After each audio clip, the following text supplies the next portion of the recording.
off this morning, this Saturday morning. We are the warriors was the message that resounded here right now. And it is indeed. In this audience today, we will see plenty of people who really are the warriors, at least of their own dreams. And the reason why we are here today is to make these dreams happen, figure out how to make it possible to be that 1 in 1,000, to be that unicorn.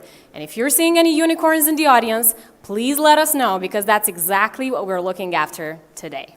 My name is Lydia Scarlett, and on a daily basis, I help connect Moldovan creative artists with global opportunities. But today, I'm very welcome and very honored to be here in front of you, in front of this amazing audience of Dreamicon. So what is Dreamicon actually? Well, it's the meeting point for matchmakers, for dreamers, for tech enthusiasts, for people who dare to see things from a bigger scale, for people who don't use the excuse, but we're from Moldova. No, that's not an excuse. Dreams are there for everybody. Everybody has the right to dream, and everybody with these kind of events can make things happen. So Dreamicon is where we learn the best international practices, but we also learn how to adapt them for the Moldovan business environment. And again, I hope that by the end of today, and today is going to be an amazing day, I hope that we will learn how to actually create that unicorn, how to be that 1 in 1,000. And we all know that Moldova has extraordinary potential, and this event is exactly for that, for tapping into that potential, for doing different matchmaking sessions, for understanding how to bring that potential to the next level and to make it a reality. So today's agenda, if you looked at it a little bit, you probably may see that it has a very particular structure. Today's agenda has the particular structure of a pitch deck. So it starts with vision, because that's how all pitch decks start. It then goes to the problems, to the opportunities, and to the solutions. After that, we shall talk about how do things actually work. Like, what are the mechanics behind the ideas? What happens in that kitchen, in that backstage of all of the great startups of the world? And of course, after that, we will talk about the secret sauce, because we all know there's plenty of startups in the world. There's plenty of startups in Moldova. But what is that secret ingredient, that X factor that some of them have? And how can you learn to have it for your own startup as well? And of course, we will then go to the results, how to track if you're on the right path.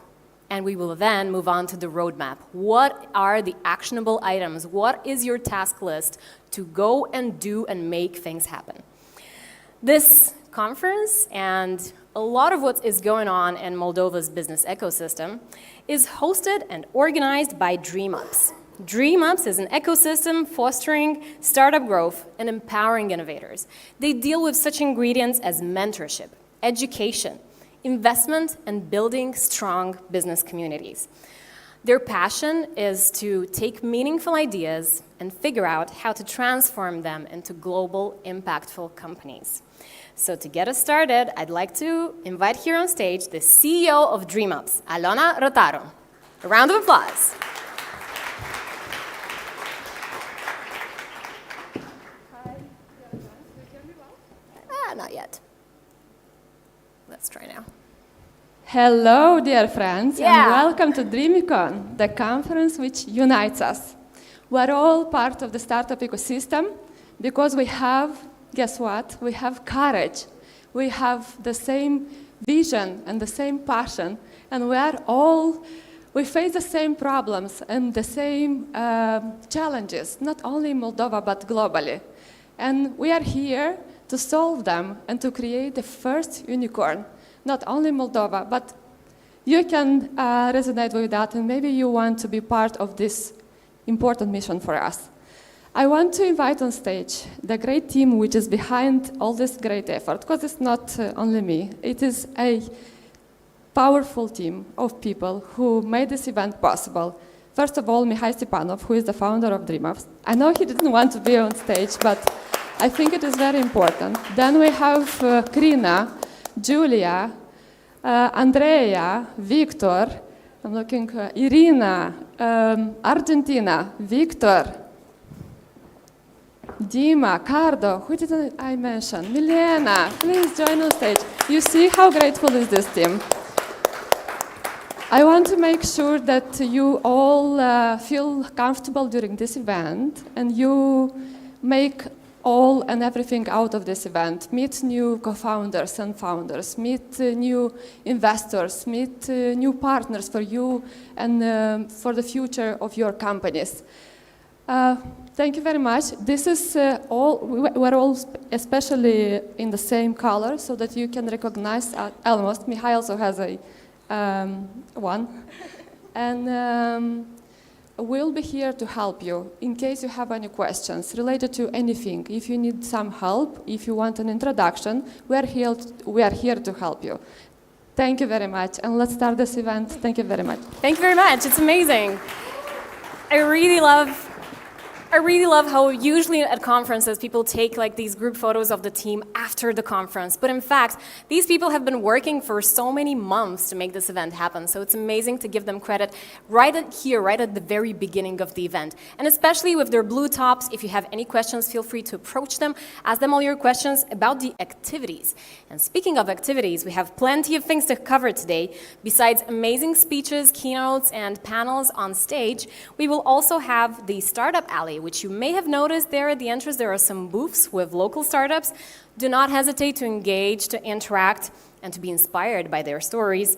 Also, we do have some matchmaking sessions with investors, partners, and media. And by the way, the matchmaking sessions are still open for registration. So if you feel like you want to get matched with media, with some partners, with potential investors, just go to the registration desk and ask them what is the possibility for you to register for that matchmaking session.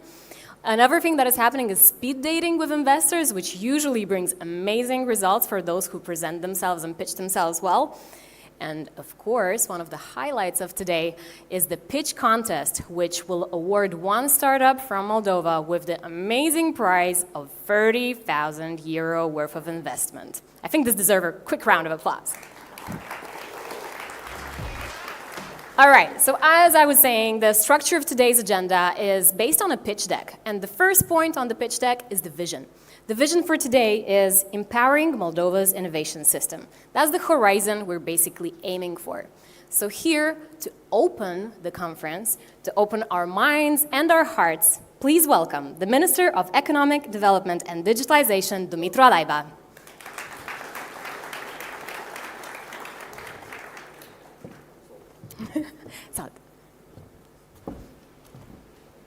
Good morning. It feels like, I will never have enough of events like this because this is Moldova's future. This is what makes all our efforts really worth it, and I swear to you, every little reform that we undertake and we push is thinking where it leads Moldova in the next 5-10 years, and this is you. Because if there is one thing we all know is that whatever is happening right now needs a total change. And the change is exactly in you, in people like you in this room. And we're here only to sort of boost you and help you out with the right incentives. But the true energy is in each and every one of you who has the courage of, let's say, the courage of not getting a job and working for an idea that you have, the courage of failing once or twice and still continuing, the courage of cutting your expenses but still going on because you want to create something much more than just going to a job. And that's, all my admiration is to people like you guys, because one of you or one of the people in your bubble, in your community will definitely make it, maybe 2, maybe 3. Our role is really to, as I said, to lay the ground and to set the right incentives in place. And this is what we're doing. We're trying to do. First of all, we're trying to listen to you and keep in mind that actually what, any little change could really make an impact right here. I have big hopes for the SRL reform that we finally passed in this year. It won't be overnight, but this is a huge enabler of investments, of these flexible relationships between a partner, an investor, and a founder, and so on. So look it up. We will be happy to still, we will keep communicating about it, but the opportunities there are really big. And on some of the issues, what we introduced in this reform is not really a norm in most EU countries. Let's say we are among right now 3 to 4 EU countries that have some of the issues, not wanting to, not that we're bragging, but, we really wanted to make a very progressive reform. We are among a few countries on the continent who have zero corporate income taxation on retained earnings. That means you do not pay income tax in Moldova unless you withdraw dividends. And that is because we want to accelerate the development and the growth of companies in Moldova, especially of the small companies, of startups. Is a very pro-startup incentive. Of course, I'm speaking about also the IT park, which we have prolonged for another 10 years until the end of 2035, expanding to a few more activities that will offer a very fertile soil for a new sector in Moldova, but also boost the IT sector for the next already 12 years. Many more to follow. We're working with our partners who are here, with the USAID, with the Swedish government, with UK, to boost the startup and innovation ecosystem in Moldova, because once again, we need to be as a small country, as a landlocked country of 2.5 million, we cannot be successful with resources and big market and so on. What we can do is we can really excel at doing business. We can excel at human capital, and this is what should be our main investment, and this is what we're trying to do together. And again, it's about freedom. What we definitely believe in is that each and every one of you deserves and needs maximum amount of freedom to create, without a government that is, right here on your neck. We don't want that. We want each and every entrepreneur to be free to create, to develop, to grow, and have a very friendly government who will be by their side just in case of a need, but not as a supervisor, in no way. So this is our message, and really looking forward to the next few hours to also hear some ideas from the room. And thank you for the invitation, guys. Thank you very much. Thank you. Thank you for being here, and thank you for sharing your time, energy, and efforts with the beautiful uprising business community in Moldova. One of the event partners that we have here at Dreamicon today is the team at Future Technologies Activity, which are at the forefront of everything that resounds with innovation in Moldova. I'd like to invite on stage the Chief of Party at Future Technologies Activity, Doina Nistor.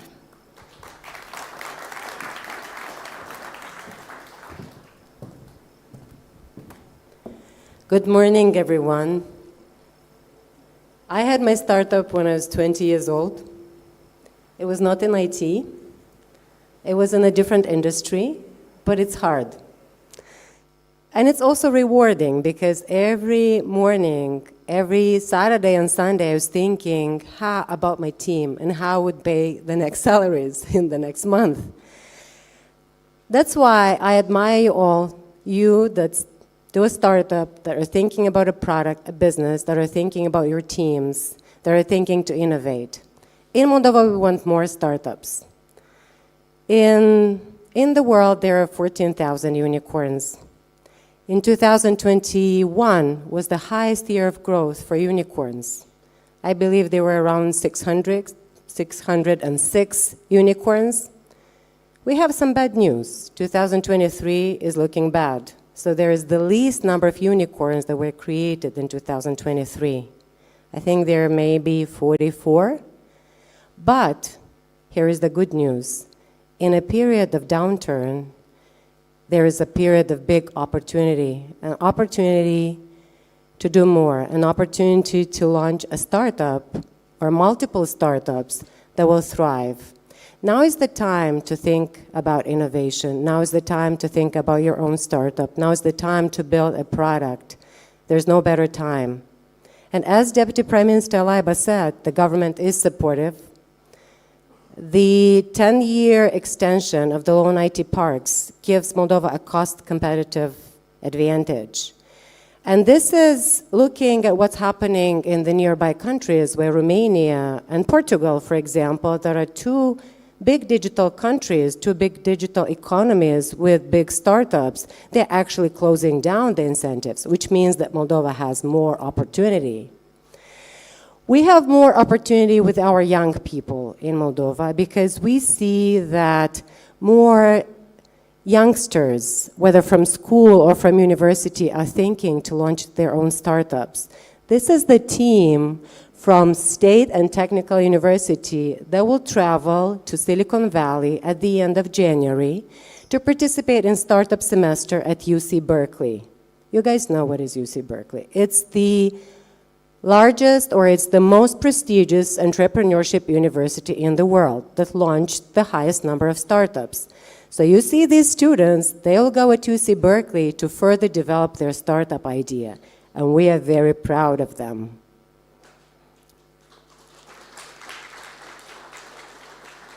At Future Technologies activity, who we're very thankful to the donors, to the big innovation countries that are supporting this project in Moldova. It's, here you see them, is the government of the United States via USAID, is the government of Sweden that has an amazing innovation, I think is one of the most innovative countries in the world, and the UK government. They're supporting Future Technologies in Moldova because they believe in the future of this country.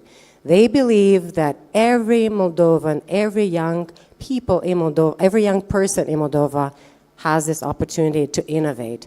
That's why we want Moldova to become an innovation country. We support many programs, and I'm particularly thankful to Dreamups for setting up this conference. Yes, Aliona and the team, because we need you guys. We need accelerators like Dreamups to help, to mentor, to be the guide for the startups, to be that island of innovation for any young person or for any person that wants to do a startup or a scale-up or just launch a product. In Moldova, generally, we just want more startups. We have twice less startups than the EU average. We have less startups than Georgia. We have less startups than Ukraine. So that's why we want more startups. We are supporting startups to go global. I think in 2023, we had the biggest outreach activities. We participated in so many events around the world. We participated at a web summit in Lisbon with the Moldovan startups. We participated in Dubai. But this is an event that I'm particularly fond of because this is TechCrunch in San Francisco. And here we have the Moldovan startups that were pitching at San Francisco, and for the first time we were there as participants, not as visitors, but showcasing the Moldovan startups to Silicon Valley investors. So I want to applaud to this. I wish you big luck. I wish that if you want to innovate, if you want to build a startup, you do it here in Moldova, because Moldova has everything for you. Thank you so much. Indeed, Moldova has a lot to offer, especially potential and the talent and the desire and the eagerness to go out there and put Moldova on the business map of the world. So thank you very much for supporting the ecosystem to grow here. Another event partner that is supporting the growth of the Moldovan business ecosystem is Orange Moldova. I'd like to invite on stage the Chief Information Officer, Victor Sagaidac.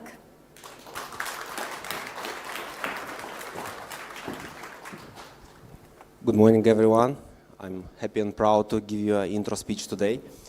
How might Orange contribute to the vision? We are for a long time here with all our partners to support and to contribute to the development of the country, and supporting entrepreneurial activity is one of the activities we are promoting as a social company and as a social responsible company. From external, we might be seen as a big elephant, but inside we are not. We are a very slim and agile company, and we deeply endorse entrepreneurial mindset and collaborative environment as key philosophy for the company and as a key skill set for our employees.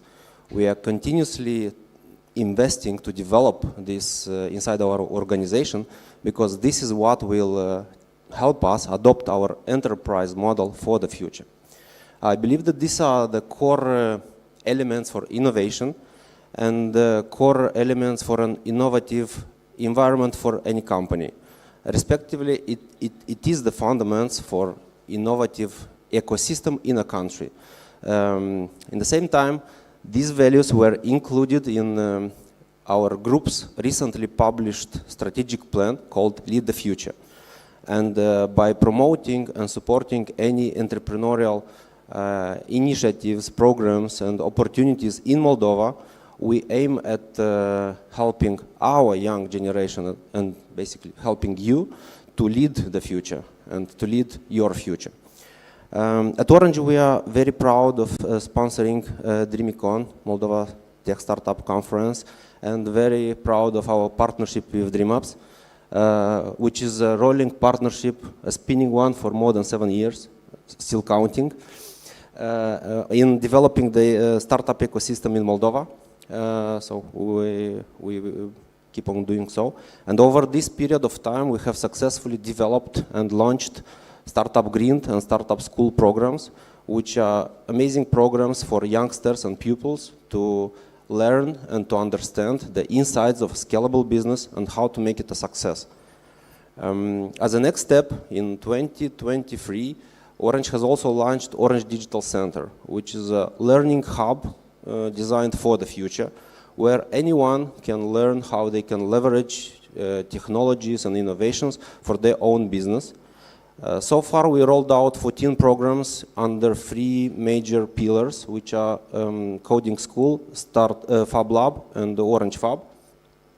And although we are functioning only 7 months, we already have more than 1,000 alumni. We are extremely proud of this. By endorsing all these activities and all these initiatives, Orange wants to recommit that we are eager to develop and to invest in the future generation of Moldova, of the Republic of Moldova, regardless whether you aim to become top-tier company expert or you want to set up and spin your own global enterprise, leveraging on innovation and technology. So my final message to you would be: dream up, dream big, and make tech. Thank you. Thank you very much. That is indeed a great message, and I hope it stays as a mantra with everyone here who needs that extra boost of motivation.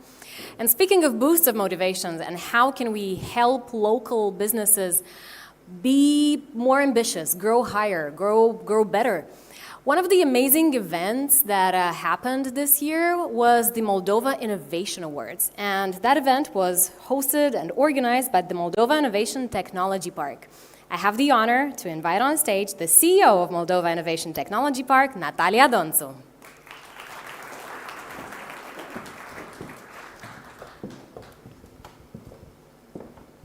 Good morning, everyone. Usually when people come on stage, they want to share how many things they have done on a specific topic.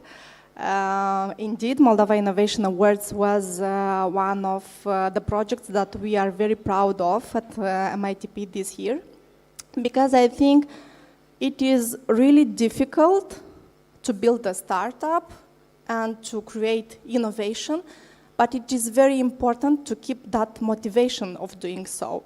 And unless these people, these startups, their products come on stage and people get to know them, I think the sparkle that they have with such opportunities is still kept. Indeed, MITP is now a community of more than 1,600 companies, both corporates and startups. The really great news about MITP is the fact that we have a very good fiscal environment in Moldova for both corporates and startups, which is 7% on sales, and no other taxes to be paid to the government. But the really, really great news is that now it seems that we have predictability on this incentive, because just 2 days ago the parliament approved the extension of the park with another 10 years, with a state guarantee saying that no matter what happens in the standard tax regime, actually these startups, these companies will still enjoy this fiscal incentive that we have in Moldova. And as Doina and Dumitru has already mentioned, I think it's a huge competitive advantage for Moldova, both for Moldovan startups and companies who innovate, but also for investors. Because at the end of this change is an investor who you guys are looking for, and the investors are very smart people, so they don't look only at the company and the product and the team you have, but they also look at the business conditions in which you operate. So it's very good that we have in Moldova this legal environment for tech companies. I think there is still much more to do on this area, and would be really, really great to see, or a change, or a challenge, if you want, for the next year or the next 2 years, that the government sets a framework centric on innovation. When I say about this framework, I refer from education, business environment, but also investments. So there are still a lot of things to do on this side, and I think only through cooperation we can do so. Looking over history, I think innovation was the one that led progress, and I still think that this should be one of your motivation, that you actually build that future for all of us. For those investors who came in Moldova today at Dreamicon, I really want you to explore as many startups as we have here in Moldova. There are still many more to discover, and at MITP you can find that platform, and will be really great to cooperate. Looking further at MITP, we see Moldova as a top destination in the region when we talk about companies with high added value products and services, and our programs will focus further on getting to know those startups and innovators in Moldova, helping them to cooperate between each other, working with universities to see what they can do at their level and what can be done in joint effort between the corporates, the startups, and also the universities, with the government being involved in all of this. I think it's a great opportunity to be all here today at Dreamicon. Let's exchange great ideas, let's exchange ambitious visions that we all have, and let's actually do something for it. Because action is the one that produces change. The action that it's led by a vision. Thank you. Thank you so much. Thank you for being an excellent event partner today as well. Well, we all know that youth is probably one of the biggest resources that we have. Moldovan youth is absolutely no exception. They are the raw dreamers, those dreamers who dream big and are not compromising on their dreams in any way. I'd like to invite on stage the director at National Agency for Youth in Moldova, Ion Dona.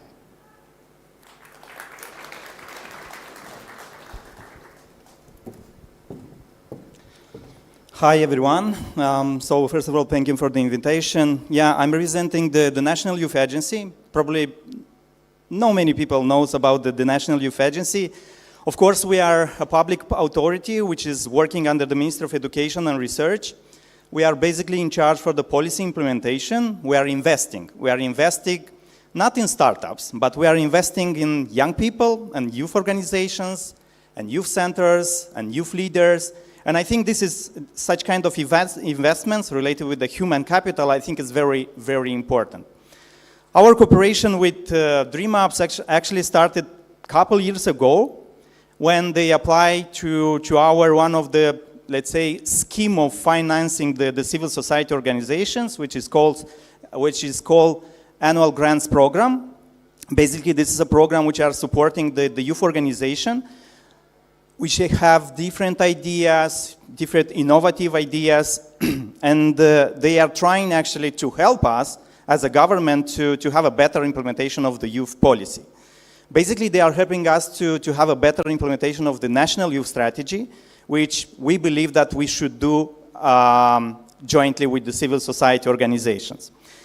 So basically, every year we are launching such kind of program, and I will be very delighted, very happy actually to have so many people, to have so many organizations to apply to our grants program. Why? Because in such way, I think we are strengthening the cooperation with the civil society organizations.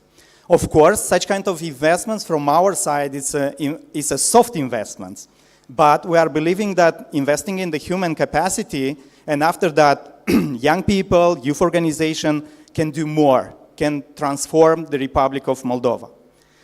Another important issue that I would like to emphasize is that it's the future cooperation, the future plans.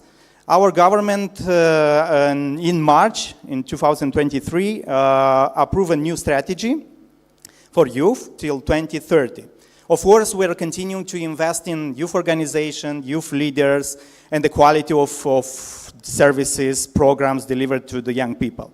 But I think one important issue that it's a new one, basically, it's related with the third priority, is related with the social innovation.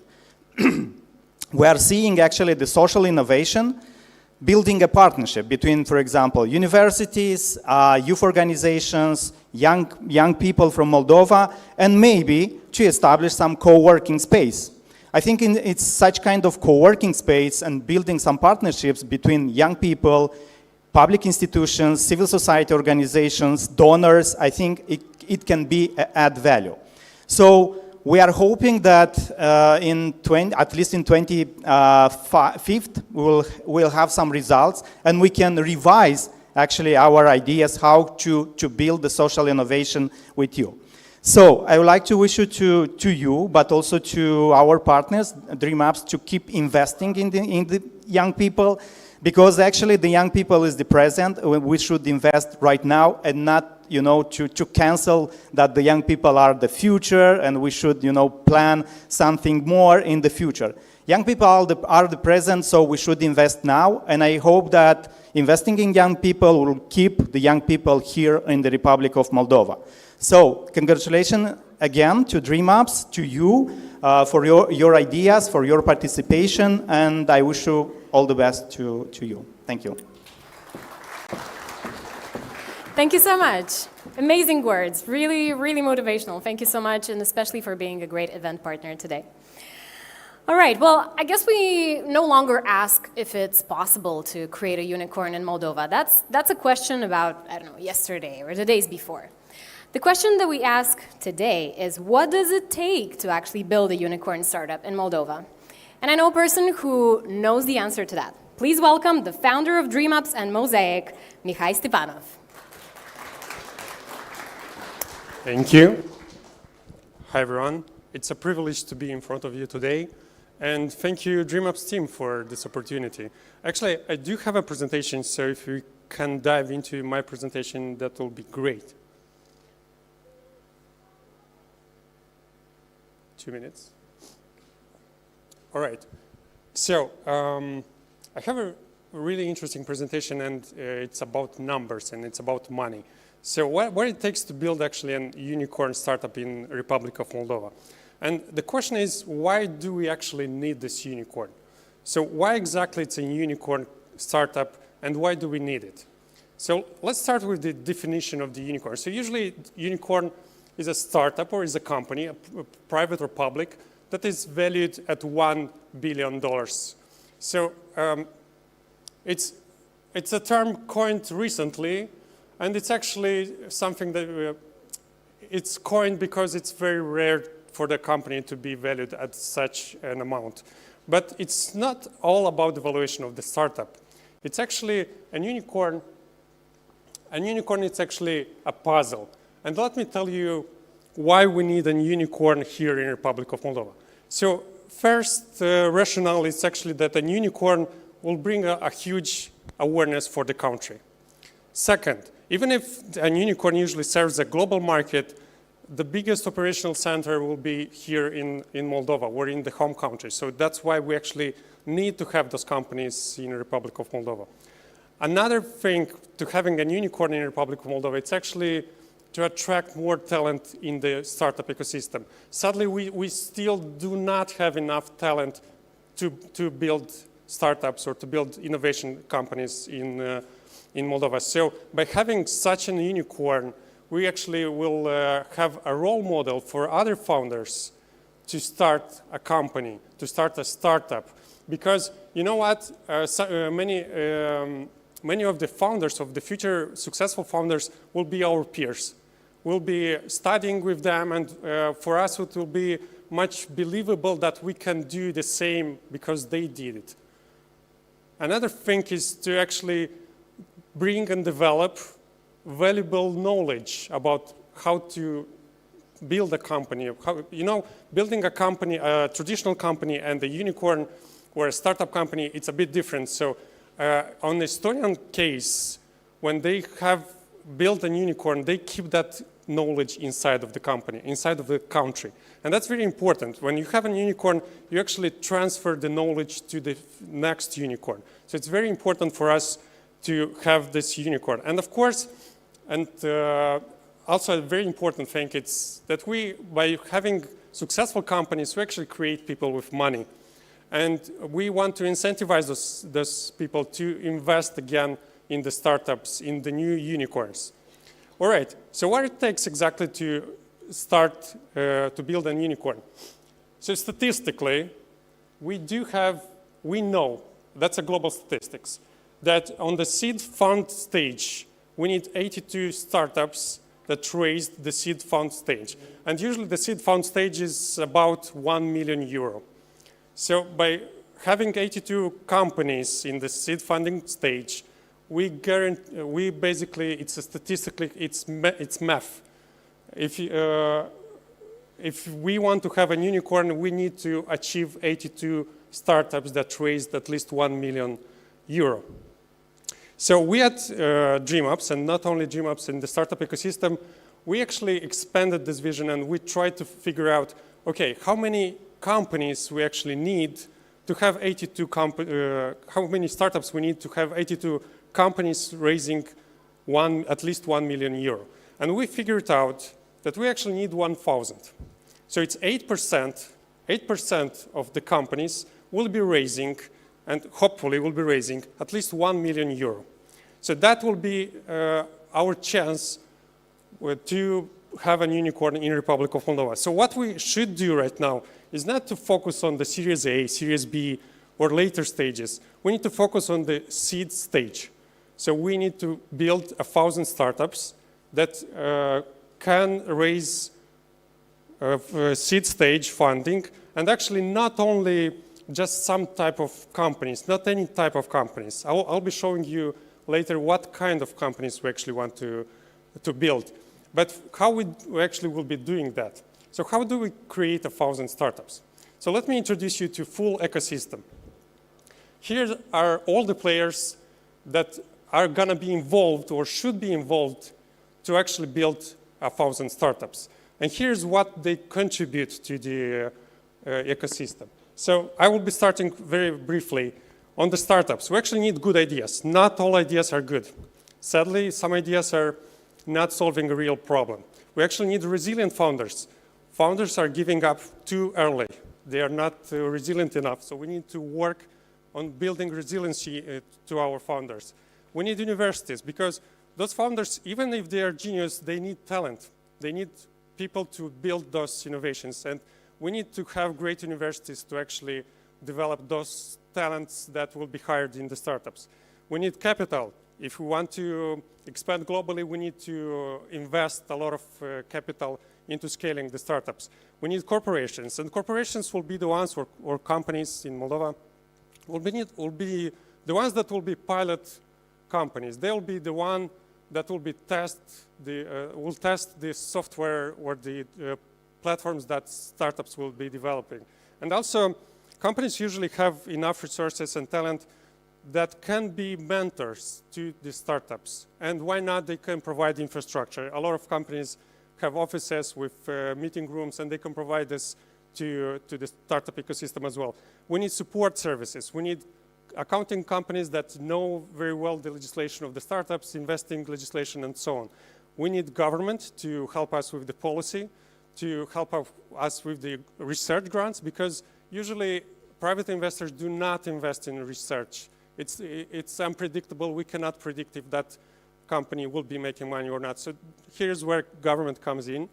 And of course, infrastructure. We have a lot of buildings that can be converted in co-working spaces, in innovation centers, and so on. Accelerators, we do need know-how and mentors. So that's why we also have this entire conference is about know-how, how to actually build a unicorn. And we need infrastructure. Infrastructure as this space, and thank you for Tekwill for providing this location. And this is actually the entire, so some players are more important than others, but my wish and my vision is that having all of these players involved will actually guarantee us to have that unicorn that we desire. So let me tell you how a pedigree of a unicorn looks like. So it has an innovation, and usually it's a deep tech, or preferably. It's scalable. It's a very large market. It doesn't serve only national market or regional. It's global market. It has a clear path to profitability. It's a B2B mostly, because sadly we are not living in the countries where our end customer is, but B2B is much easier to sell. It attracts local capital, especially research, and then a significant capital from outside investors. It solves a real big problem. We don't need actually to have startups or startup ideas that are good to have. It's good to, it's a vitamin, not a problem. It's not a pain. So we need real problems to solve with this potential unicorns. It's mixed founders. I believe we need not only men that are building startups. We need mixed founders teams. We need women also involved in the startups, and being not only employees but also founders as well. We need to capitalize on the local ecosystem, and our previous speakers mentioned a lot about the opportunities we have here in the Republic of Moldova, and limitations, of course, but let me tell you, here we have affordable talent that a startup in the US cannot afford to hire someone. We can do that here in the Republic of Moldova. This is a limitation and an opportunity in the same time. And of course, a future unicorn in the Republic of Moldova should be global from day one. It takes an entire country to build a unicorn. Thank you so much.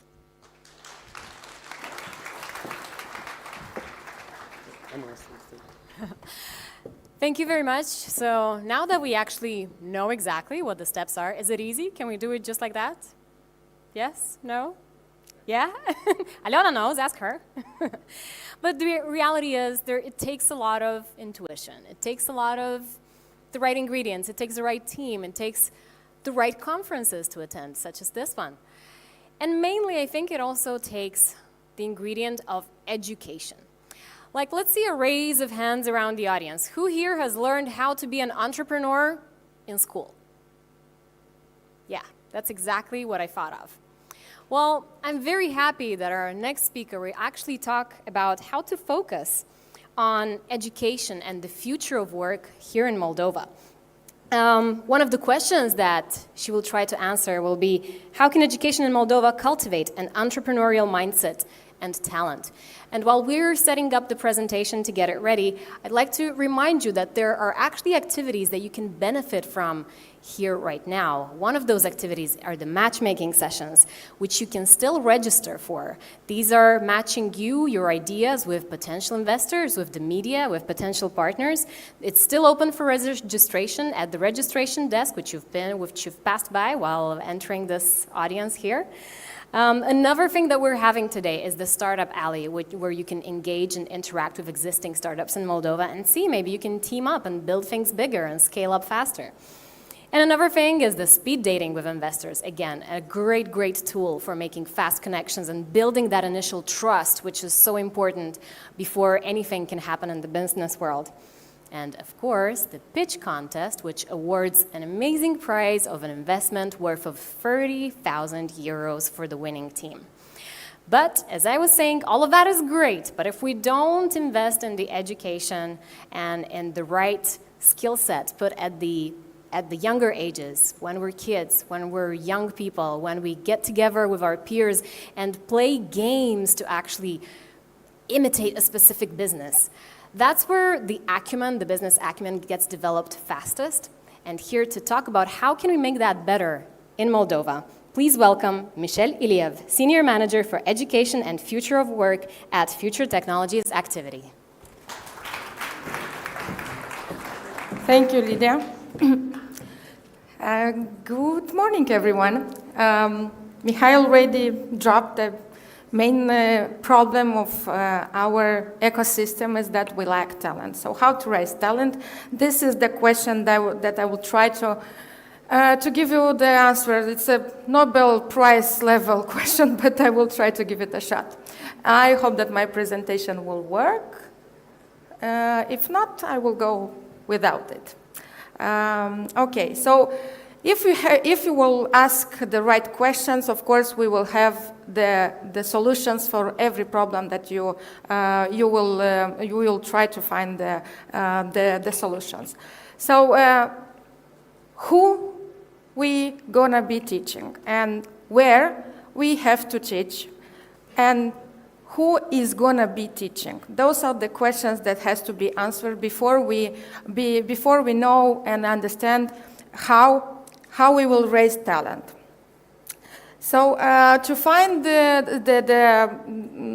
we can find also some inspiration for this question back in time across the ocean. Of course, in the Silicon Valley. Imagine that here we have the Silicon Valley background. So maybe for you it sounds pathetic because we know the situation that's going on the Silicon Valley right now in the last year.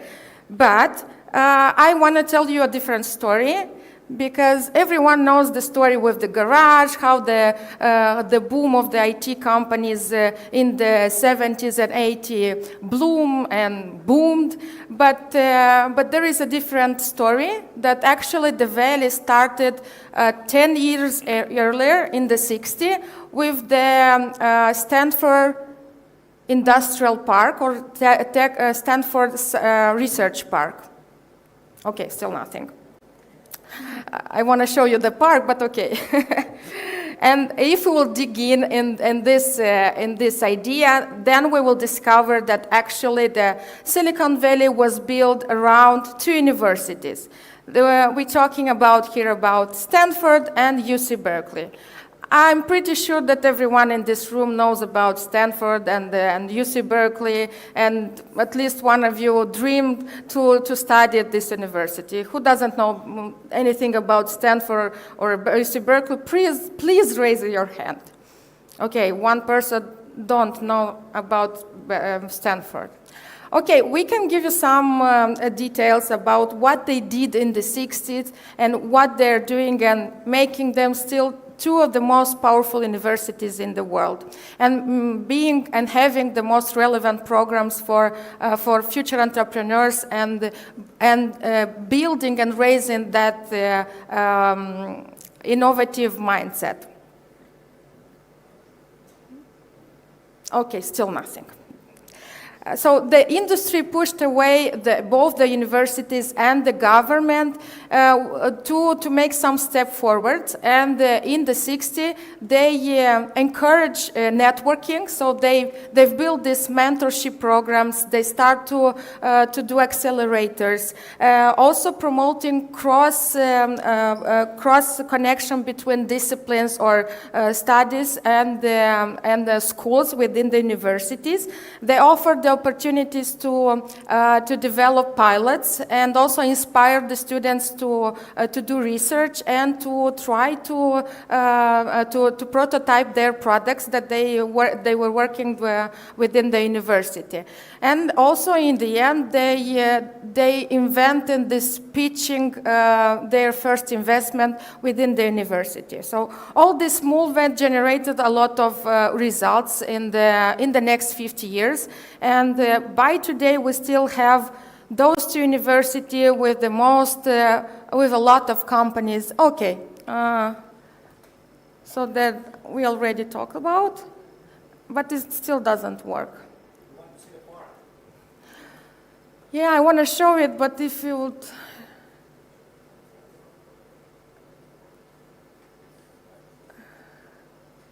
Here we go. I think I'm prettier than the park, so we can move on. That's why it's only my picture. So enjoy 3D modeling.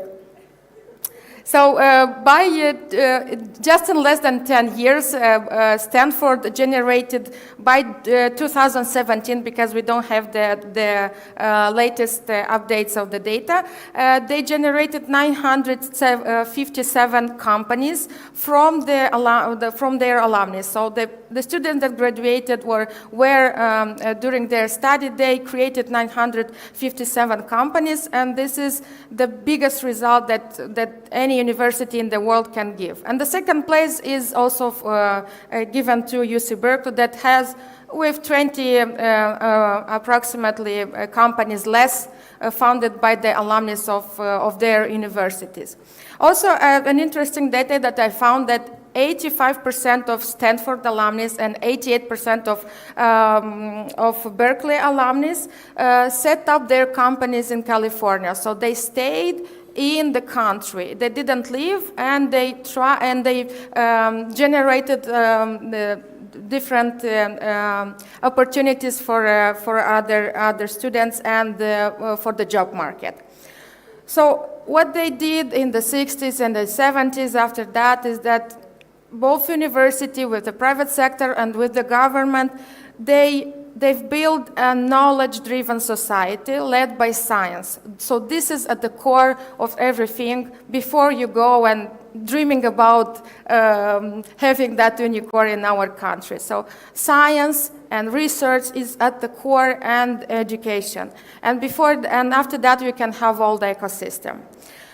So if you go back to our first question, where do you raise talent? Still in 2023, the answer will be in the universities. So we have to start trusting our universities and help them to redesign their programs and to be part of their programs, because this is the model that worked there. And what we did within future technology activity and the universities is that we partner with UC Berkeley, and we are trying to replicate their entrepreneurship mindset and the methods within the universities. So next year, in the spring and in the fall, Technical University and State University will launch their first course, Innovative Entrepreneurship, in co-teaching with UC Berkeley. So we are bringing the stars from UC Berkeley, and they will be co-teaching here in Moldova. But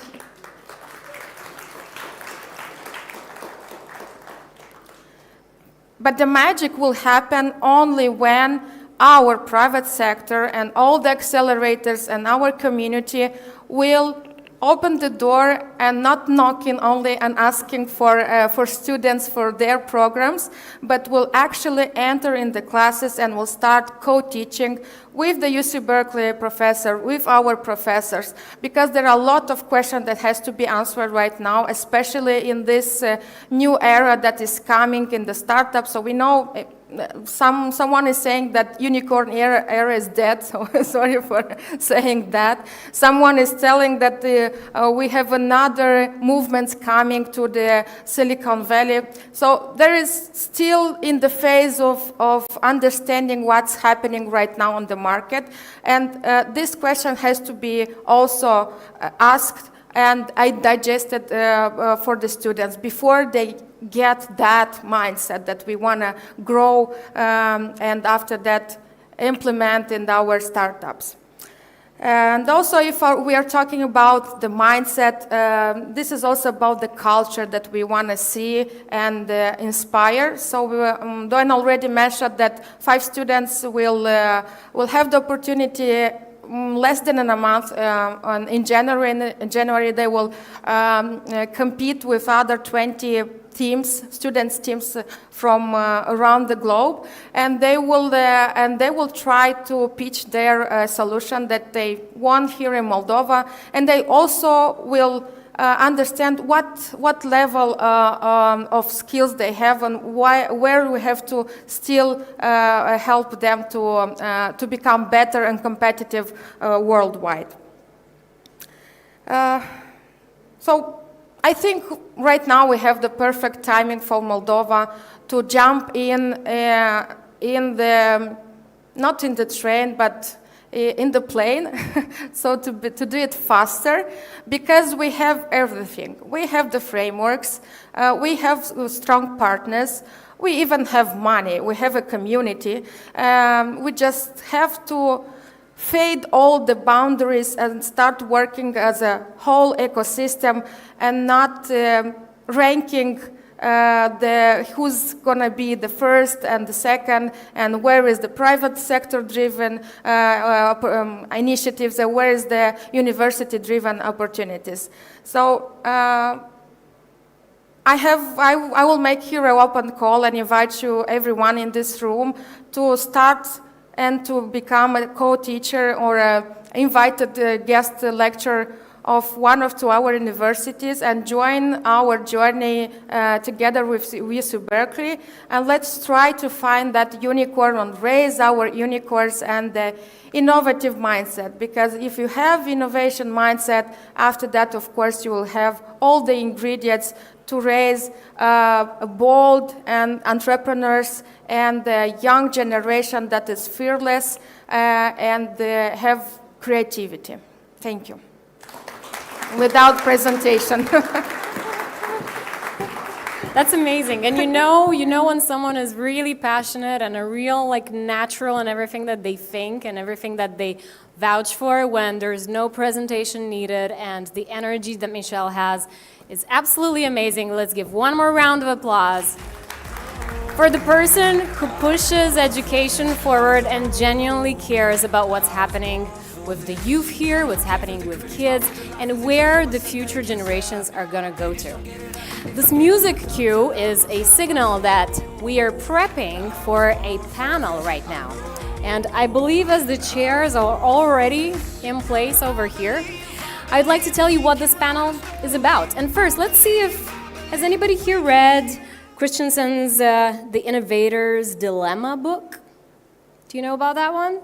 Yeah, I see a couple of shy hands. That book is a classic, and it talks about one of the words that we love using. That word is disruption. We hear it at all the events, at all the conferences. It's everywhere.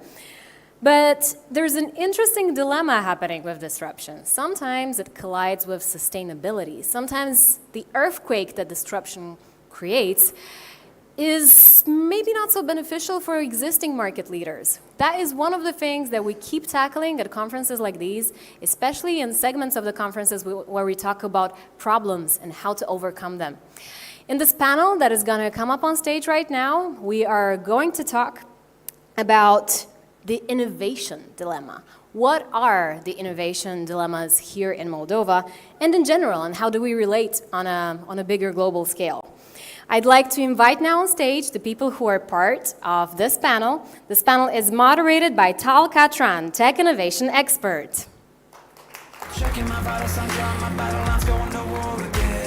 Also on stage, I would like to invite the Minister of Economic Development and Digitalization, Dumitru Alaiba. The CEO of Fusion Works, Anton Perkin. We'll bring you mics. Nick Himovic, Innovation Coach. And Dojna Nistro, Chief of Party at Future Technologies Activity.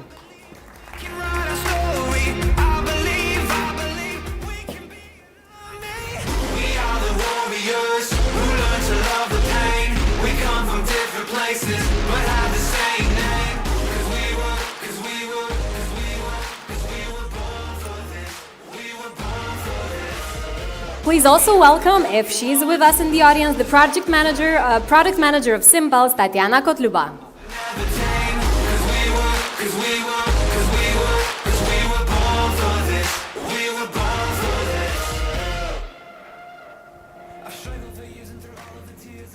We start. I think we could start.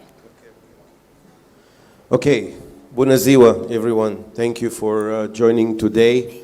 And I've been listening to the speakers before me, and kind of my mindset changed to the point, first of all, that I love this panel because it's talking about the problem or what the hell is not working, and that is fun.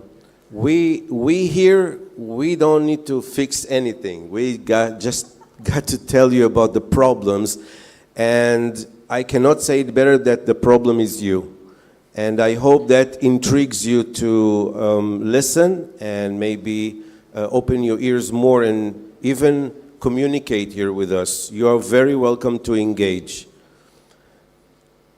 Duena was very right to say that, first of all, the global crisis has affected everyone, all the countries. It's not, and I'm coming from a country which is in war now. And the situation that we face this year is terrible when it comes to startups. We did only 3 exits, we did only 3 unicorns this year, comparing to, I don't know, almost 90% more in 2021. We did only $7.5 billion in exits, of 45 exits that we've done. Now, I know that it sounds, how can you say that is bad? That is bad. That is bad because the potential is huge. By the way, we did most of our exits in cyber. And why am I sharing these details with you? Because not robots or ChatGPT or AIs did the exits or came up with the ideas. It's people. And I think that the main issue, if you listen to all the information that was given to you until now, doesn't really change much for you. I mean, there is a lot to give you. And the feeling is that you need to want to take more. And I'm thinking how to fix that. And I agree with Michelle, it's education. And then everything kind of follows.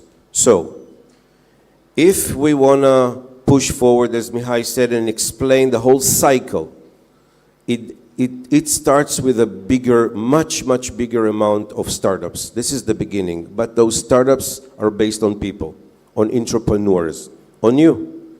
And I hope that you came here to be encouraged, to understand better what you need to do, but also understand better there is a lot to take. And I'm telling you, you are not taking enough. And you will hear now how much is more to give you and who do you need to address to take, okay? So I want to start like this. A short, how you see the issue of innovation relating to what I just said. How can we make more people engaged towards innovation, towards trying to become entrepreneurs? How do you see this issue? Well, there was a nice question today about how many people studied entrepreneurship at school, and I think there were no raised hands, right? So I think we can start this spirit from here, and also the telling the good stories about the success stories in Moldova is also like a quite an encouraging thing. But also letting people know that this is not an easy path. That's not like, because sometimes there is a nice picture of a unicorn, so you just go receive everything, you receive money, and you're very happy. So telling them the right story of entrepreneurship, about that it is hard, but you work for your future, and your path starts today, but it will last quite long. It's long path. But the main idea is to start early. Okay, that's the idea. I want to think that the opportunity lies in unexplored sectors. For Moldova, what I want to see an opportunity is the deep tech, going into verticals. Moldova has great doctors, great medical sector, very talented. We want to see more health tech. I was looking at numbers for unicorns, and half are in tech, but the other 30% are in biotech and health tech. So looking, AgTech is another opportunity. We have the technical university that merged or that absorbed the agricultural university, and Moldova is an agricultural land and is lagging behind. Every time you have low productivity in an industry where you have the resources, this is a big opportunity. So this is where I want to see that innovation. Just a second, one more. You've been traveling the world. You've seen Estonia, you've seen US, you see many countries. What do you see that they do different in way of engaging, in magneting people to start? Again, you're saying right things, but it still does not draw them in to take this chance, to try it out. What do other countries do different to draw the people to start? So two things. One is, of course, I mean, education, everybody talk about it. You need entrepreneurship as a skill that you can study. Of course, I had it in my blood, so I started at 20, a company. But then, I mean, the environment around in the country is not supportive of startup entrepreneurs. Like even mothers, I mean, you have your children, you are not able to cope with a startup or as being an entrepreneur. So I think it's just the environment, the mindset, the country that's really supporting the mindset of entrepreneurs, number one. Number two is really the startup capital. A lot of the kids here in the room, the young people, you don't have the money to start. You need an office, you need a space, you need a small grant. So I want to see that the first, couple of $1,000s, the business angels, I want to see more of them. I really like what we did with the government with the first startup program of equity-free grants for entrepreneurs. We have double the amount of applications. For the second call last year, we had the first call for equity-free grants from the government.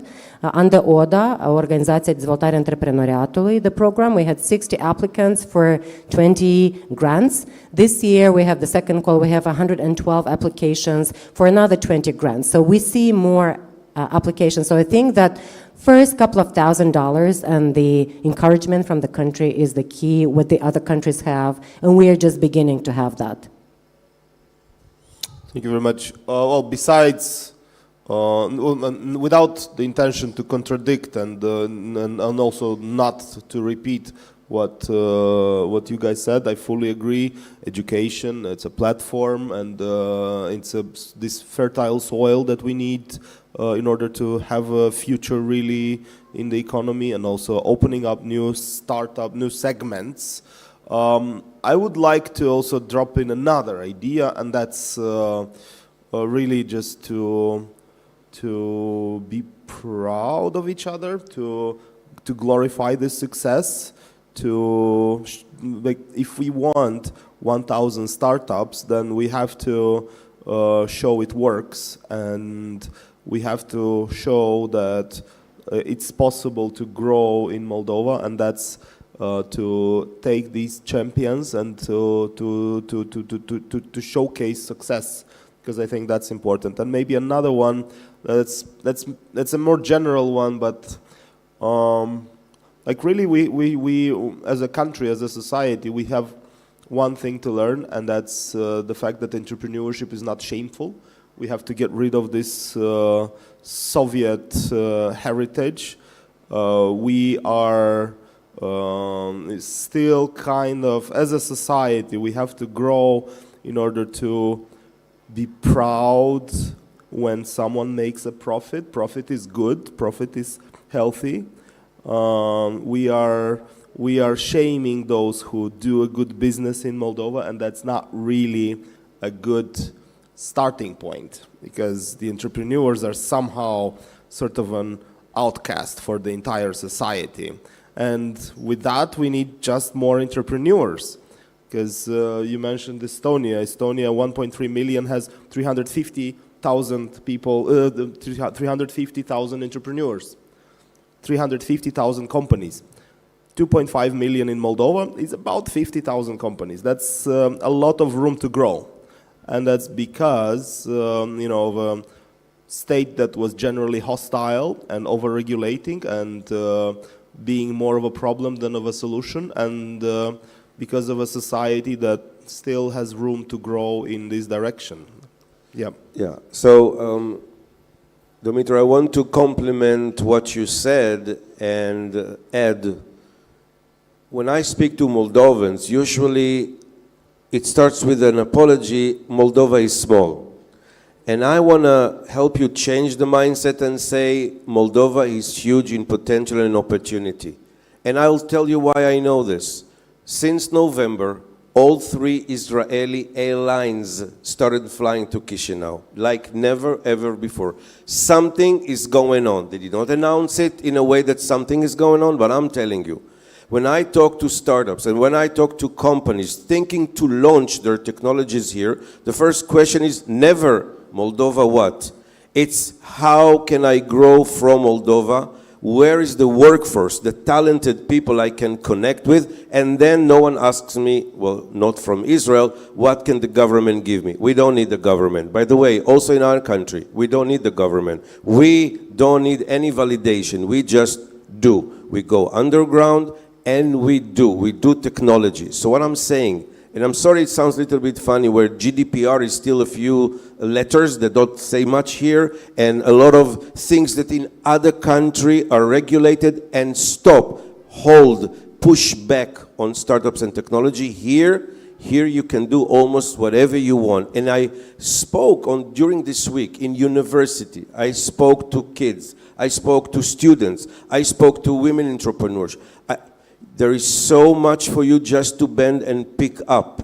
Plus, what you're given here, I'm honestly saying, I'm not sure you really understand the opportunity. And I hope by end of today... Tal, can I interrupt? Please. So I think we talk a lot about do and trying to take action, but I think we need to be specific in the types of actions that we take.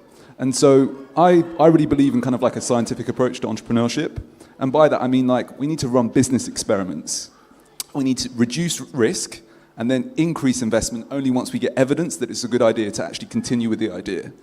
So what are examples of business experiments that we can use? Customer interviews, landing page experiments, pre-sales, doing all these things. What we need to do is, yes, we need to take action, but we also need to be specific with the education of, these are the specific actions that you need to take and when with your idea, and that's what we need to be encouraging within the country. You have a company here, right? Yes. Why? Because I think it's a fantastic place to be, and I'm really happy to be living in Moldova now since January, and I think it's a wonderful place. Thank you so much. And I want to be the first of many people from London, from the UK, coming to Moldova to create businesses. So I'm proud to say that I'm Moldovan. Not Moldovan, I'm proud to say that I live in Moldova. Maybe one day I could be Moldovan. Well, with the help of FTA, I'm checking the same myself. I'm here from July, and I'm telling you, I'm really recommending everyone, again, not just to come for the people and not just to come for the food, come for the opportunity. And I'm telling you, I'm dragging companies here, and it's not that difficult. We immediately find the opportunity. I feel a little bit bad because they're kind of about to take what you're supposed to take. Soon, Dumitru will have to say, okay, now I will give priority to locals. It's about to come, because otherwise they're going to take everything that you can, because they do see the opportunity. And it includes making money, always making money. Please, Tatiana.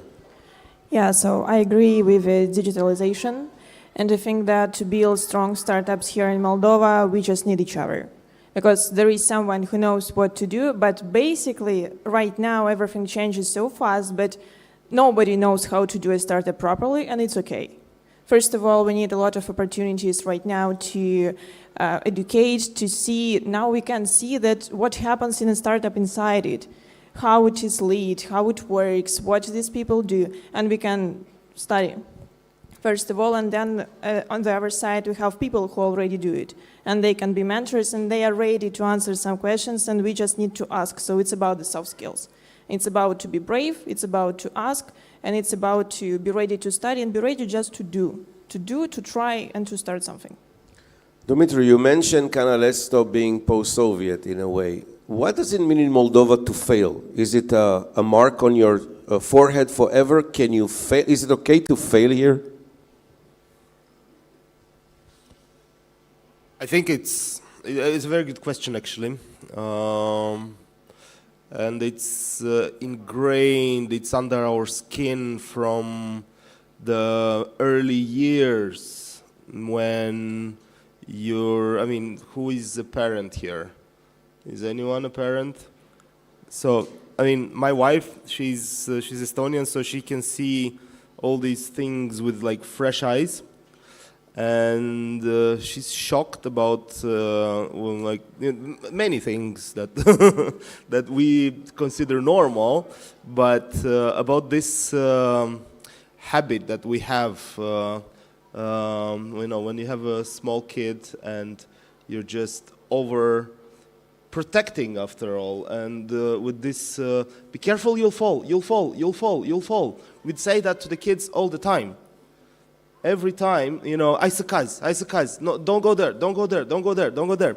And this is scaring you from the early years, this fear of failure, this fear of falling.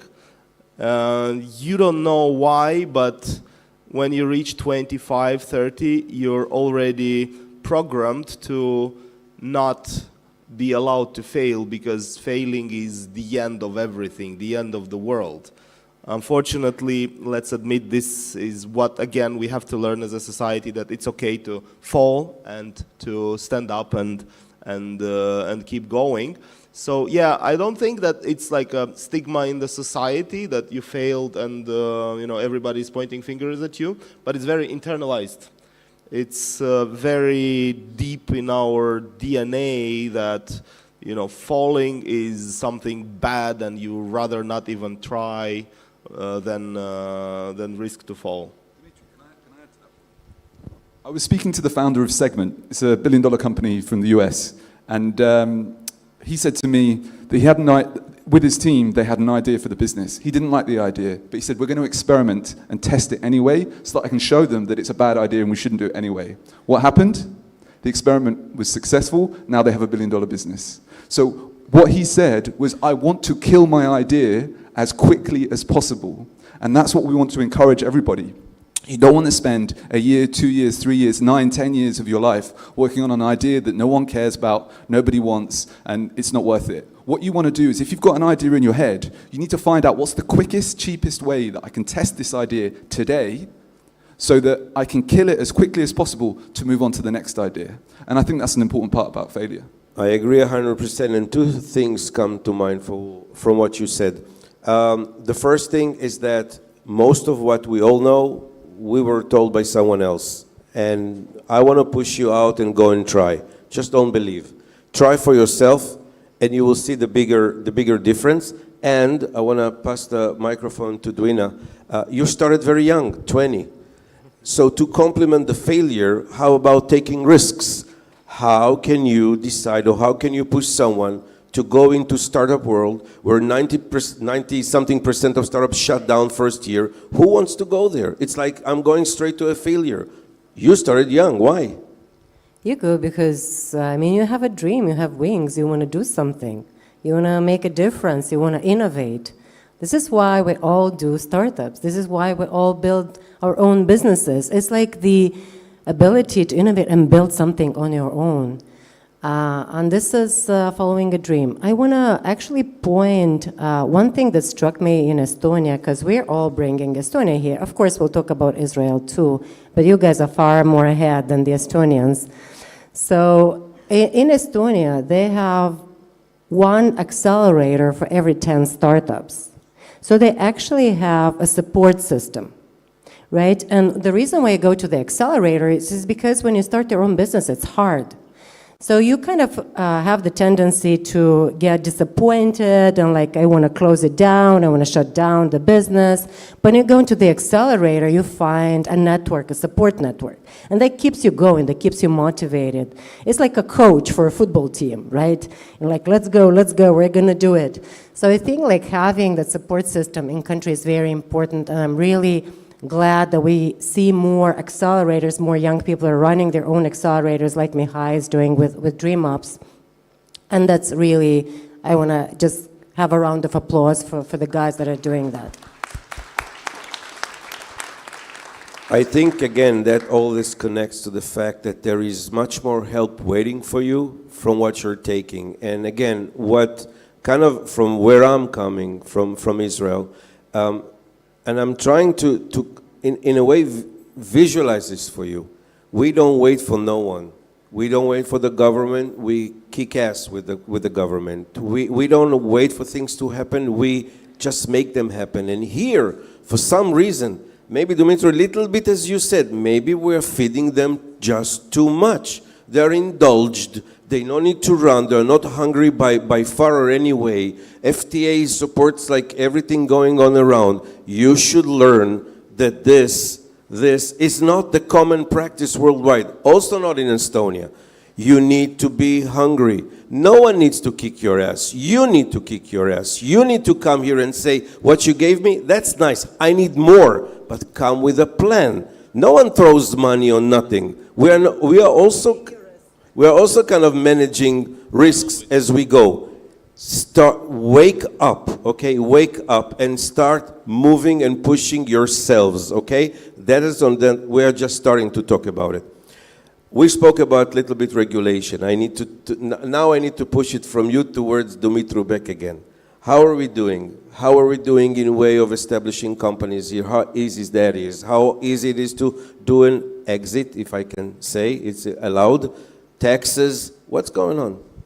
Yeah, so that's good that Dimitri is here, because I think we talked a lot about Estonia as well, and the thing is that we're not speaking about this too much, but our startups, you will hear today the stories about the investments, and I have my own startups, and they're registered in Estonia, not in Moldova. I have a company in Moldova, but startups are in Estonia. Why? First, we cannot give shares here. This is the thing. We still, when the venture capitalists come here, we can give shares. We need to go to a notary to sign some papers, whatever, and this stops them. The other thing is being a part of EU, which is, I know that's a long way, we're going there, but the thing is that now we cannot give shares. This is the first thing. The second thing, we want to, so that's why I have to open the company in Estonia and to get investments there. And when there will be the first Moldovan unicorn, at some point we will find out that actually it's Estonian, officially, right? So we don't want that. We want the unicorn here. And the other thing is that we want something like Stripe. I think you know about this. So for example, if I want to, in my startups, to receive payments, and I don't want to work with Moldovan banks, I think the traditional banks should disappear someday. We hope so. Yeah, sorry for telling this, but just ask startups. They will say, just give me Stripe, please, so that I can connect it without going and sign the papers in the bank. I just want to have, yeah, right, you want that. Woo! So that's why I have to open the company in Estonia to receive payments there, because I can have Stripe there. So these are the two main things, these startups that we want, and we will be happy to have it here. Dumitru, it's a small ambush. Don't be angry. It's not an ambush. No, and my list is actually longer than yours. We have a lot to still do. Trust me, again, our list is longer than this. We will bring Stripe. I just don't have an ETA right now, but we're very aware of this. Every every meeting with startups that I have, someone drops the word Stripe. So I mean, we're working on it. Trust us. It's not so it doesn't happen overnight, but we're really, this is on top of our agenda. The same with the notaries and with the shareholders and so on. We made this SRL reform this year. It's a big step. I know that the implementation, and so SRL reform combined with contactless business reform, this is the vision. Now, some of the things are going to take up to, let's say, half a year to implement. But we're going to get the notaries out of the picture. It should be easy to buy and sell shares or property or whatever. You shouldn't go to some guy who has an office in between, I don't know, on Pushkin and Alexandru Chelbun or something, and come on Tuesday afternoon at 3 o'clock, because that's when you're supposed to be. It should be one click. We know that. We're working on it. The legislation is passed. This gang is a bit, let's say they're few, but they're very well organized, and they know that they have a lot of business to lose. So, it doesn't make it easy, but we're working on setting up this platform and on interconnecting the ASP with the banks and with the notaries and so on, so that it's just a click and so on. Again, many more things that we have to do to be closer to Estonia and to be truly a startup ecosystem. We're working on it together. So, okay, Nick. I know everyone here is kind of international, okay? But let's give you the glory of being most international. And you come here with your information, knowledge, and network.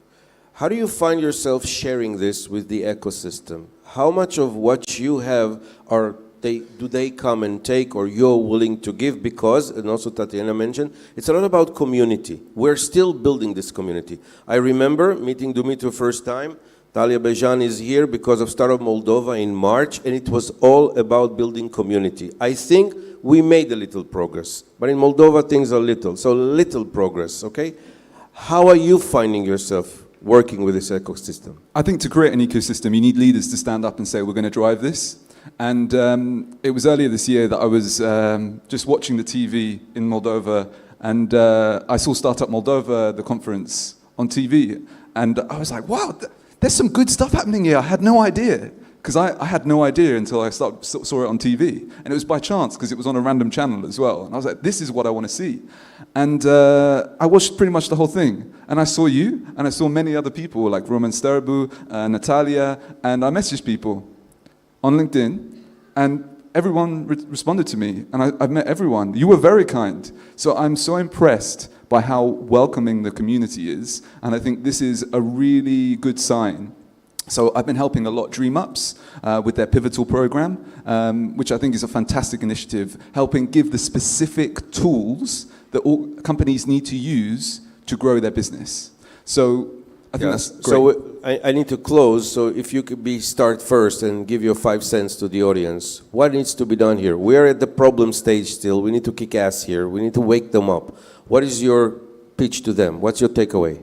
Avoid innovation theatre, which is doing things that sound like innovation but is not really creating much impact. So make sure you're doing stuff that either generates revenue or creates a culture change. Let's focus on that and start by doing experiments. What's the simplest experiment that you can do to move your idea forward? If you don't move forward, kill your idea, move forward to the next one. Tatiana, please. Your closing words, your takeaway for the audience.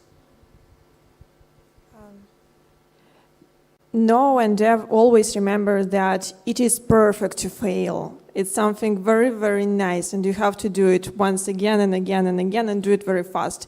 Because as faster you fail, as faster you learn something. And you can start a startup and build it for 5 years and make something and do some actions and very slow and be afraid of something. Or you can just try, cut it, do something else, and you will have more chances to, in 5 years, to have 3 working startups, but not only one that is going to die. Closing words. keep trying. I mean, that's what it's about. It's not. Don't be afraid to fall. Let's say, don't be afraid to fail. Getting in and getting out should be easy. Some, the best have shown that even if the best idea doesn't work, it's still not the end of the world. So.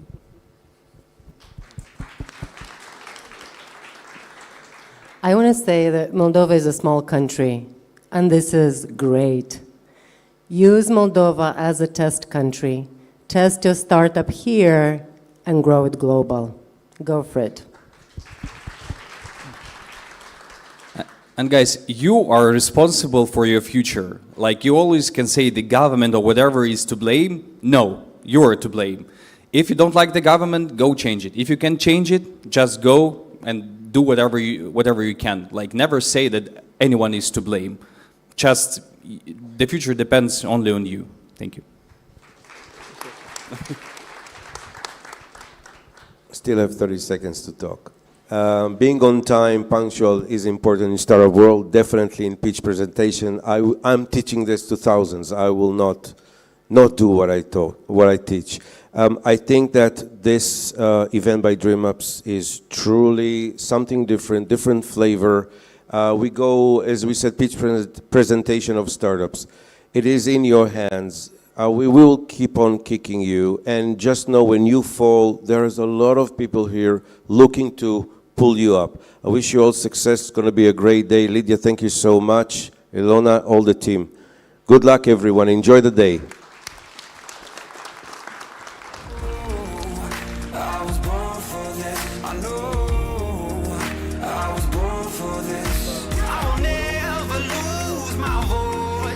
Thank you very much. Let's have the panel take a quick group photo.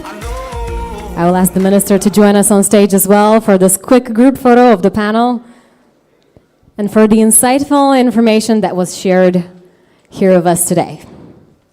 And smile.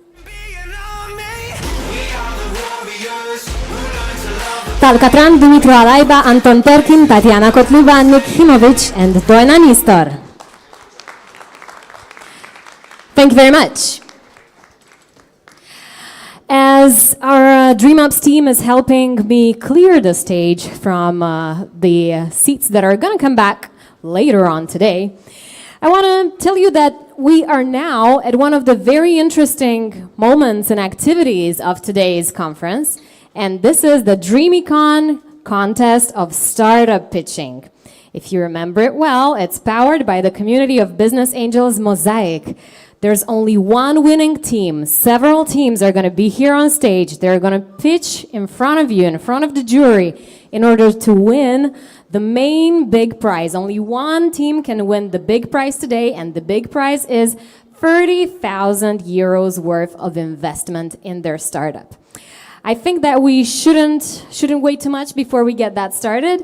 The contest will be curated and presented by Cardo Sharifi, CEO Moonshot, who recently, by the way, landed from Silicon Valley. Let's welcome Cardo with a warm applause.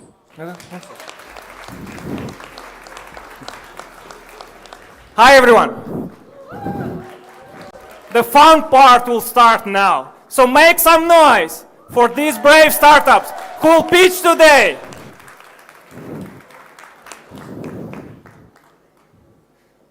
To be a founder, it's a very lonely journey and tough. So let's show them that they are not alone in this journey and make some noise. Guys, make some noise. Come on, you didn't have a breakfast today or what? Okay. So the format is simple. We have 3 minutes for pitching, 2 minutes for Q&A. And we'll be very strict with time, and they will be the bad cop to stop you here. So, we had many applicants, and no one was selected, and see you next time. This is the wrong paper, so. Okay, we have 7 startups who were selected, and we'll have 2 parts of the pitching. We'll have the first part and the second part. So the first part, all 7 will pitch, and the second part, 3 remaining startups will pitch again in the evening. And by the end of the day, 1 startup will go home with 30,000 euro investment and prize.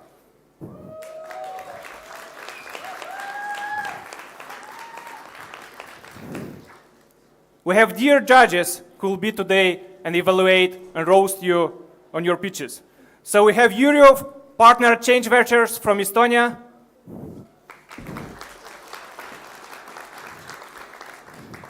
We have Kate, associate from Depot Ventures from Czech Republic. Veronika Kavel from Moldova, angel investor. Mihai Stepanov, founder at Dreamups and Mosaic. And we have Simon, global director and talent acquisition at Doc Planner and angel investor. Okay, that being said, we can start. So the first founder who will pitch today is startup Otto, and the founder is Sergio Caso. Let's make some noise. Clicker.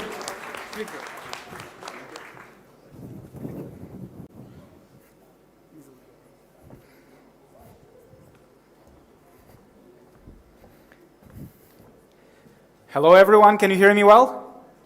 Okay. Ladies and gentlemen, welcome to the future of dining with Otto. I'm sure you all like eating out in restaurants. However, think about this. How often do you feel like an invisible person when you are trying to get the waiter's attention or want to ask for a bill? Have you ever wondered why it has become a norm to get served between 30 to 60 minutes on average, but it can take forever to get you a bottle of water? Now imagine a world in which your waiter can anticipate your needs and will know you better than your mom. This is the world we are building. From the moment you scan the QR code, Otto will discreetly gather insights about your preferences and dietary needs. Then you will be able to talk to our virtual waiter, who will be able to answer you in any language of the world. It will adapt, and it will quickly offer you a perfect meal combination based on the restaurant menu, your preferences, or like in our tested example, even based on your budget. With Otto, you will be able to place your order, to ask for, to leave a review, and even request the bill. However, Otto is not just about recording your orders and your reviews. It will truly understand the narrative, the dining narrative. Every visit, every meal that you order, every meal that you didn't even like will be noted. Otto will know your tastes, and it will make sure that every next visit will be better than the previous one.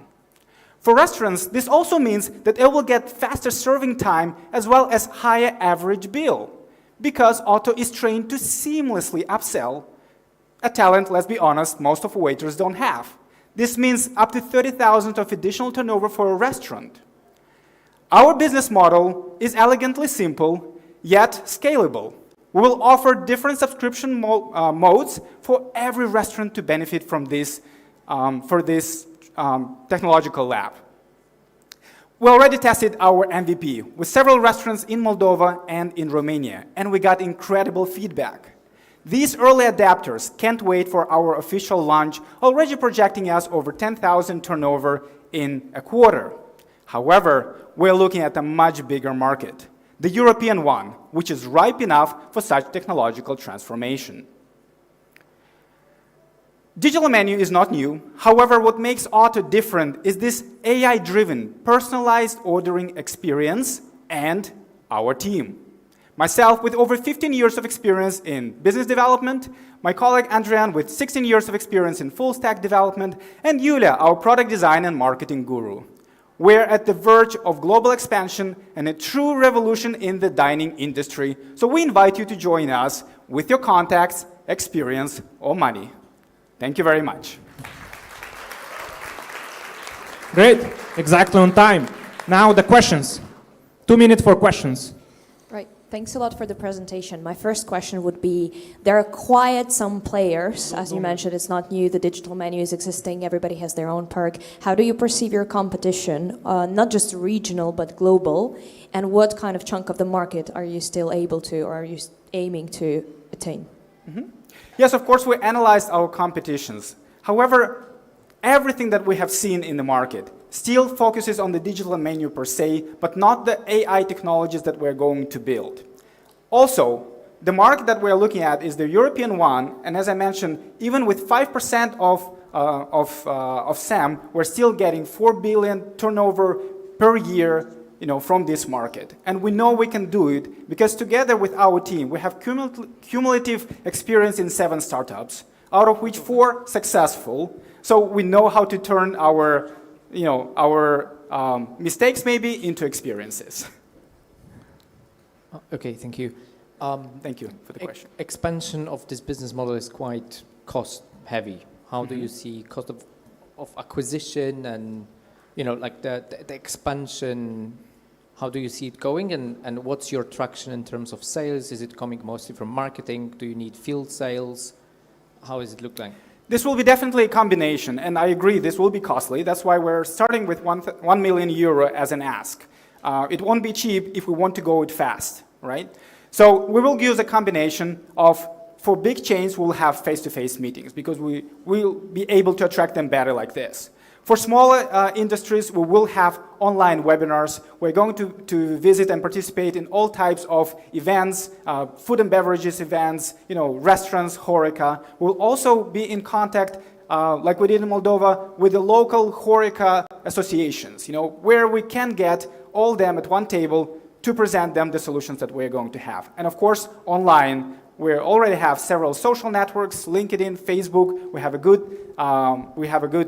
SEO specialist. So we will use all the methods available out there. Yep. Thank you. The time is up. Thank you so much. Let's welcome the next startup, which is VR Live.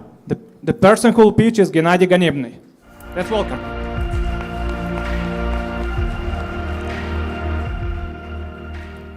Okay, let me quickly test the clicker. Okay. So hello, I am Gennady, the founder and the CEO of the VR Live, a quick listing and virtual tour creation tool. So nowadays, when you go and want to rent or buy a property, you usually search for the property online. But unfortunately, the traditional way the properties are presented online usually creates a wrong impression in your head. And then you go to see the house in person, and you actually see something which is not in line with the image in your head, with what you were thinking about, and you just leave the frustrated.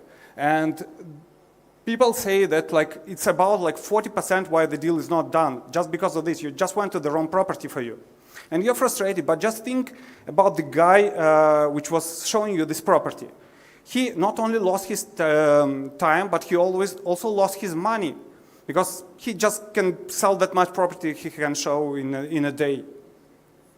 And we solve this problem of lead to deal conversion for the real estate agents by enabling them to create stunning virtual tours that give them exact representation about their buyer's exact representation about the property. And also, we provide them with the agent profile pages and listing pages, which are AI-backed and which AI helps them to create, and which can enable them to establish their online presence with these. And probably you will say, okay, I saw these virtual tours on the internet, okay, but probably this was us, because the next day our product was published on Product Hunt. Wix offered us partnership to be the virtual tour editor on their platform. And Wix is the biggest website builder on the planet.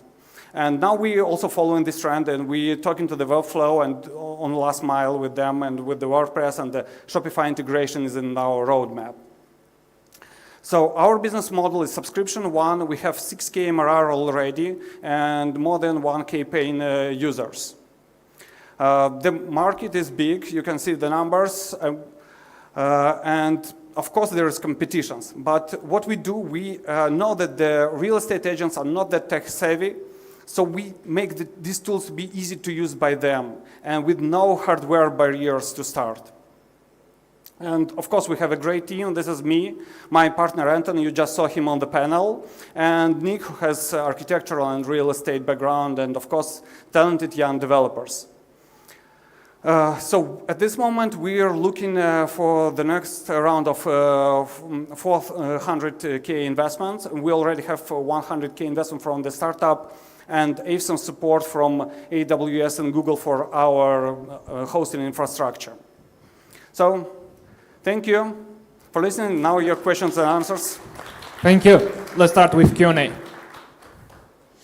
We've invested into a Matterport competitor, and one thing that we've learned from that investment, it's pretty hard to scale good virtual tours because people with their own cameras, they're all different. Do you have to send out a professional to do the viewing? To do viewings all around Europe suddenly gets very expensive. How do you get that done? How do you scale that part of it, getting a good virtual 3D tour?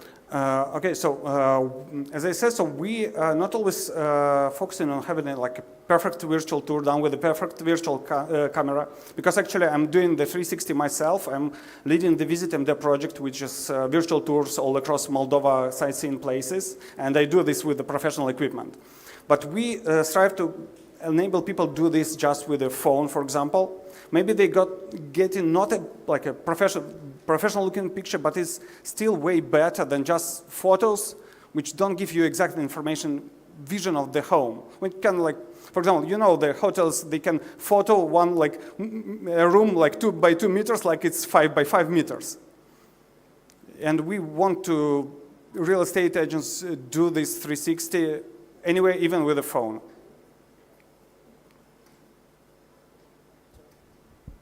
So mostly when you look for apartment, the biggest problem is that the photo, the video, it's not really the reality, right? It's kind of a pimped up. How do you kind of make it defensible against this particular practice of the agents? Okay, so when you do the 360 again, so you just make a look around you. So you can't fool the people here. You can't do just one fancy shot of the most beautiful corner of the house. It's just a photo of every house around, and you see, and the client see everything. Yep, unfortunately the time is up. Thank you so much. Thank you. So the next startup on the stage is ML Crypto, Irina Lazareva. Let's welcome.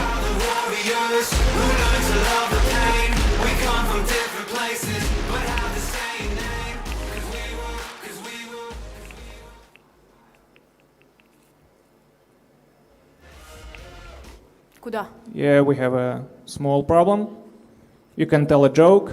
No, I can't. Use this time wisely. Yeah, let's support.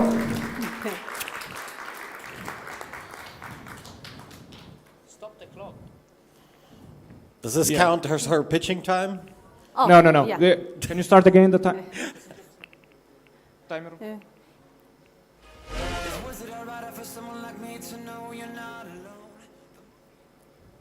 So how many unicorns had to die for those boots? So yeah, we can start. Hello, my name is Lazareva Irina. I'm development director of IML Crypto. Our company is engaged in blockchain analytics and crypto investigations. We transform ununderstandable forms in a graph of connections in a visual form. And we analyze movement of cryptocurrency and origin of cryptocurrency. What the problem? Something wrong.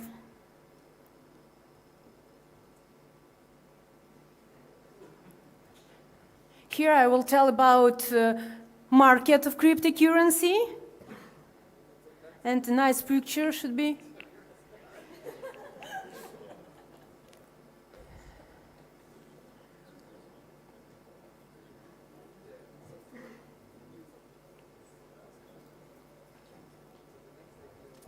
Okay, we'll go with the next startup and you'll come back, okay? Okay. We have some problem with your presentation, so. Okay. So the next startup is One Thinks You Wanna Lie. Welcome on stage. I hope your presentation will work. For sure it will work. Hello everyone, my name is Ion and I'm the CEO of One Things. We help you build high-performing and engaged teams. Now, the same as most of you here, me and my co-founder, we worked in software companies as project managers and dev leads for more than 7 years. And I believe that we felt it the same way. It became so hard nowadays to keep your teams engaged, productive, aligned towards the common vision, and actually keep the top talent in your organization. HR tools are hardly used nowadays. Feedbacks are given once per year. And actually, you don't know anymore as a project manager or dev lead whether your colleague has a side job or is just not working today. Now, if we have this problem, and if we felt this problem, it means that the companies and upper management have this problem and they are losing lots of money. Our solution for that is a platform that will help managers build high-performing teams and actually retain the top talent in their organization. We conducted interviews with more than 60 companies. We went to, we did a lot of researches, and actually right now we have a working MVP and 4 organizations already using it. You know what those organizations actually told us after they started to use it? Is that their attrition dropped by 13% and their productivity increased by 35%. We are doing it through intense integrations, reward-based gamifications, one-on-ones, feedbacks, and lots of other great functionalities. It's important to note that we are not another HR tool. We are actually revolutionizing the performance management in IT companies. We are giving the managers a tool that is going to be used every day and will actually help them to build those high-performing teams and actually retain the top talent. We are better in terms of usability and retention comparing to our competitors because of integrations and gamifications. And you know what? We are targeting IT companies with at least 100 employees, and because of that, our strategy is to give our platform to a team in a company and then adopt it throughout the whole organization. And then, when adopting it, the organization can choose the pricing that they actually want. We have users right now in Romania, Moldova, and United Kingdom. But actually, what we aim for is going to Nordics, because I worked and lived there for several years, and Nordics are more culturally attached to such platform as ours. For that, we need around 300,000 euros. This money will actually help us to develop our platforms in terms of integrations and gamifications, ultimately onboard the next 8 new customers with around 1,600 users, and this will help us to reach the break-even point in 2025 with an MRR of around 20,000 euros. Thank you. Great, thank you so much. Thank you so much. I want to hear more about your go-to-market strategy because you mentioned the Nordics, and apparently you have experience, so can you give us more details on that? Yeah, all right. So we analyzed the markets where we want to go first, and it's easy to say we want to go to Europe and get 4% of the SOM or something. No. We want specifically Nordics because while I was working there, Nordics are more caring about the way their people feel in the company. And actually these tools are more attached to them culturally. And also my personal network is pretty strong. I worked and studied in Copenhagen for lots of years, and my friends are working in IT companies. That's what we are targeting. I have one question to that. So, you know, Nordics is very capital expensive, right? 300,000 euro, it's barely anything there. Yes. And are you not biased on Nordics? So why do you want to go, you know, to Nordics? So, because you're clearly biased on your own to go to Nordics, but you've been there. But it's not the, like, objective decision to build a business there, is it? Well, at first, when you analyze our market, of course, you get your first clients from your personal network. We got it from Moldova and Romania. Now, the next step, the more strategic ones, is to go to the market that we actually know. And I know this market a little bit, so that's on what our decision is based. Okay, so I would revise it again, yeah. Right, if that should be the market. But the other question is, you mentioned the other competitors. You know, I come from HR, so what is the, so you showed the graph. Can you tell me exactly what's the competitive advantage in terms of usability and retention, and do you have any numbers on that? Yeah, so 2 things. Nobody likes to actually use another platform to submit their feedbacks and actually go there and do what managers tell you. That's why we are working a lot on the integrations in Slack and Teams and gamifications. Those integrations will allow us to have the whole functionality of the platform in Slack and Teams, and people will easily work on it and actually communicate within each other. And also, the gamifications will allow us, we work with developers, like we know how they think and what they like. This will actually make them to like to use a product. This is what's bad about software companies. I'm sorry, your time is up. They are pretty boring, that's the point. We want to make something fun. Thank you. Thank you. Thank you. Okay, we have a couple left. So, the next startup is bitchat.io, and the person who will present is Vlad Vedrashko. Let's welcome. Let's test first. All right, ladies and gentlemen, my name is Vlad Vedrashko. I will introduce today BizChat. So, December 7th, 2023, McDonald's goes to Alphabet to build a AI chatbot to support their team of restaurant workers on procedures like how to clean an ice cream machine. So, why does McDonald's need an AI support for cleaning ice cream machine? It's very simple. Because companies like McDonald's, they want some AI support to help their teams perform better. So, at BizChat, we solved this in 3 steps. We provide an easy way to create a team of chatbots for support and training. We provide the possibility to upload the information for training and to classify it and determine the level of access for each chatbot. And we offer simple integration where you can connect every chatbot with a piece of information to tell him exactly what he should provide to the customer or to employees.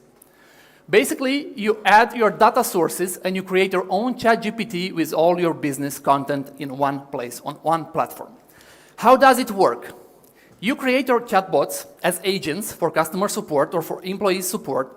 You upload all your information, we call it data sources, and you classify the data sources based on what you need to share. And you can upload images, documents, even websites. You can crawl website with up to a few hundred pages. The applicability is simple. You can train new stuff, first of all. You can use it for government support. You can put it on every website of the government to offer support for people who have questions, and of course, for sales and marketing.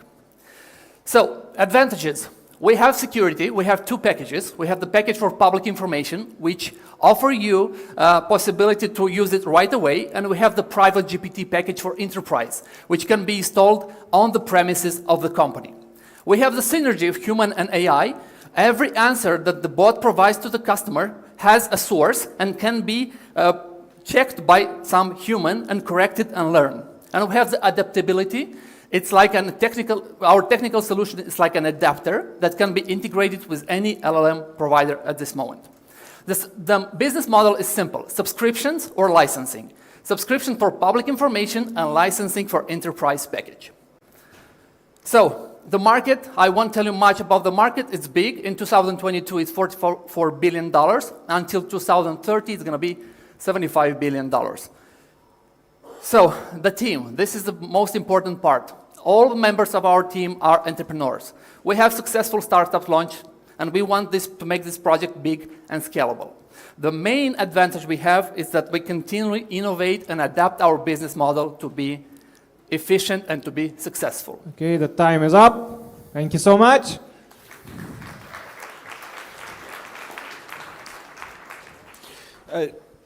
Quick follow-up on your unique value proposition. Like you said, there's 4 billion already being made in the chatbot industry. That means there's big players making a lot of money. Everybody's got chatbots. They all suck, right? If you don't type in exactly the right words, you get no help whatsoever. It's worse than a robot, a lot worse than a human being. How are you different? We are different because, first of all, it's easy to create a chatbot on our platform. That's the most important part. Second, we train our chatbots based on your information, not on internet or World Wide Web. You have the specific training for a bot that you can create in few minutes, and then you can put that bot on work on your website, in your CRM, in your CMS. Imagine, 2 a.m. in the morning, you ask your CRM how many sales you had today and how many orders were returned. Okay? You have instant answer based on the information you have in CRM. It's like a plugin, you put it there. It's like assistant for specific. But isn't this a situation of garbage in, garbage out? You say it's easy to set up, this kind of a chatbot. Usually, it takes days, if not weeks, maybe months, just to write up a frequently asked questions, a fact page, right? Right. But this is even more complicated because somebody inside the company needs to think through the customer journey. So it's not even the technology that takes so long, it's somebody inside the company needs to really understand the client problems. That side you're not addressing, right? We do. Because if you, for example, we have a store in Romania who sells nanotechnology. They have 1,000 technical spreadsheets, which their employees should know all the technical information. They learn. Okay, they uploaded all the documents, and now their employees have access to a chatbot that can provide any information learned from the documents. That's very simple, and it's instant answers, not calling supervisor, supervisor, supervisor, and then getting there. Okay, the time is up. Thank you so much. So the next startup who will be on the stage is Robolex Dogs, presented by Mihai Koșleț. Let's make some noise!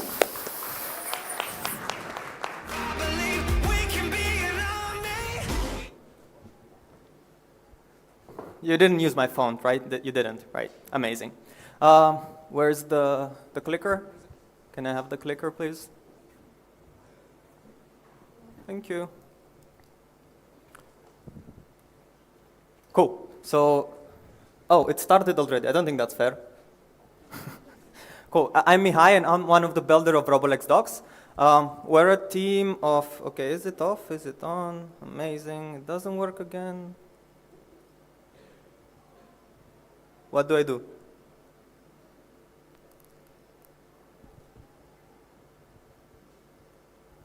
Is it turned on? Yep, she's on. Right. Have 2 minutes left. Okay, it seems to work now. Cool. Again, forget everything about it. Like Chick Chick, do you know the man in black? Cool. Chick Chick, yeah.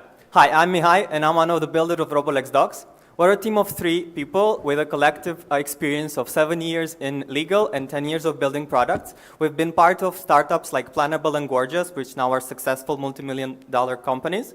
And the problem that we're tackling right now is the legal debt collection, as 43% of small enterprises do not go after the small debt, which causes cash flow issues and blocked growth.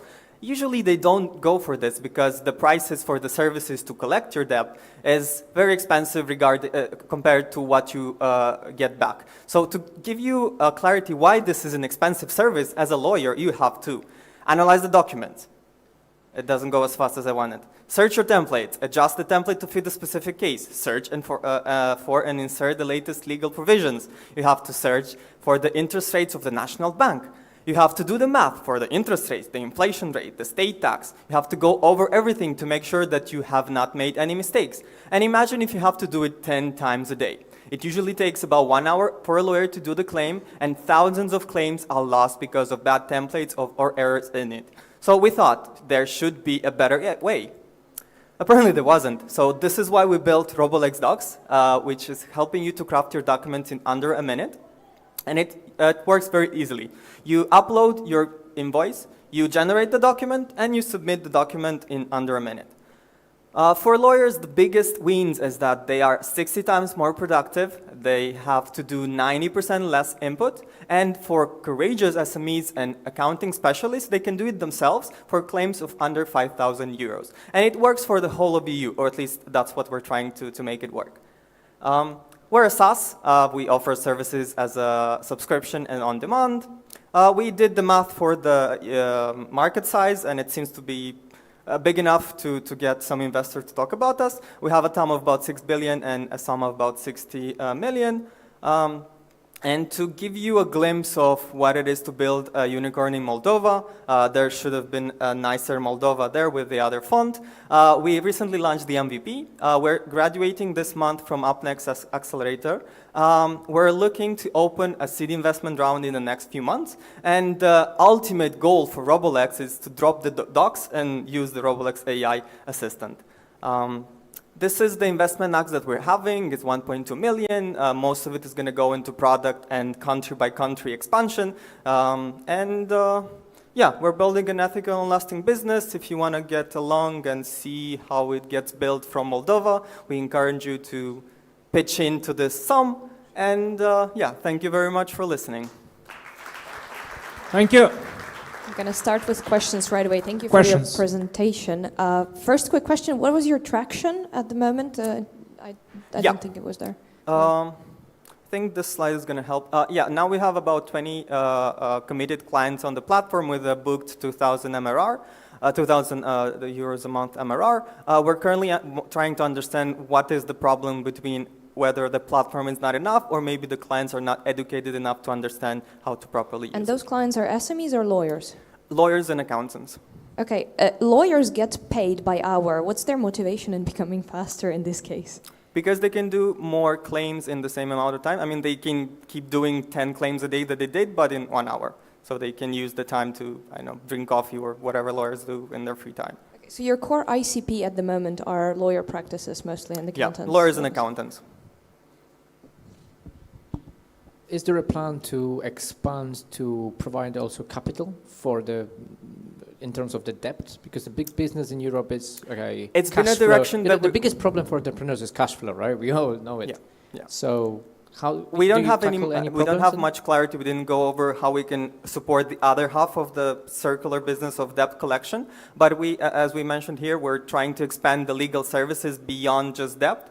To create contract generation or managing your HR documents. I don't think, yeah, we don't have it here, or maybe we have. Yeah, customer validation for Robolex HR, yeah. Do you experience any churn or any problems with the customers in terms of the product? Yeah, they seem to be scared of technology. Maybe it's a bias that law or like legal industry is the last to be digitized because you need maybe somebody that's more formal with a tie, with a suit. You don't really trust that much a computer as a physical human based on the hundreds of experience of personal approach to legal.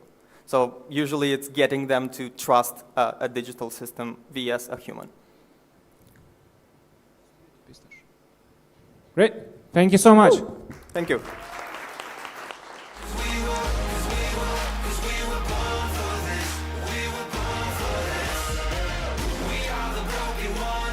This is amazing, and what an amazing range of different ideas and innovative thoughts, and just the courage that people show around here. It's really, really great. And Cardo, thank you for doing such an amazing job. Big round of applause for Cardo here.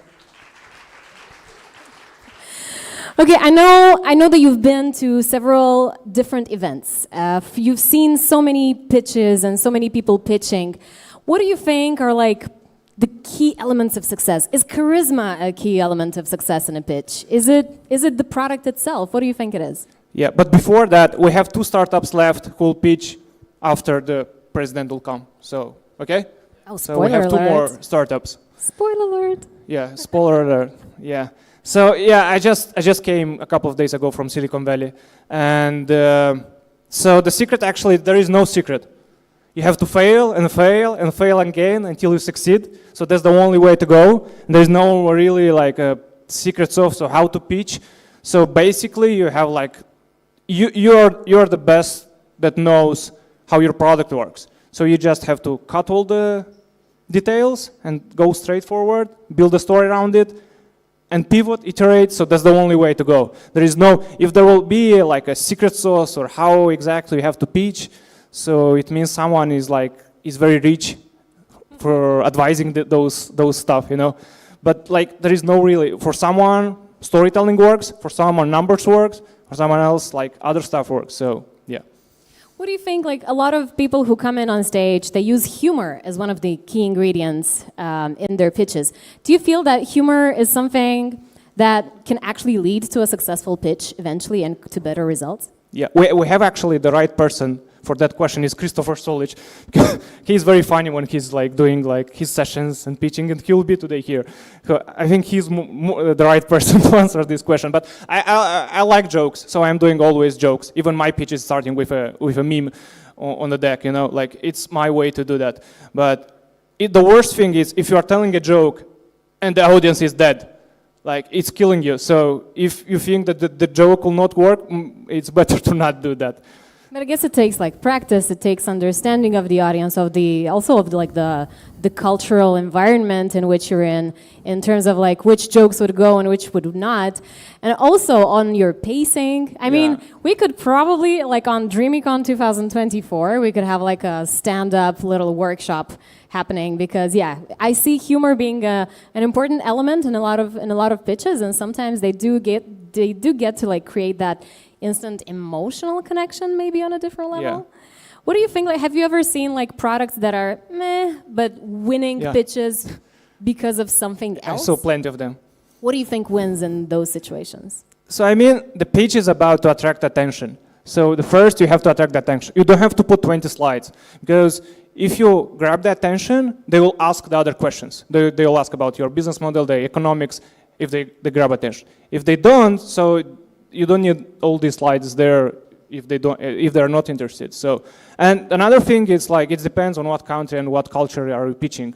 So in US it's totally different from here. You go in UK, there will be a different story. You know, you have like to have different pitch decks actually in different countries that you are going, and to see how the customers there behave, how the investors there behave. So it's very important to adjust your pitches in the countries you are going. So it will not be the same pitch deck, the same way that pitching, you know. In some cultures, they like the storytelling. They want to see you as a person. In other parts, they want to see the numbers, right? The how you're doing money. So it depends on the country. And I think it's very important to also to adjust your pitch decks. Wait, is what you're saying actually that like, you know, startups spend hours and hours prepping their pitch. They rehearse it. They rehearse it in front of their relatives. They rehearse it in front of the mirror.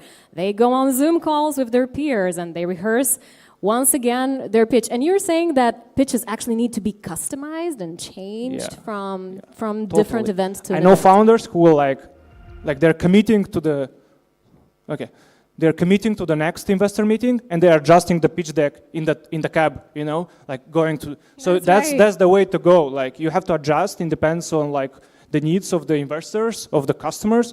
So not adjust always the product, but adjust the way how you present your product. So that's amazing. Thank you so much, Thanks Cardo. so much, and see you soon again. See you very soon because we have 2 more startups that will pitch here in front of you, and the segment that they will be part of is called Opportunities. You know, as we were saying at the very beginning of this conference, opportunities, they can totally happen to anyone. If you open your heart, if you open your mind, and surprisingly, if you are in Moldova, this is a great moment to be in Moldova. Things are finally seeming to fall into place. Things are arranging in a very interesting and nice way. And it is my pleasure to introduce a very special moment for Dreamicon 2023. Leading the path forward is someone who inspires, someone who connects, someone who transforms those challenges that we've been talking about, transforms these challenges into opportunities. Please join me in a very warm and loud welcome for the President of Moldova, Maia Sandu.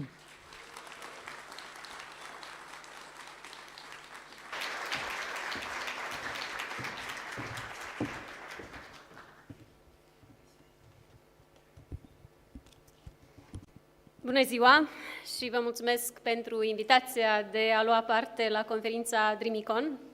Mă bucur că avem evenimente și platforme care inspiră comunități de antreprenori să aibă scopuri mari și afaceri globale care pornesc din Republica Moldova. Antreprenorii din startup-uri acționează, ei arată că se poate, chiar și într-o perioadă marcată de crize, când mulți oameni sunt mai pesimiști.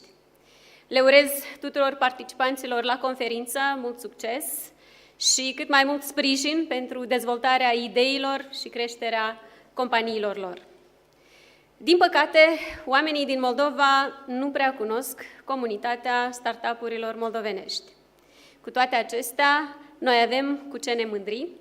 Moldova are zeci de exemple de startup-uri de succes care merită să fie cunoscute și sute de inițiative noi, poate printre ele este și următorul unicorn care va revoluționa sectorul IT. Vom continua să sprijinim antreprenorii și startup-urile. Voi nu doar creați produse și piețe noi, voi inspirați o întreagă generație să adopte profesiile viitorului și să îndrăgească matematica, știința, să dezvolte curiozitate pentru viitor. Avem un program dedicat pentru susținerea inovațiilor digitale și a startup-urilor tehnologice, lansat de Organizația pentru Dezvoltarea Antreprenoriatului, care oferă finanțare în sumă de până la 500.000 de lei pentru idei inovatoare în sectorul digital și IT. Peste 100 de companii au depus dosarul pentru participarea la acest program în anul 2023 și sper să vedem și mai multe dosare în următorii ani. Asta este șansa noastră să creăm aici produse cu valoare adăugată, care pot fi utilizate regional și chiar global. Astfel putem valorifica talentele oamenilor noștri, inclusiv ale celor din diaspora, și putem pune bazele unei linii de produse inovatoare și tehnologice create în Republica Moldova. Știm că aveți ce oferi lumii și vom face totul pentru a sprijini talentele și a vă ajuta să realizați ideile astfel ca oamenii din toată lumea să se poată bucura de rezultatele muncii voastre. Dear investors and guests, welcome to Moldova. As a small nation, our advantages lie in our resilience, ability to create clear priorities, make wise choices, and implement them fast. This is crucial for growing a vibrant startup ecosystem. While still in its early stages, Moldova's startup ecosystem has great potential, fueled by our talented digital workforce. Despite the pandemic and the war in Ukraine, our spirit for innovation remains high. I know there are many promising startups that have the potential to become Moldova's first unicorns in the near future. Look out for them. Our people are our greatest wealth.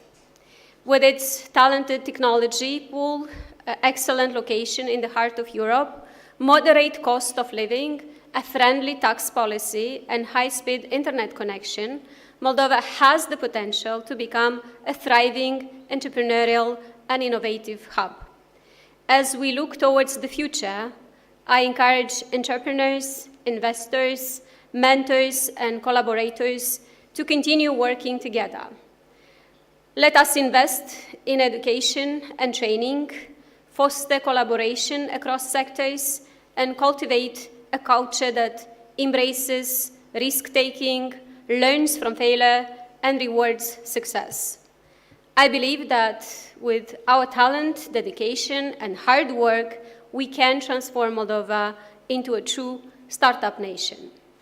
Dragi fondatori, antreprenori, vizionari, țara noastră își croiește drumul pe tărâmul schimbărilor tehnologice, dar semnele acestor schimbări sunt promițătoare. Am încredere în antreprenorii din această sală, în creativitatea și ingeniozitatea voastră, în capacitatea voastră de muncă și de a găsi soluții proaspete, eficiente, ieșite din tipare pentru problemele oamenilor. Sunt convinsă că putem crea condiții optime pentru apariția și dezvoltarea companiilor inovative în domeniul tehnologic sau digital în țara noastră. Împreună cu Guvernul și Parlamentul vom continua să încurajăm cultura startup-urilor, unde eșecurile sunt lecții, iar încercările de afaceri sunt apreciate ca surse de soluții inovative pentru toți. Vă mulțumesc pentru că sunteți în prima linie a progresului țării noastre. Moldova are nevoie de voi. Vă mulțumesc! Vă mulțumim și noi. Thank you. We are very honored and fortunate to have such an excellent presence here with us today. Vă mulțumim frumos. Moldova and the United States of America enjoy a relationship that began 30 years ago. It's fruitful, it's successful, and it's getting bigger and better every time. Here on stage, I would like to invite the U.S. Embassy Deputy Chief of Mission, Laura Ruby.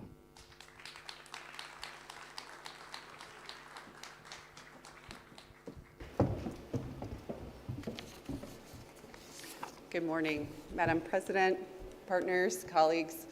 I'm so excited to be here today to celebrate and to support Moldova's vibrant startup community. As Madam President said, we know you have big goals and big dreams, and we know that you have everything it takes to accomplish those. The United States is working with the people and with the government of Moldova to build a democratic, prosperous, and secure future. And the digital economy will play a key role in that future, with entrepreneurship and innovation offering great potential to attract further investment, to create jobs here in Moldova, and to convince young people to build their careers and their lives right here at home. The United States is taking a whole ecosystem approach to developing startups in Moldova. We're partnering with Sweden and the UK to build more robust infrastructure for entrepreneurs through the SME Digital Transformation and Moldova Innovators programs. We're working to upgrade entrepreneurship curricula offered by Moldovan universities. And we're promoting Moldova as a startup destination at international and regional events. For the first time this year, we saw the Moldova Pavilion introducing Moldovan talent on the global stage at TechCrunch in San Francisco, a huge milestone. With this strategic and sustained support, the digital sector has expanded in a really incredible way. It now contributes more than 7% to Moldova's GDP, and Moldova has grown more than 150 tech startups with scaling aspirations. We're so impressed to see everything that you actually, are already dreaming up and making happen. However, significant challenges do remain. With businesses facing high inflation, energy prices, and interest rates, building paths to alternative financing is absolutely critical. To address these challenges, Moldova must continue to cultivate an entrepreneurship environment and leverage technology to increase access to financial services. Fintechs, especially in emerging markets like Moldova's, can bridge gaps in the financial system and serve underserved micro-entrepreneurs. The United States, through USAID, is proud to support Figura and the Moldova Capital Fund as they establish the first crowd lending platform in Moldova, and to have contributed to the development of the FinTech Hub, a partnership between ATIC and ASEM with Tekwill. Thank you so much to our hosts today at Dreamups for organizing this important conference. I'm really excited in particular that you'll get to benefit from the expertise and experience of a number of established American investors and startup entrepreneurs themselves. And most importantly, thank you to all of you, the founders and entrepreneurs who are participating today. Your hard work, your smart risk-taking, and your ingenuity will truly define the Moldova of tomorrow. Vă mulțumesc. Mulțumim și noi. Thank you very much. We continue our pitch deck agenda format today at Dreamicon 2023 with the next segment, which is called Solutions. You know that to make progress a reality, solutions become the currency of that progress, the currency of that development. I am very happy to welcome on stage the founder and CEO of Bloom Coding, who raised €1 million from investors for the first time in Moldova. Please welcome Emil Chichioi. Cause we were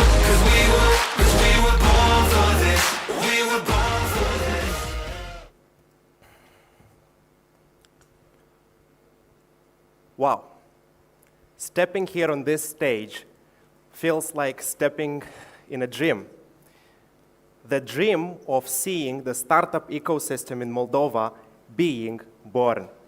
And it's happening right here and right now. And I'm proud to be a reason for this event.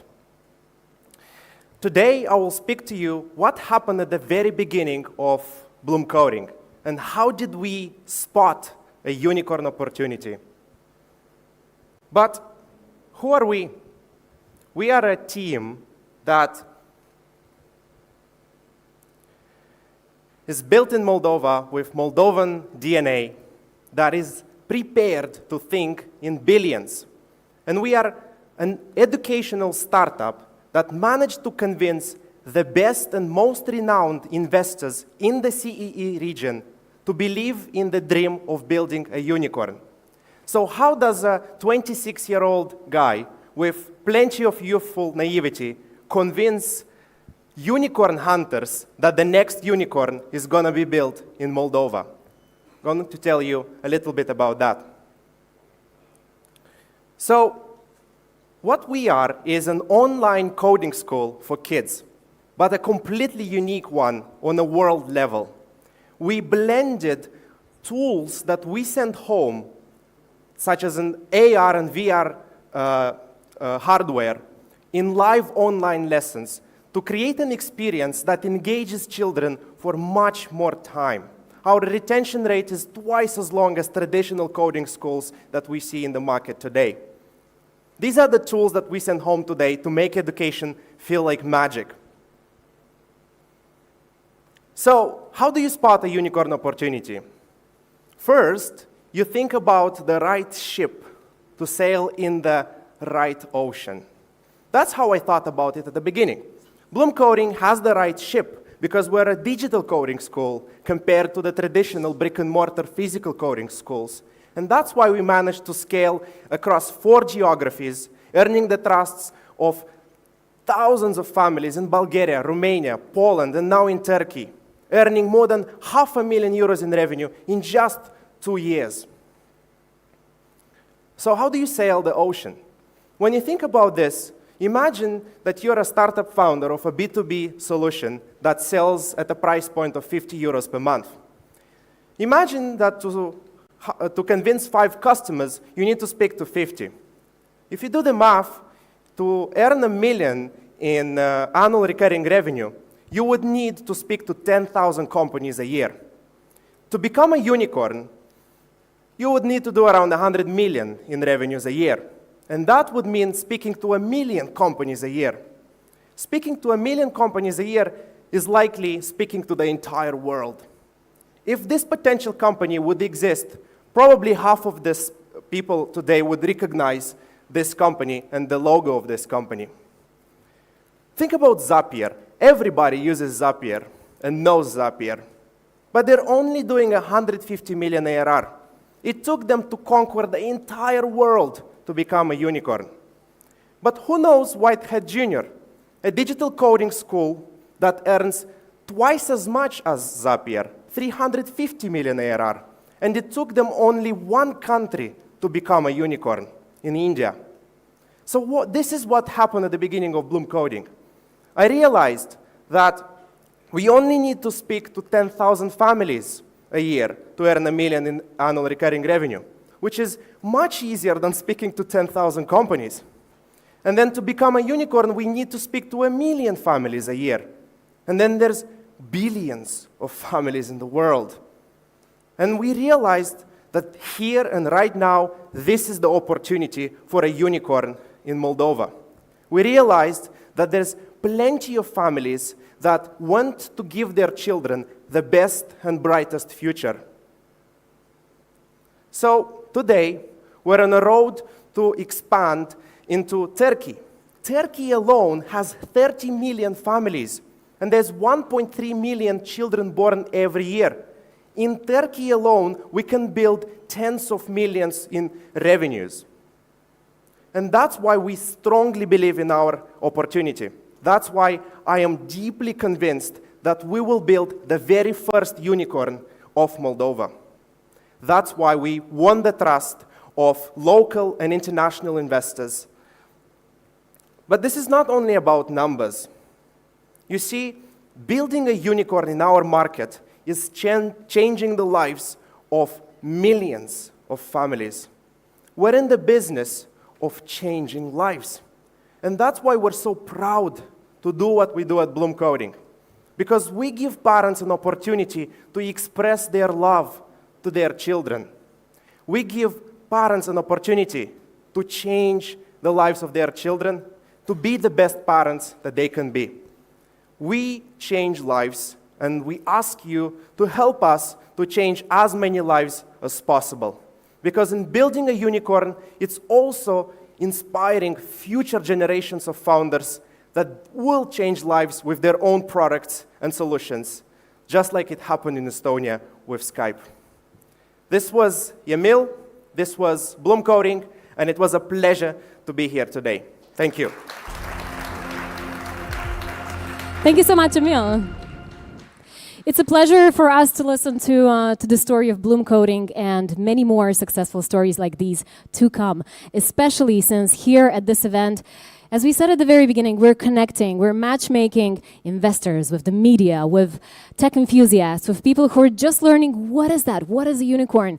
Well, if you spot one here, let us know, because that's exactly what we're after at this conference. We want to spot that 1 in 1,000 startups who gets to become a unicorn, the first unicorn in Moldova. I would say that there's one very interesting industry that seems untapped. But is it? We all know that Moldova is an agricultural country, and our next guest is the founder and CEO of Green Soil AG, who will talk about tech agriculture in Moldova and combining it with data. Please welcome Vitalie Buzu.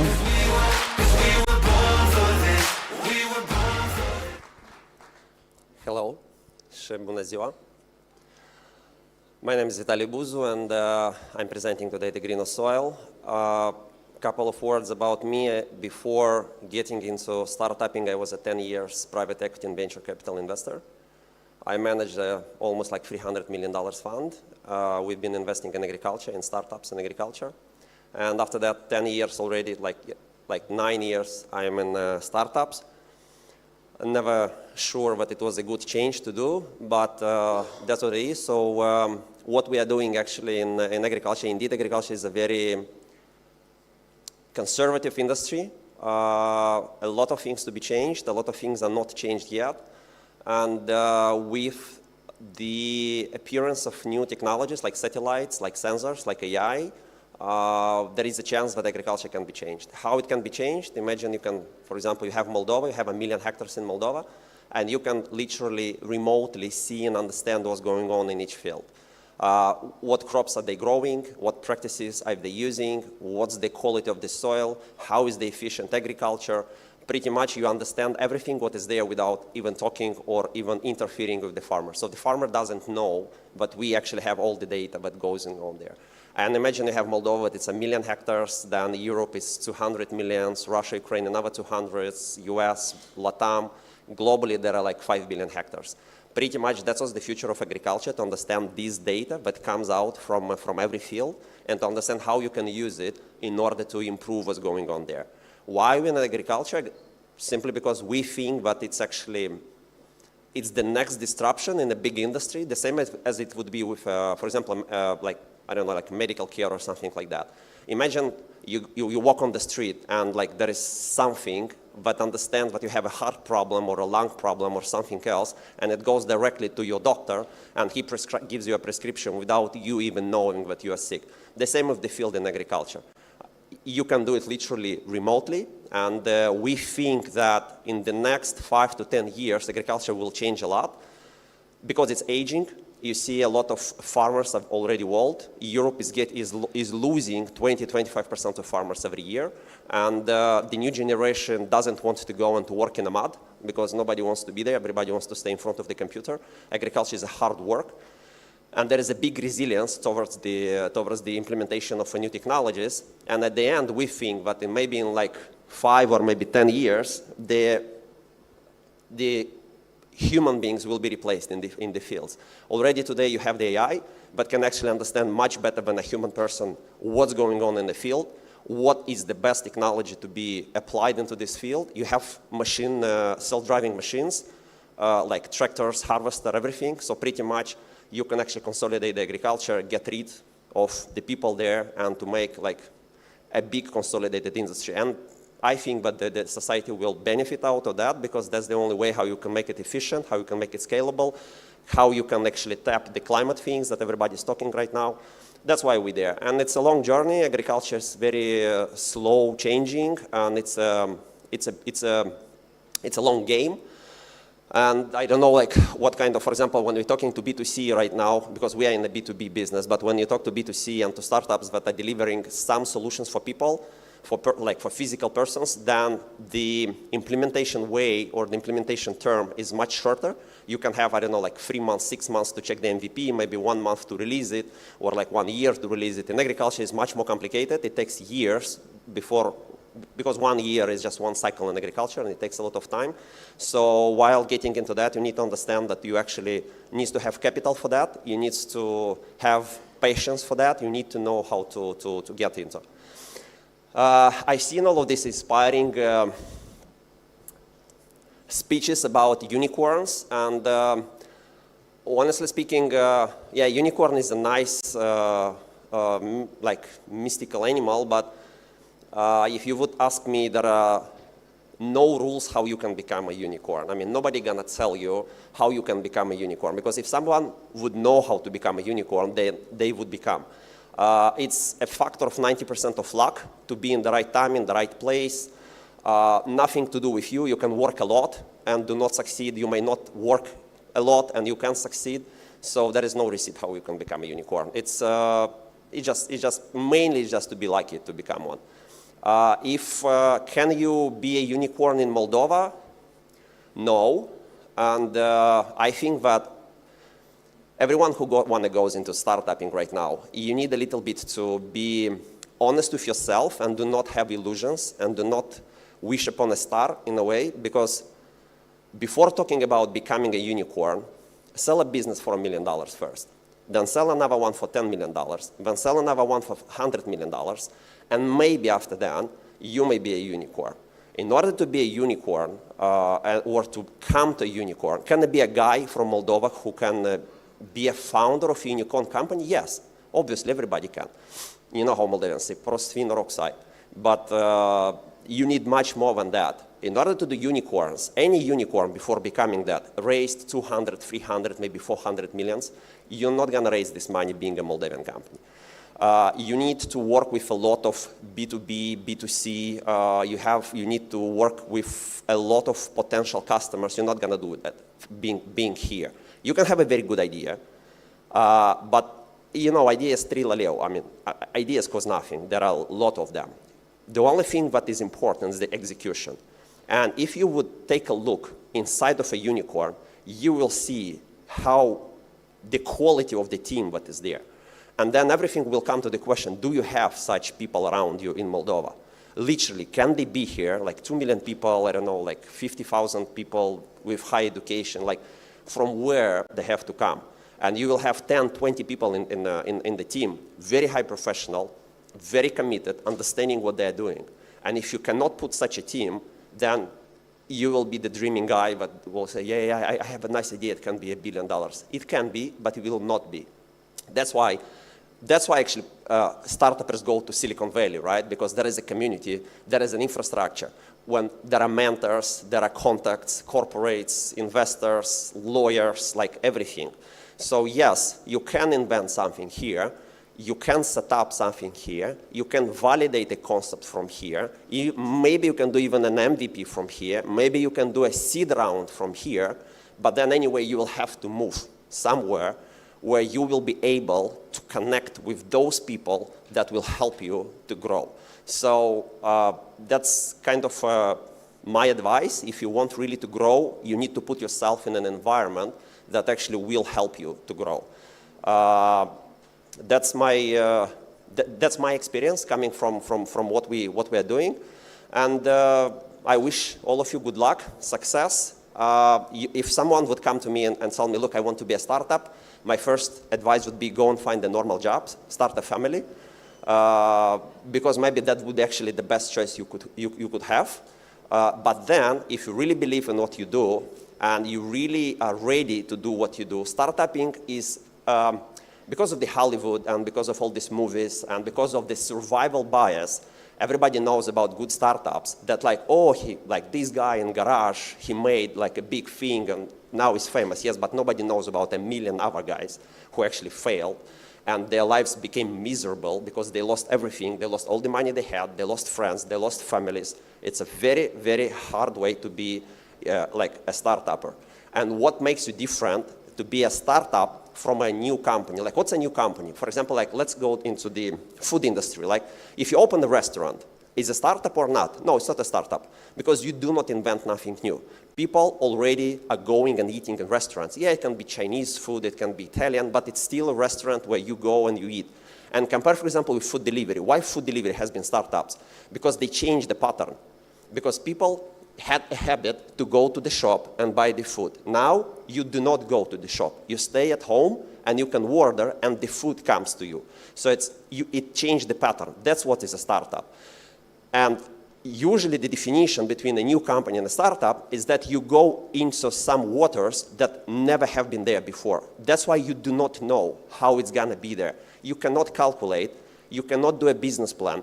I know we as investors always have been asking, present as a business plan, present as a business plan. All these business plans are pretty much fake. It's mainly for you to arrange a vote. But at the end of the day, you will have every day to make decisions, because it's like you're going in something that you've never been there, and every day you see something new, and you have to take a new decision, a new decision, a new decision. And only by being very multidisciplinary, having a good team around you that can give you different abilities, you will be able to navigate that. That's why to be a startup is very, very complicated. But if you go into this road, definitely it's not going to be boring. And maybe it will be rewarding at the end. Thank you, and good luck, because that's what you're going to need.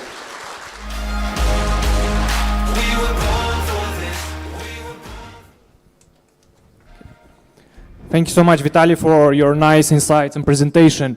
So we have 2 startups left who will pitch in the front of you now. So let's make some claps for those 2 brave startups who waited. So the first one will be Langley, and the founder Vitaly Petrosyan. Let's welcome.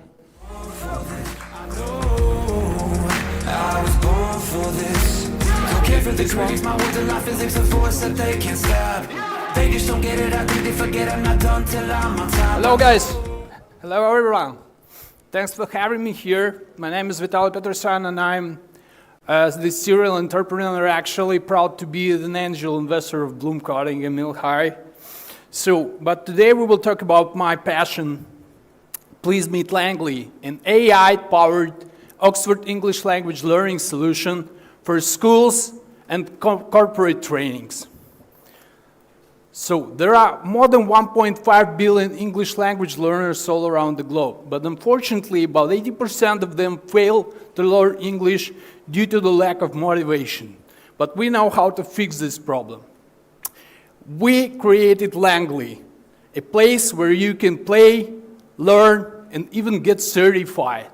And we have an AI assistant to help you on your learning journey. English language learning market is one of the fastest growing markets in the world, with annual growth rate more than 24%. And our total addressable market for the moment is $14 billion.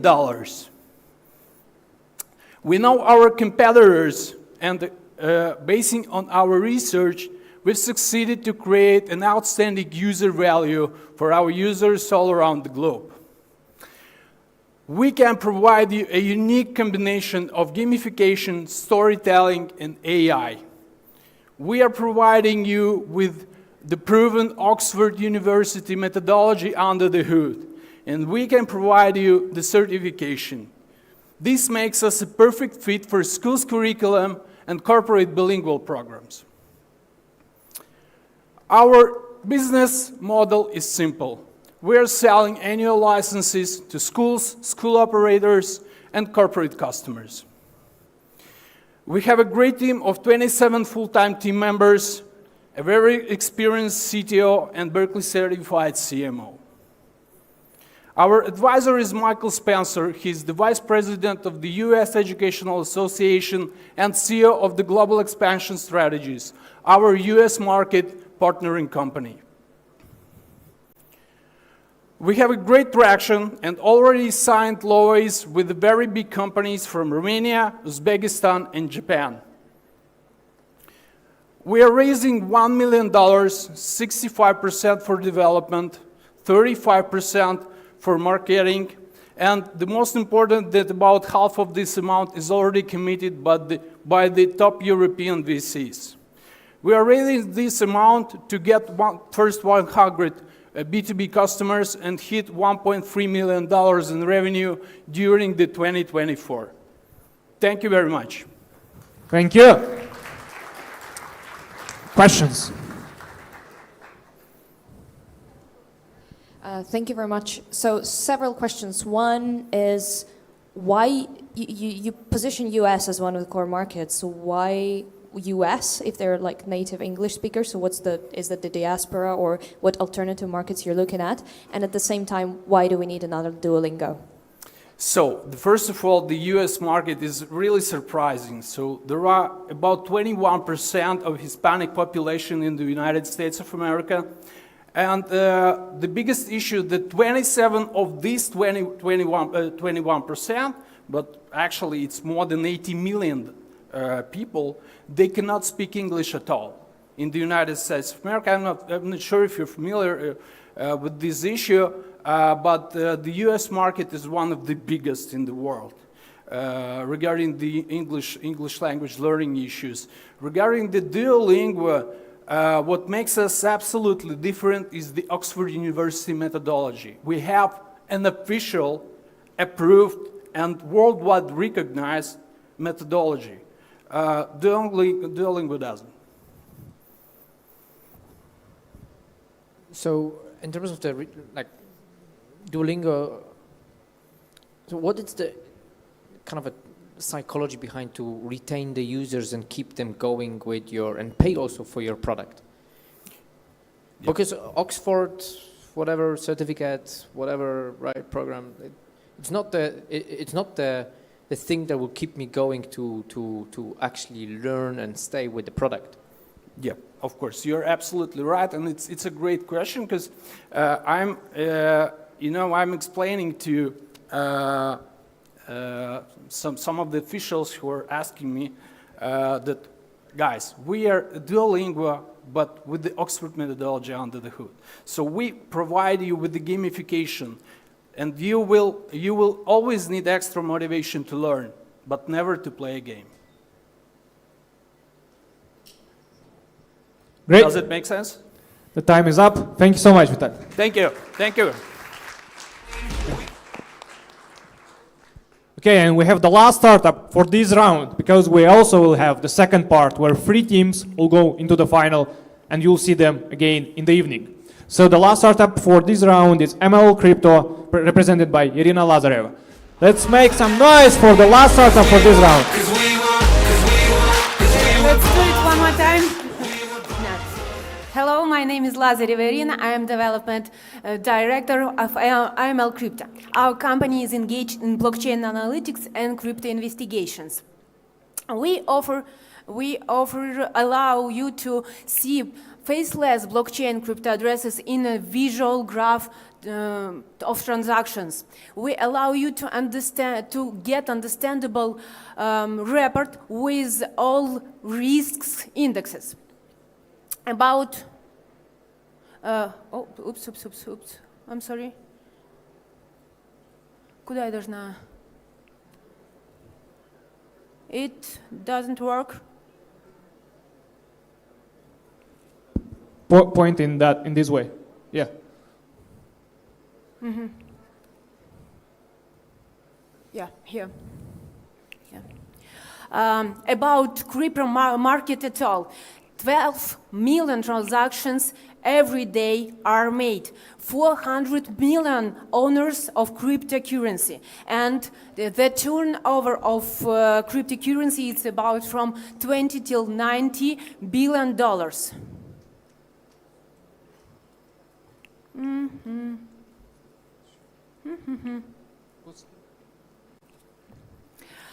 But it's important to not forget about dirty crypto. Crypto assets involved in different scams, in financial terrorism or something scam. $60 billion was passed through the identified crypto addresses of the fraudster for last 6 years. Oh. Something wrong? All dirty crypto tries to become a cash, and crypto users for fraudsters, it's a good tool for cleaning their activities, to laundering crypto money. Good news, a government starts regulating the crypto market. AML procedures become mandatory, and it's very benefits for us because we develop AML tools. Our main product is Bittrace. It's online service for checking blockchain address and analyzing movement of cryptocurrency. Our audience, it's crypto exchanges and private users. You can do check through web or API. It costs from 5 cents to $1 per check. The main value is quickly making correct decision about transactions, about crypto addresses. You need to do only 3 steps. Write crypto address which you want to verify, get risk score, and understand what to do later. For additional information, you can see on the report. We have a grossly dynamic number. I'm sorry, your time is up. Okay. Yep. It was some wrongs with... Last 10 seconds. So just okay. Our team consists of 24 employees. We want 5,000 Ks for marketing, for sales department, and for connecting new blockchain projects. Thank you so much. Thank you so much. Can you please tell us a bit more about your current traction? So do you have now clients, where are located, and when do you plan to actually expand, if you are planning to expand? Yes, of course. Yes, we have... First, it's about, we got a grant and investment, 1 million for boxes, and now we have income from this, from 2 parts. It's crypto investigations and Bittrace. It's about analyzing the crypto movement. For November, we got $700. And in future, we want to increase this number. We want Europe and, first of all, Europe and post-Soviet Union. Sorry, what's your monthly or yearly revenue, and what's the company valuation based on? For last half an year, it was about $60 million. No, 60?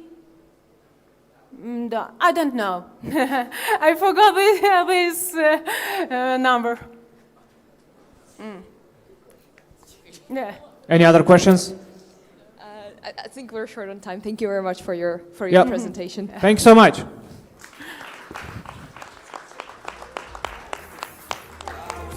I guess they deserve more claps, all the startups who pitched today, right? So that was the first part of the pitches. 3 of them will pitch again in the evening for the 30,000 euro prize. Dear judges, my colleague will follow up with you to discuss the whole pitch in the next round. And now I will invite my co-host Lydia, please. Thank you so much. Your stage. It's your stage. Thank you so much for doing such a great job. A round of applause for Cardo and also for everybody who pitched here. It's very stressful. It is a very stressful job to be in front of an audience and have answers to questions. And when you're passionate about your project and you're passionate about your product, and you still need to convince people about your passion, how great that product is, it's a great, great job. And it's very, very hard. So please join with another round of applause for everybody who is working hard to make things happen here. Yeah. In this part of the conference, we are talking about solutions. And especially we're trying to look for inventive answers to different challenges. Some of the questions that we may all ask are, how do we know if what we're doing is a business or a product? How exactly do we validate a certain idea? To answer some of these questions, we have a guest from Romania, co-founder and chief learning officer at Nifty Learning. Please welcome Letizia Ștefan.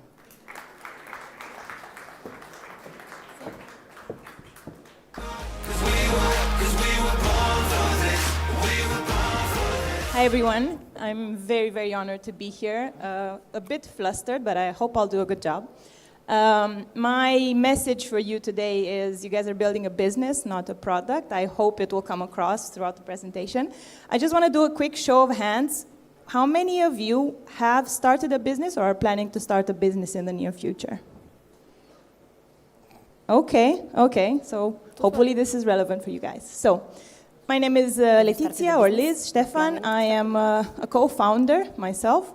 I'm building a platform for workplace learning, trying to make it so that, quite frankly, learning at work doesn't suck. And we've learned a couple of lessons while doing this. The very, very most important thing about building a business is customer validation. And I have some good news for you. You can do it for free or very cheap. You should start before building, and you should always let customer validation guide your decision making. I'll give you a very short example of how this can fail, because we did it. I come from the learning and development industry. I used to work with many customers in Fortune 500 in learning and development. Airbus was one of my biggest accounts, and they used to do catering for training activities. So I took this information and said, while building Nifty, we should definitely accommodate for catering during training sessions, because this is very important. So we spent time, we invested money, we built a feature. 3 years, nobody used that feature. We could have spent that month and a half, probably 2 months of work to do something smarter with our time. So we learned a very big lesson from this. You always, no matter how experienced you are in a certain field, you always validate before you build. I'll also tell you how we succeeded and how we learned from our own failures. And I think this is a very good example of how to do customer validation effectively, cheaply, and with long-lasting impact. Our first enterprise customer, we planned a 30-minute online meeting saying, you know, we're just on the scene, we're trying to get orientated, how about you give us some feedback on what we're trying to build? We did not pitch to sell, we just said, we're new and we want to learn from you, the experts. So we scheduled the meeting, and luckily it was possible for us to genuinely go there in person. So we jumped on a train, we went to the meeting place, and we let them know 5 minutes before joining the meeting, hey, by the way, we are in front of your office, how about we meet in person and grab a coffee? So we kind of tricked them, but it worked. So half an hour of conversation turned into 2 hours and a half about, oh my God, this sucks, I don't want to do this anymore, our problem hasn't been fixed for years, the current technology that we have is not supporting us to make progress, and I'm so happy you are asking us because nobody listens. So we just asked, what hurts, how big is your problem, and we let them do the talking. It cost us nothing, well, it cost us a ticket, train ticket, if I'm honest, but it was the foundation of our longest lasting business relationship, and 4 years later they are still our customer, and we are just renewing right now for the 5th year. So what we did here is we validated before building. Quite frankly, we didn't even have a mature product back then. We just asked about their frustrations, learned those lessons, and built them into the product. When we signed the contract with this company, we didn't know, quite frankly, if we were going to deliver on time, but we made a promise to them and to ourselves that we would. And we constantly asked for feedback while developing. By the time the go-live date was announced, we had built everything in collaboration with them, and they are still happy, returning customers in their 5th year. So what I'm trying to tell you is you must ask for feedback. You must always consider that the customers are the ones that give you the money to continue building your business. So even though you might be very passionate about building a product that solves a problem, and many entrepreneurs are builders first, please remember that you should validate your assumptions before you write the first line of code. So obviously this is the message that I want to leave you with. There are many ways to test your assumptions. You can do experiments, smoke tests, A/B testing, many things that you can do. You can fake an entire company within probably half an hour of using Webflow or Wix or something, just to test out some assumptions of whether people are going to buy. And once you have this initial data, you can even directly go to investors to fundraise with that before, again, writing your first line of code.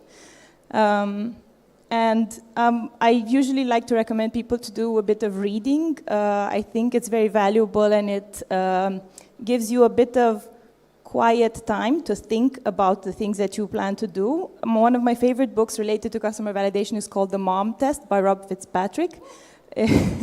It's also a book that I always recommend to the startups in the Dreamup programs because I think it tells the best story.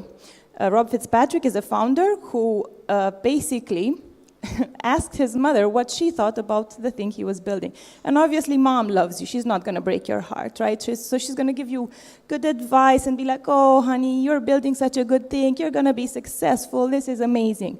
Mom is not your ideal customer. Go to your ideal customers, and if they're too nice early on, that's not feedback. That's kicking you out politely. You need to get to the difficult conversations. You need to make sure and check for understanding, ask the same thing maybe in a different way to make sure that you definitely understand what they're talking about. And very important, ask things about the present or the past. What have you done to solve this problem before? How much money are you investing in solving this problem?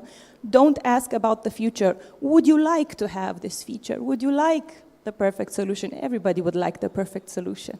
And because I'm in the enterprise B2B space, and typically for products like ours, Excel is the biggest competitor, you'll see a very cute thing in the book where he says that basically he is outcompeted by an Excel feature, which is pretty difficult to genuinely compete with. So whenever they say that they fix a problem through Excel, that's a good indicator that indeed there is a problem, but you should also find out if they are wasting money or paying money or trying actively to find a technical solution to replace their current process. Because sometimes, unfortunately, and for many years to come, Excel will still be a very, very big competitor to enterprise B2B solutions. Okay, so this is my last slide. I actually am going to attempt a joke, so please be kind. I was telling yesterday evening, Joyce Jean Grey, which I met yesterday, who's absolutely amazing. I was telling her a joke, and it's like this. So a pessimistic brother and an optimistic brother just before Christmas, and they get their gifts. The pessimistic brother receives the best, brightest, shiniest red BMX bike, amazing, all the sounds, all the brakes, everything. Oh, I hate this bike, it sucks. I wanted a blue one. This is not what I wanted for Christmas. My Christmas is ruined. And then the optimistic brother, he gets a box of horse manure, horse poop. And he's like, oh my God, I got a horse. It's here somewhere, definitely. My advice to you is don't be like the pessimistic kid, obviously, but also don't be like the optimistic kid. Make sure you see the horse before you celebrate its arrival. Thank you so much. Thank you so much. That was great. And yeah, actually, if you see a unicorn, shout out, because again, we're on the lookout for a unicorn right here. Our next guest, you've seen her before. She's been on the stage. You probably know her already so well. She's here to tell us why we do what we do. How do we decide on what to focus? Please welcome the CEO of Dreamups, Alona Rotaro. Yes, hello. Oh, I don't have my clicker. Sorry about that. I hope my slides are here. Hey, hello everyone again. I'm so glad to have all of you here on stage, not on stage, but in our hearts for those who are on stage to encourage you to continue the good work you do. 10 years ago, we didn't have any knowledge about how to build a startup. We obviously didn't have mentors or capital or infrastructure. But even the worst thing is that we didn't have the right mindset. Because you all know in this room, but maybe somebody who is not here doesn't know that with 5 people, you can build a business around the corner, or you can decide to do a global software company which will solve a problem for a global market and for a global audience. So we are here today at this conference, which is dedicated to you, to startups, and we have all the right components. We have mentors, experts, founders, investors, all here to support you and to prove that we have a good ecosystem and promising ecosystem of startups. And I want to share how it happens at Dreamups, and it all started for us in 2015 with 5 local entrepreneurs who decided that they wanted to do more. They wanted to grow the mindset of tech startups. And this is actually a picture of 2 of the founders of Dreamups, Mihai and Sergio, who meet with, guess whom? With Steve Blank, the father of everything which is in our curriculums, which is the one who teaches us to listen to the needs of our customers. They went to United States, to Silicon Valley, and they brought to Moldova a couple of know-how programs. And since then, our vision is that every one of you is an innovator, and you just need the right tools and we want to help you with the right tools to cut through the time and through the money and through your mistakes and to build your companies as soon as possible, as successful as possible. And of course, our goal is to build the first unicorn from the Republic of Moldova. When we do it, we promise we shut down our company and we go home. Our mission is done there. I don't know, maybe Mihai is not, will not agree with me. How we do it? We do a full ecosystem, we have a full ecosystem of programs which help us execute on our mission. And we start with education, which is obviously the most important part because we work on the mindset and we do national programs in Romanian language for any age of people in Moldova who want to discover the startup world. We have a startup school which is co-created together with Orange, and we do a discovery program for pupils with 800 pupils already joining our program. This year, together with Mix Project, which is this round of logos, but also partners who help us, we redesigned the program to make it the most accessible and inclusive program in the region. So stay tuned. Then we have Verdeply. Did you know that this year, together with lots of great partners, private and public, we pilot and we want to introduce in the national curriculum an innovation and technology course which will solve problems of environment. This is so exciting. And then we have, yes, thank you. And then we do Catalyst. Maybe you recognize your faces because here we have many of our beneficiaries. We want to take each problem of our ecosystem, of our communities, and find innovations. And this is the easiest way for you to identify team members, to practice very quickly how a pitch works. And then we have another program which recently happened together with our partners who are also supported here, Agenția Națională pentru Tineret. where we pre-accelerate startups, and then we will wait for them to join our accelerator. We have pre-recorded content, so we try to productize ourselves some of the content we create at Dreamups through pre-recorded masterclasses in Romanian language or the language of the country where we are, because we think globally. And then we also work with Orange. We did, our partners at the beginning said, we started working with them in 2016. Each year they help us with money. This year we united our forces and we brought to Moldova Orange Digital Center, which is a global social initiative allowing citizens of the country where Orange is to learn free of charge entrepreneurship, coding, and skills for the future. So here in pink is the programs we co-organize, and we are so happy to do it together. Maybe you know already, we have in the corridor the Renter team, which is a team of success we have in our programs. They started, I think they were in all accelerators, not only at Dreamups, but also in our community. So it is a startup which grew together, it grew in all our programs, in all our opportunities in Moldova. They solved the problem of carbon footprint through renting bicycles, electrical bicycles to couriers. And they won a grant, and then they were promoted in other accelerators, and they won an investment of 80,000 euros and launched in Moldova. And in the summer, they told me they are gonna launch in Romania, and they did it. So, and these are, you know, just pupils. They are from Yalovane, and they are maybe the first year in university. And how promising these founders look.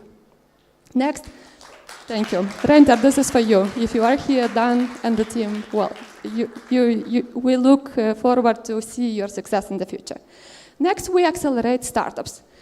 In this section, we work with a global community of startup founders and mentors and experts and entrepreneurs and investors, you name it. Because, you know, we want to connect the greatest minds globally to join us and to help you to build more innovative startups.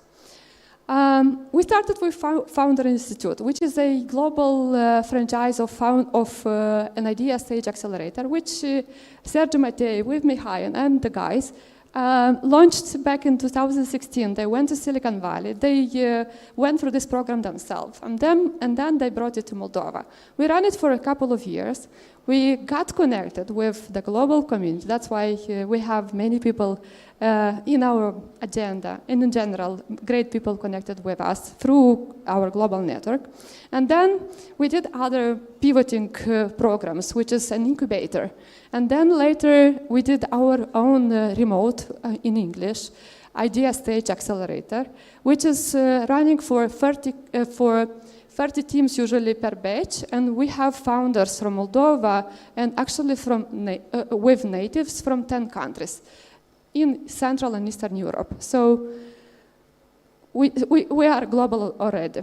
This is our last batch, and you saw somebody on the stage today.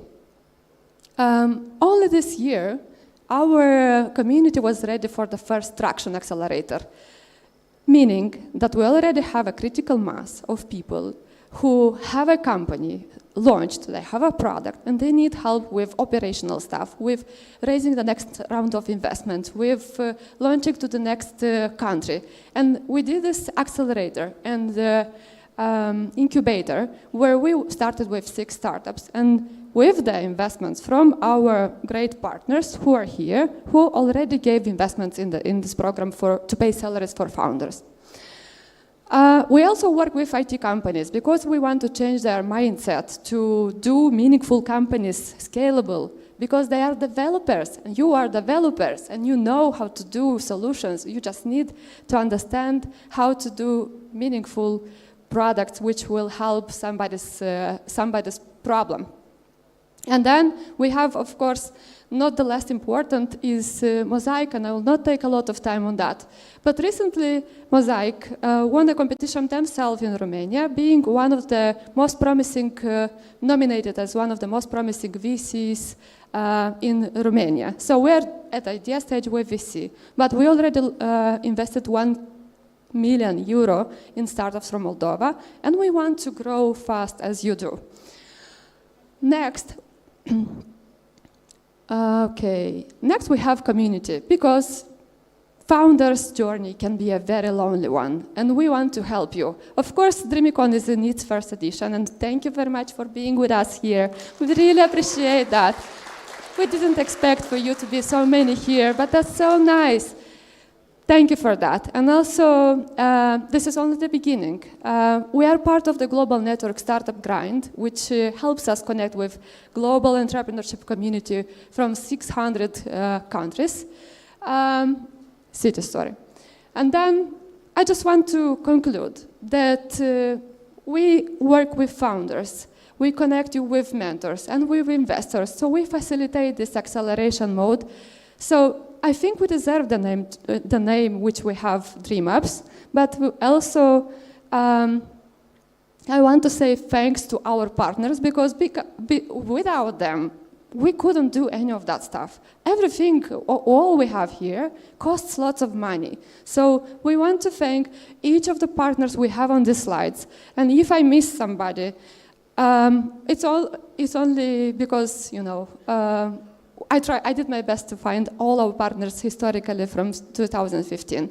And we are really grateful, and we want to encourage them to continue to support you, founders, who will develop this country's economic. So we are focusing working with global network of mentors. We are focused on tech solutions only. We work with our alumni, being the next generation of mentors in our accelerators, and we encourage through our all curriculums problem solving. If you want to be part of this mission, whether you are an expert, an investor, or a founder, please join Dreamups mission. Thank you very much.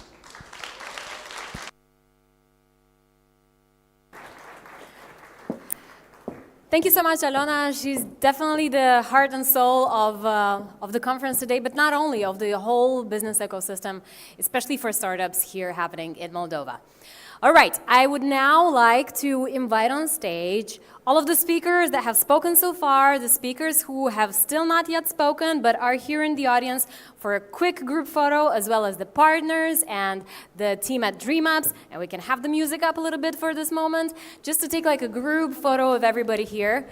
So come on over if you see people with We blue actually tops. want to have also participants joining us on stage. Oh, everybody. great. That's Sorry, I perfect. forgot You to want invite everybody in the audience? Yes, everybody to be on All stage. right. We want a picture now, and then we continue. It's not the end. That's great. So everybody who's seated right now, come on up on stage. Come on. This whole conference is about courage and getting up on stage. Join us in a quick group photo, and then we shall break for lunch. We can have the music up for this moment. Hell yeah, that's going to be a busy stage right now.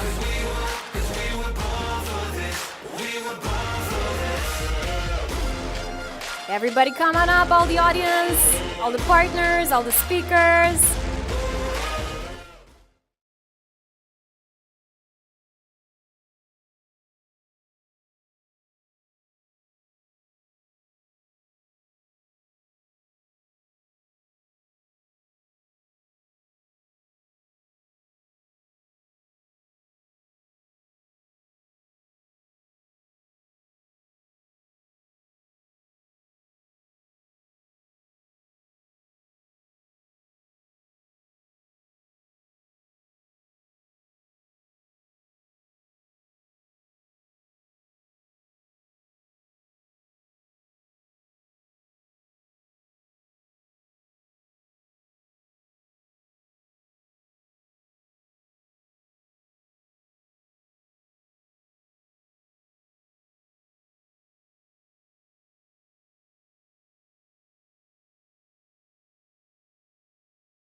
Back on track. We're back on Dreamicon 2023 here, powered by Dreamups, hosted here at Tekwill with a lot of speakers, amazing panelists, amazing startup alley right there. Hopefully a great lunch that you've all enjoyed, and now, don't get into that snooze phase after lunch, because a lot of energetic, full of inspiration speakers are going to come up here on stage. So let's do a quick recap. Again, the agenda of today is in the shape or in the structure of a pitch deck. So what have we been discussing up so far? We've discussed vision, we've discussed problems, opportunities, and solutions. And what's up next? The actual formula. How it works. How does it actually work? What are the practical advice? What is the practical advice in there? This is a very captivating segment, and we will be talking beyond that vision. We're going into practicalities right now with those who have actually executed the journey in the meantime, and we can learn from them. One such amazing person is the next speaker. He's an innovation coach, and he will talk about how to build a billion-dollar business in Moldovan. Before he comes on stage, let's see a raise of hands. Who here thinks that they can build a billion-dollar business in Moldova? Raise your hand if you know that you can build a... Yeah, that's amazing. No, that's 2 little hands. I think we can all do it. I think we can add some shy hands over there. That's amazing. For those who raise your hands super high, amazing. Those who are not sure yet, well, Nick Himovic is going to come here and is going to tell you how to build that billion-dollar business here in Moldova. Let's welcome Nick Himovic.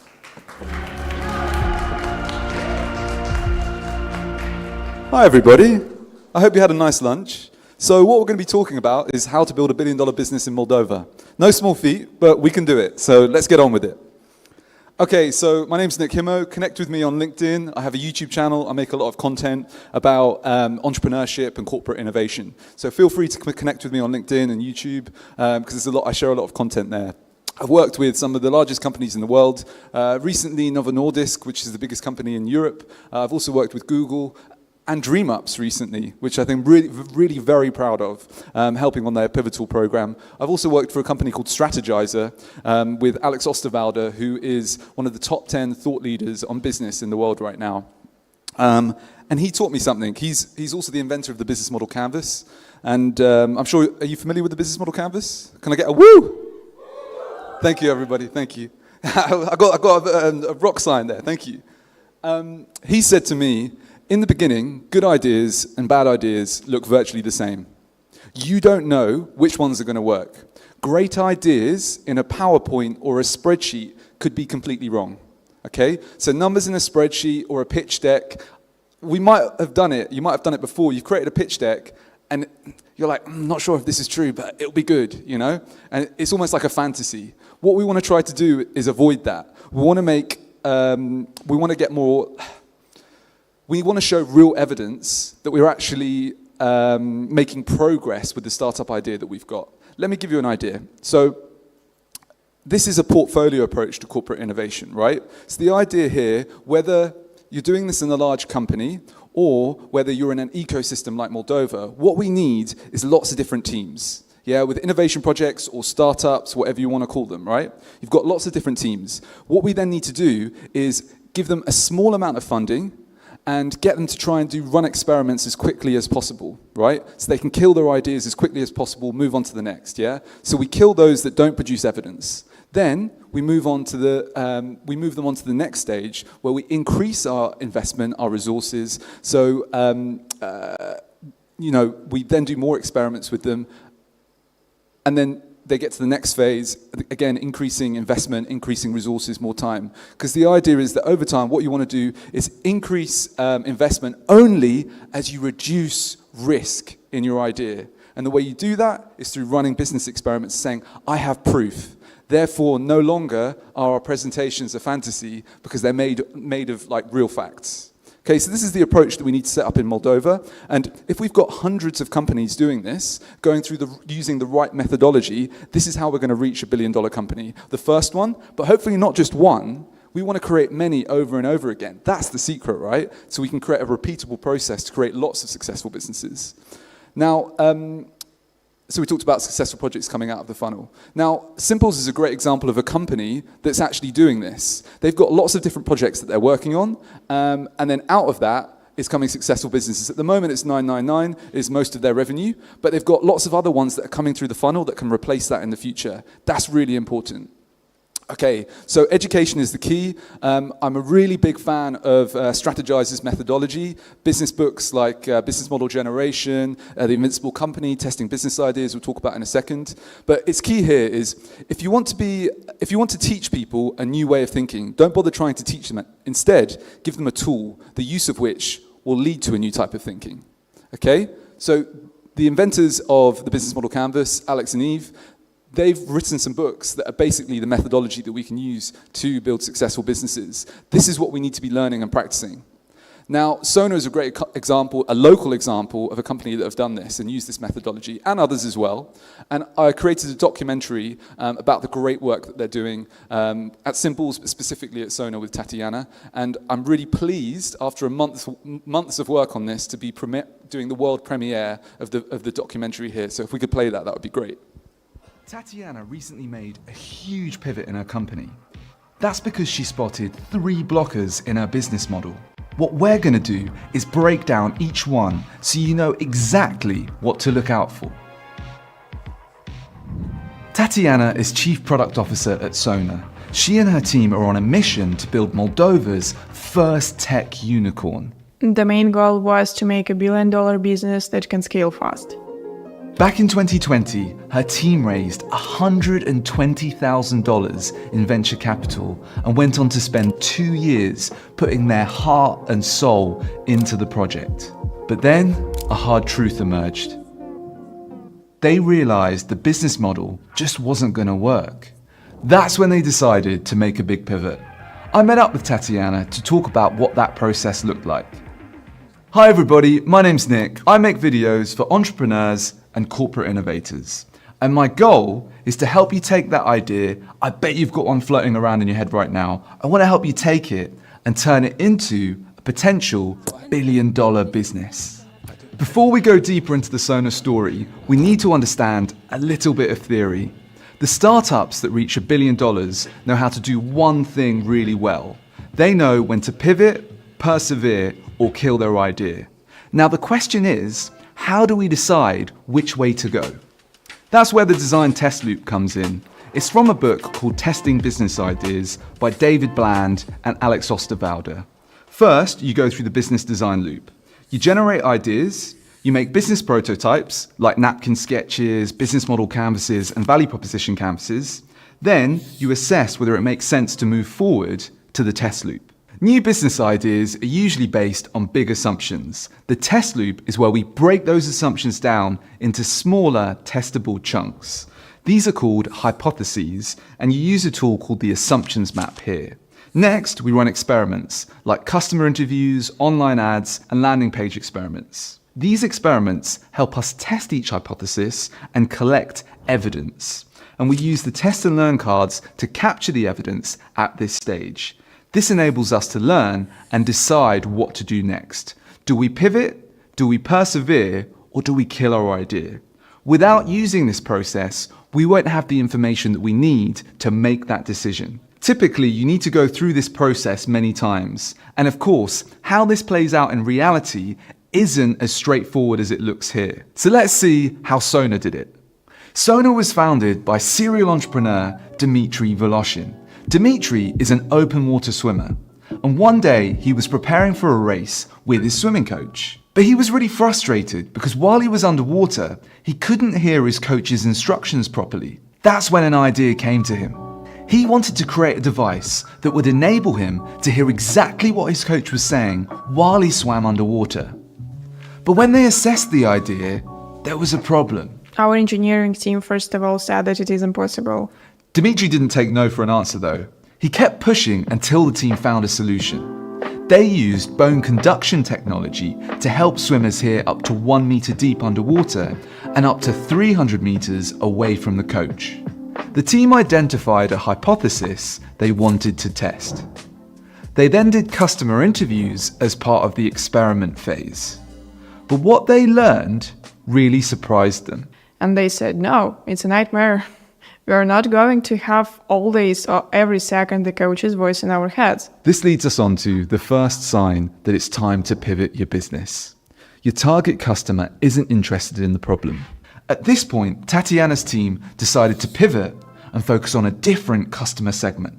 Then we went to the swimming coaches and asked maybe they are going to buy our product, and they really had the need. Coaches have to shout all day, which puts a real strain on their voice. They also have to wait until swimmers have finished a length before they can give their feedback.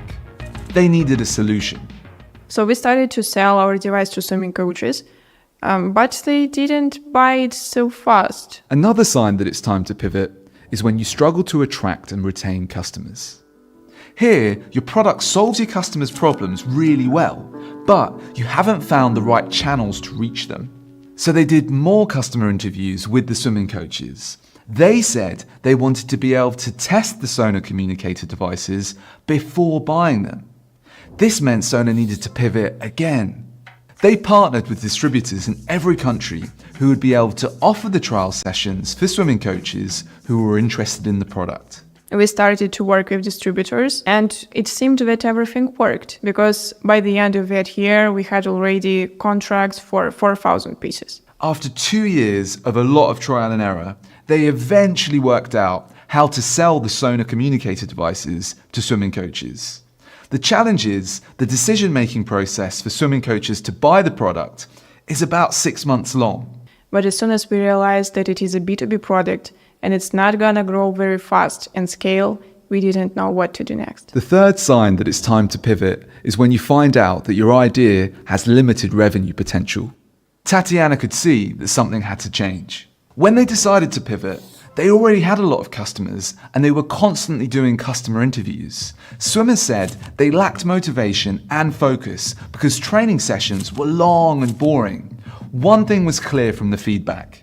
A lot of time we get some questions about, can I use it to listen to music? That's where the idea for a new product came from. So here's our solution. Our device is a small puck that can be placed anywhere on the swimmer's head, usually under the swimming cap, or including the special clip that can be placed on the goggles. It works on bone conduction technology, doesn't have any wires and headphones, is fully waterproof and comfortable to wear. Before going all in on the idea, they decided to test it first. Tatiana and her team have very clear criteria for testing business ideas. We take 1 month, 5 iterations, and $1,000. The goal is to get 5 purchases in this time. If they don't get them, they kill the idea and move on to the next one. Tatiana's team tested the idea for Sonar Music with customers. They built a landing page and started taking pre-orders. Dmitry and I agreed to test it, and then to see if we should do it or not. We tested it, and it worked. They actually got 8 people to sign up for pre-orders. It was very nice because not all the customers are ready to buy the product when they know that it is a pre-order stage. And it was written on our website, and every customer knew that he will have to wait, first of all, and that it is the first batch. This meant they had enough evidence to confirm that they should start manufacturing the new Sonar Music product. We have started our manufacturing in spring, and we have got the first batch ready of 1,000 pieces in September.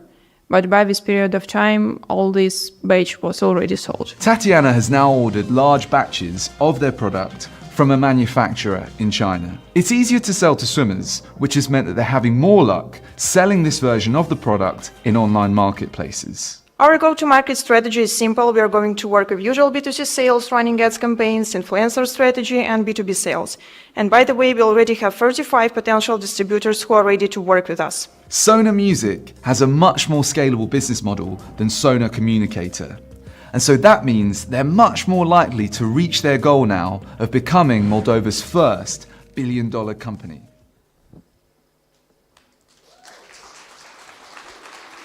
Okay, so I'll just leave you with 3 points. 1, use the right tools. Ideally, strategize this book. I really recommend all of those. Test your ideas and know when to pivot.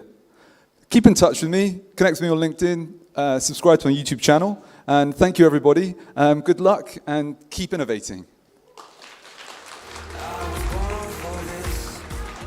Thank you. Thank you so much, Nick. This has been a pleasure, and it's awesome to see that stories from Moldova become case studies which are relevant on a global level. That's amazing.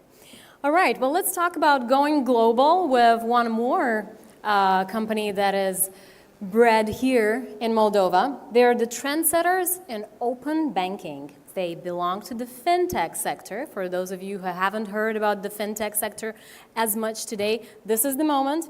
So please welcome the founder of SaltEdge, Dmitry Barbasura.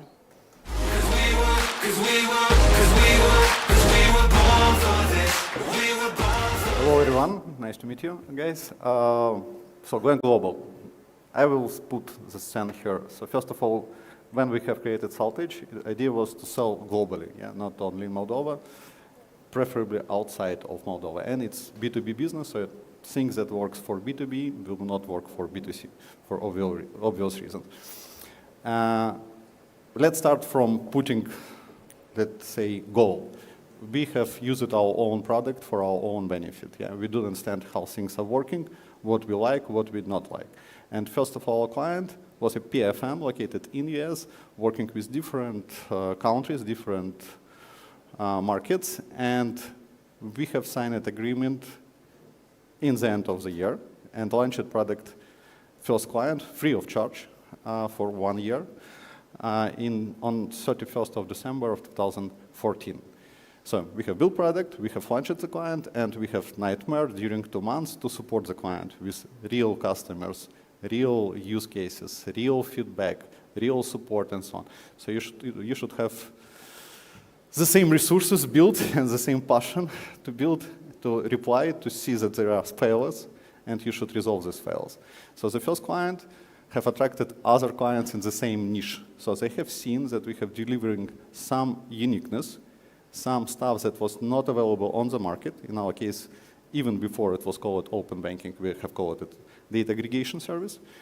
And we have been, for example, first on the market in some countries like Greece, like Italy, like Czech Republic, and so on. After first client, we have received quite a lot of inbound requests from their competitors to use our technology in their own portfolio, like Pockets, Meet, like other companies. And the first flow starts to increase. We have one use case that we have decided to scale. Eventually, it's not enough because business is business. There are quite a lot of changes. And our technology have attracted other types of the clients. For example, lending companies that see these opportunities as additional solution or benefit for their own machine learning or credit assessment mechanism, and so on. So they have started consuming our technology in a different use case. If first one, when we're talking about PFM, like personal finance managers, more related to regular use in one application to see all your accounts or your transaction and monitor and budget and put some financial goals and so on. The second use case was mostly to get the data, make risk assessment one time, and make a decision to provide a loan or not. Automatic decision here. And this use case were more towards getting more data from different financial institutions. And first of all, clients in this case was in Italy, partnering with the bank, with a company on our, let's say, new market where we have definitely not been ready to provide the service. And amounts of invoices do not cover expenses that we have, or our cost that we have done on the market. In this respect, we have tried to get most PR from the relationship, to build all the partnership, because when you start working with the bank, with huge credit bureaus and so on, they have, let's say, list of requirements, including security, including compliance, including data privacy, and so on and so on. So we have spent a year to complete all these stages, to launch the product, and our results was the best for this group of the companies from different markets. It was tough, but we have managed it. The next stage, what helped us in our case, it's regulation. It's a PSD2 regulation in Europe or open banking in the UK. And this changed the way even as our company, as our potential clients, partners have seen us. Because it's regulation, it means that it should be very strict compliance requirements, data privacy, security requirements, and so on. So we have passed ISO 27001 certification. So our clients, during RFP process, during RFI process, have all the checklists checked. It was not easy one, but we have managed to build it in-house. Then something changed in terms of how we can approach conferences, how we meet with the clients, yeah, how we travel. It's very important. Yes, you can sell quite a lot of things online, but sometimes when we deal with larger corporation, it's about personal relationship. Yeah, you build trust, you build partnership, you build things that market will believe in. And we have started traveling, we have started participating in quite a lot of events like Money 2020, like Paris FinTech Forum, and so on and so on. And this gives quite a lot of inbound requests. So you participate, you pitch to the client. It's not the same as a pitch to investor, you pitch to the client. And then you receive some requests, you see new use cases, you build something new. What helped us a lot, when new regulations came into force, we have seen an opportunity to build a compliance layer for bank and electronic money institution and so on. And this product have just boomed up. During build of this product, banks were very unsure because we have connected to their core banking systems. And for them, like interconnection with fintech from Moldova was a challenge, definitely. Yeah. But eventually we have managed it because we have good technology, we do understand how things are working, we have a good legal team built to negotiate the agreements and so on. In B2B, usually a cycle of signing agreement is a couple of months. In worst case scenario, from my experience, it was 2 years, from initial contact to signing the agreement. And you play with different legal teams, with different regulations, with different requirements, understanding of your clients, how things should perform, how they should be protected, what is the balance between their interests and your interests. Sometimes you don't find common ground, sometimes you should find common ground. So events, in our case, were very important, and as well we have extensively used LinkedIn and different marketing platforms just to promote ourselves, to put some message, to put some articles, to put some information that is usually unaware. Nobody have read this information, nobody have provided this information to the public, and we have been seen as pioneers that deliver this experience to the market, explaining sometimes hard things that usually we explain during sales process or agreement negotiation process to the clients. Eventually, we have positioned ourselves as one of the leading players on the European market for several types of the products, and we have built channels that allows quite a lot of requests have been inbound, so it's not outbound sales when you go to the client, find the right person, and negotiate. Then we have built internal sales funnel that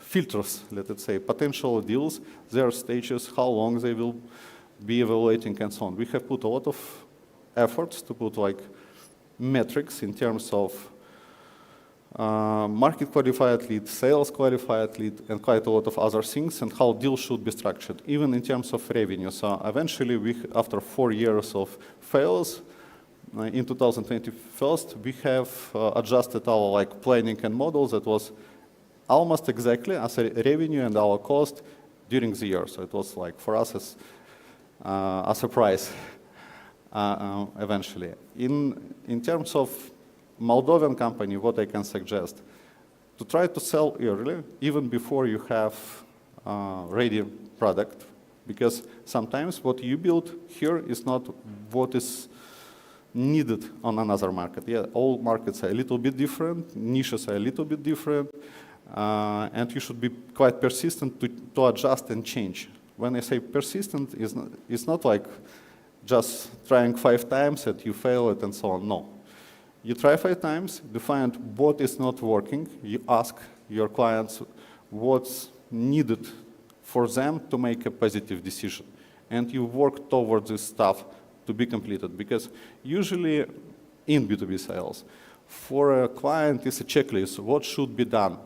What is expected from a vendor in terms of stage, in terms of revenue, in terms of security, and other stuff. And you should match all the checklist because it's about risks. Yeah, somebody will choose you because they have less risk working with you. You have provided better pricing, better quality, better something than other competitors. And in B2B, you compare the things. Why you choose Amazon, AWS, or Google Cloud? What is the reason? Yeah, and it should be clear for somebody who makes decision. As well as good as you understand what you're exactly selling, how pain points will be solved is very critical in sales process. Thank you very much. Thank you very much for this inspiring presentation and the great results that you do at SaltEdge. Well done. Thank you very much. All right, talking about people who make things happen, our next guest is going to talk about the boring way to get to 1 billion. In his experience, he's worked with global brands. And when I say global, I mean global. He executed strategies with a total of over, bear with me, over 6 billion views, 64,000 articles, millions of shares, and of course, all this generates hundreds of millions in sales. He was listed in the Forbes 30 under 30 for his contributions to marketing and advertising, and surprising, I was just reconfirming that backstage. As of January 1st, he will be the mayor of Swan Valley, Idaho. Please welcome Cameron Merwaring, CEO at Consulting Virality. Is this working? Hello, everyone. Exciting to be here. I've spent a lot of time in Moldova, and we can talk a little bit more, but today we have 10 minutes, and I want to give you as much value as you can have. I think sometimes the thing I hate about conferences, they can be good, but sometimes we get a lot of information and not as much of what's the next step. How do I take this information and actually improve what it is that I'm working on? It's maybe a little abstract. So I'm going to try and help with that. I cut out a bunch of introduction stuff, but this, according to AI, was my introduction. So I put in a bunch of stuff, and it said, oh, yeah, this is you. So that's me back in Idaho with all the things we've done. This was the other version that I really loved. So there I am, yeah. One thing is we're talking about unicorns. So something that's interesting in terms of this, I went back and started looking at some of the clients that I've done projects with, that we worked with for a long period of time, and there was 14 of those that are billion-dollar companies. Many, many more clients, but 14 clients that were billion-dollar companies. And I got to work very closely with many of the people in these companies and seeing how they're operating and what they're doing. And we were planning a lot of the strategy for them. And so I'm going to use some of the things to share from those learnings. But in 2015, I sold the company that I previously did. Viral videos, creative, social media, marketing, right? I'm not talking about that today. But after 2015, I sold that company. 2-3 years later, I got a very interesting phone call. Got a phone call from a dentist. Okay, there's a lot of dentists in Moldova for some reason. But there's pharmacies and dental, right? Everywhere you go. So I got a phone call from a dentist, and they said, we want to grow our business, and we want to expand to multiple locations. And if you'll move up to where we are, we'll give you a big offer, an equity type offer. Come help us do this. And it was not something that I had done. But I said, sounds interesting. I had the ability, so I said, let's try it out. I got up there, and things were chaos. They were doing already for one dental office almost $4 or $5 million per year, okay? But they had a lot of room for improvement. So they were already top 1%, let's say, in the United States. I'll fast forward. We did end up having some success. This was breaking ground on the second location. We grew from 5 million to 8 million in just 1 year, and it's continually growing and growing. But it wasn't because of the marketing. The very first thing that happened when we got there was they said, let's do these viral ideas and make our business grow. And very quickly I saw that there were some problems with being able to make that happen. So we'll talk a little bit about that. So first, raise of hands. How many people here work in a startup? Just so I can kind of see here, okay? How many of you, keep your hands up if you are a co-founder of a startup? Okay, out of all the co-founders, keep your hands up if you're a co-founder. How many of you are still working every day in the business, day to day, operating everything? Yep. Can you come up here for a sec? Yep. He's like, oh no, shit, I did, bad idea. So come on up here. We're gonna pretend today you were coming to the conference and you parked your car out in front by the police officer and he was so mad at you. And he said, I'm sorry, you're arrested. So come over here, we're going to jail. And you're in the Dreamups jail now. Okay, sit down right here real quick. You're in jail. Now sit down. Yeah, thank you. Okay, sit down. Yeah, sit. Okay, so he's in jail. Anyone here is in his startup? Nope. Okay, so you don't even know that your founder is in jail. So now what? Now you're in jail and you're in jail for the next year. And you have no communication with your startup. What's going to happen to them? It's going to fail. Just simple, it's going to fail. That's it, you're in jail. Okay. A lot of startups probably, let's say, they start getting pretty lazy. Now, sadly, that probably looks like a lot of regular offices, right? But they don't have that direction. You're there right now saying, do this, or you're doing the work yourself, but without your direction there, I mean, you just said it's probably going to fail. Maybe not everyone, maybe not as quick. You can come up. Thank you. Out of jail. But now the thing I want you guys to think about. Yeah, thanks. Give them a round of applause. So now for those of you who are running your company, I want you to picture the same thing. Imagine today, for some random reason, you got arrested and you're in jail, and the only way that you can communicate with your team is through written documents, standard operating procedures. You need to write down what it is that needs to happen in your company for every person, for every role, and that is the only thing that they can follow. So just put your mind in that perspective in terms of how would you capture your company and communicate what needs to happen in your business for it to continue to happen. So I have one little video here. Let's go ahead and put this video on and talk about SOPs, or standard operating procedures. My business did 149 million last year, and we should do double that this year. So you're on track to do about 300 million? Correct, yeah. So what's been your secret to scaling your business to where it's now a 9-figure company? To get to 9 figures is one of the hardest things to do. You not only need a really good product, you need really great marketing, you need really great sales, you need a really great team, but most importantly, you need systems. You need SOPs, standard operating procedures. In my company, there's a standard operating procedure for everything we do. And this is a little bit of a joke and exaggerated, but there's legitimately a standard operating procedure if you want to go to the bathroom or if you want to make coffee. The whole point of that is for every system and function in the business, it has to be documented. Because if it is documented, that means that if I get sick today, I can pass my colleague that document and they can actually do my work function. So therefore, you are no longer relying on me. And when you are an 8-figure business owner, a lot of times people are still relying on the CEO. But when you become a 9-figure business owner, people aren't just relying on the CEO anymore. They're relying on the machine and the system. So the CEO could die, but the machine and the system will continue to scale. My business.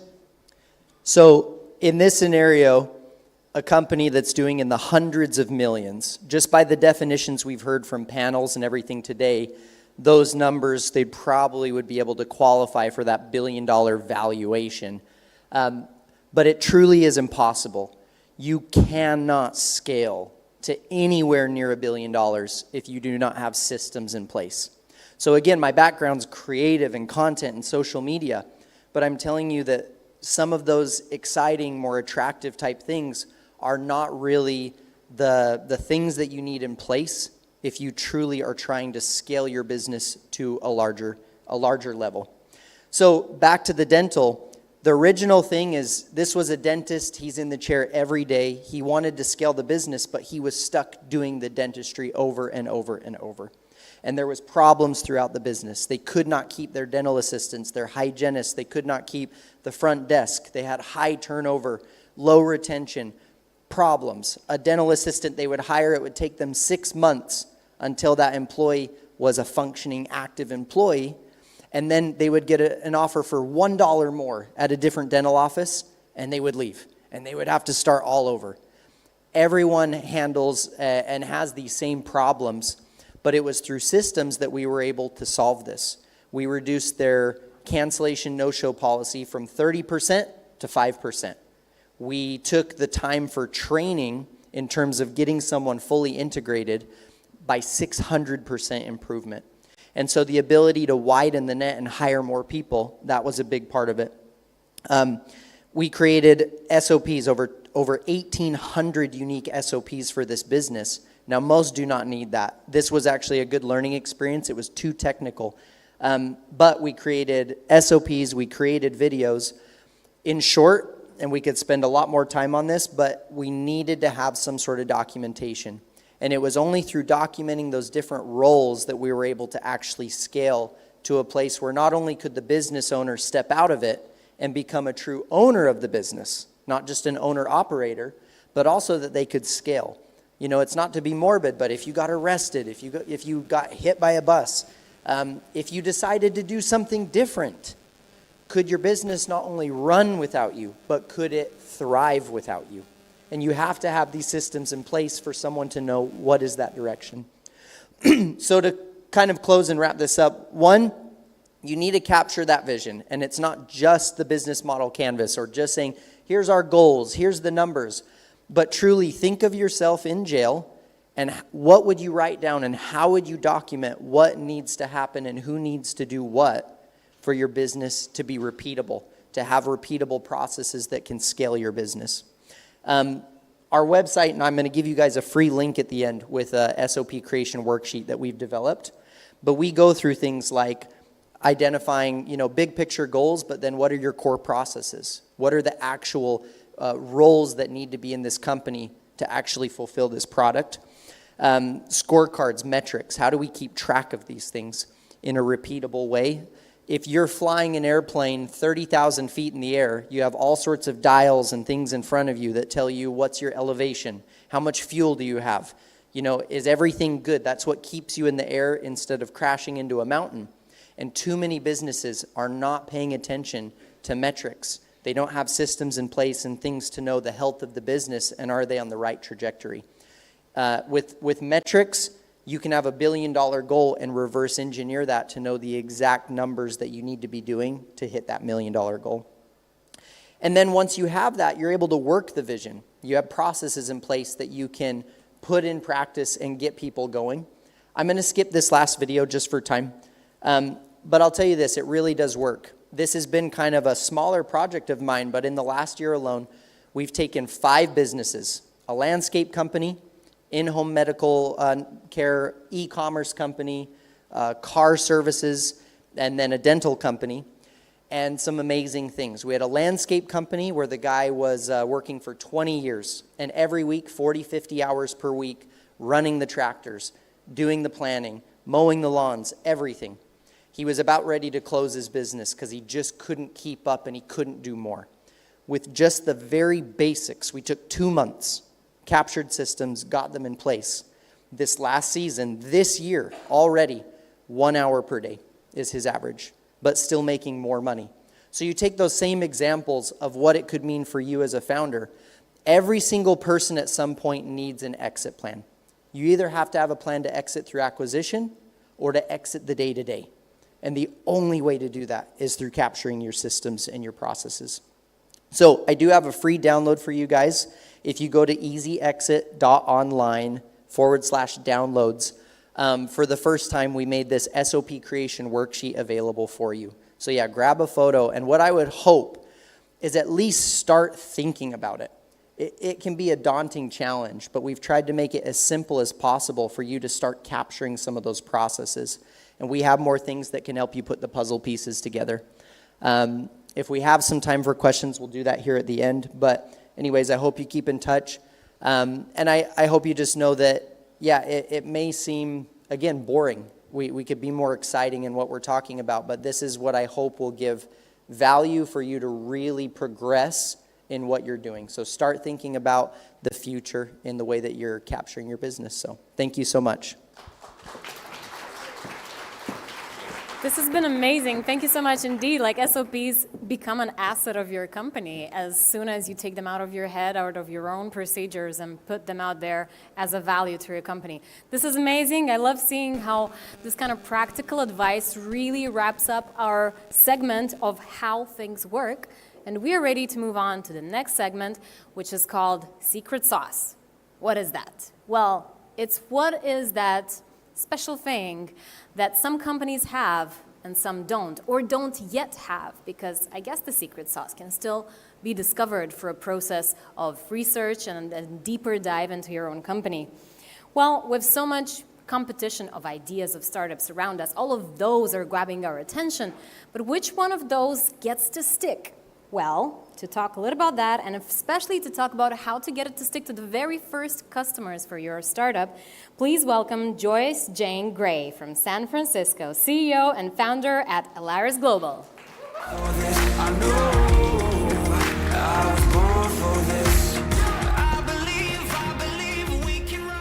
Hi, Dreamups.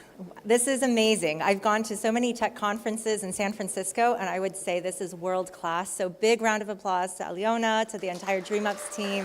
Thank you so much for having me. So why I want to talk about finding your first customers, and also because in Moldova, I can really sense it. In this room is the founder of the next unicorn. And to be the next unicorn, you have to build in Moldova for the world. And why I say that is because, pragmatically speaking, your customers will be global customers. They might be other customers in Central and Eastern Europe, they might be in Western Europe, or maybe they're in the United States. And I would welcome all of you, if you're coming to the US, please see me as a resource, a friend, someone who can connect you, someone who can help you. Because actually in the United States, it is the largest market. Even California is the 5th largest economy in the world, larger than the German economy, for example. And so their customers might actually come from our market. But first you need to understand, what are you building? Are you building something that people actually want? There's this phrase in startups that sometimes founders are building a hammer in search of a nail. You don't want to do that, because you could spend a lot of time, a lot of money building a product you think is amazing, it's fantastic, but no one actually wants it. And if no one wants it, no one will pay for it. So you first need to just very much understand, who are your customers, what do they need, and what is it that's so valuable that you are helping them solve that they're going to spend their hard-earned money on your product. Every startup faces the cold start problem. No one's heard of you before. You don't have brand equity, you don't have a reputation. They might even mistrust you, because especially if you're going for enterprises or other larger companies, they have certain vendors they work with already. They're pre-existing relationships. So how do you overcome that cold start problem? For most founders, actually, it comes from their personal network. Founder-led selling is the single most important and the #1 way that you get customers. And I know many of you in the audience, actually, how many of you have a sales background or have ever had training for sales? A very small number, a couple of people. Well, every single founder or entrepreneur, anyone at a startup right now, should be raising their hand. They are a salesperson. You are the most important salesperson for your company as a founder, especially the CEO. Your jobs are to sell your vision. Sell your vision to people you'll recruit to join your team, because they need to build your unicorn. They have to build your dream. Sell your vision to investors. You need to pitch them. That's exactly what a pitch is. A pitch is just a sales process with a PowerPoint. And sell your vision, most importantly, to your customers, because they are the source of truth. Investor money can come and go, but customer money, that's the real source of power for you. It's non-dilutive. It gets you to the core truth that you're actually building something the market wants. And so everyone needs to become comfortable with doing sales and in promoting their products and, of course, themselves. And so in the beginning, when it's your personal network, that's all you have. It's your reputation, it's your network, it's what you've built up your whole life for. That's why there's this phrase, founder market fit. And it goes back to my original point. Are you building something people want? If you have a unique insight into the market, if you're working, let's say, for a company and you realize from your employer there's this pain point that no one else is solving, or you're experiencing it, like the founder of Uber. Just a simple pain point. I wish I could have a car pick me up, but it's really hard to call a taxi. If there were only an app that I could have, and then he built it. So really think of yourself as that first salesperson.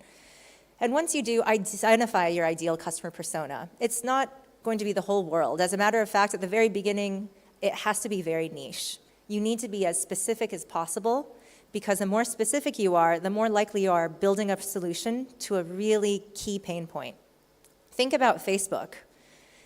Has everyone heard of Facebook, or how many people have used Facebook? Everyone? Okay. No.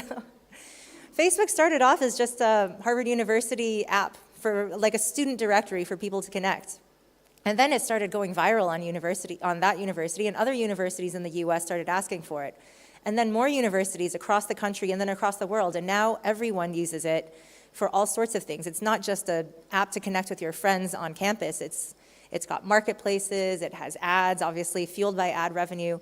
So you can start very small though, very niche. If Mark Zuckerberg had started off saying, my customer is everyone, the whole world will one day use my app, and he's, again, cold start problem, no one's heard of him, that's just not realistic. So start with a very key customer, the ones who feel the biggest pain point, the ones who are most likely to use your product. And in doing so, try everything. Of course, the strategy will change if you're a business-to-business company or a business-to-consumer company, but you need to make experiments, you need to iterate. So there are very cheap and effective ways now to run experiments. You can buy online ads through platforms like Google or Facebook, or even make Instagram posts, send things out. It can be free. Just start adding people, getting followers, engaging with them.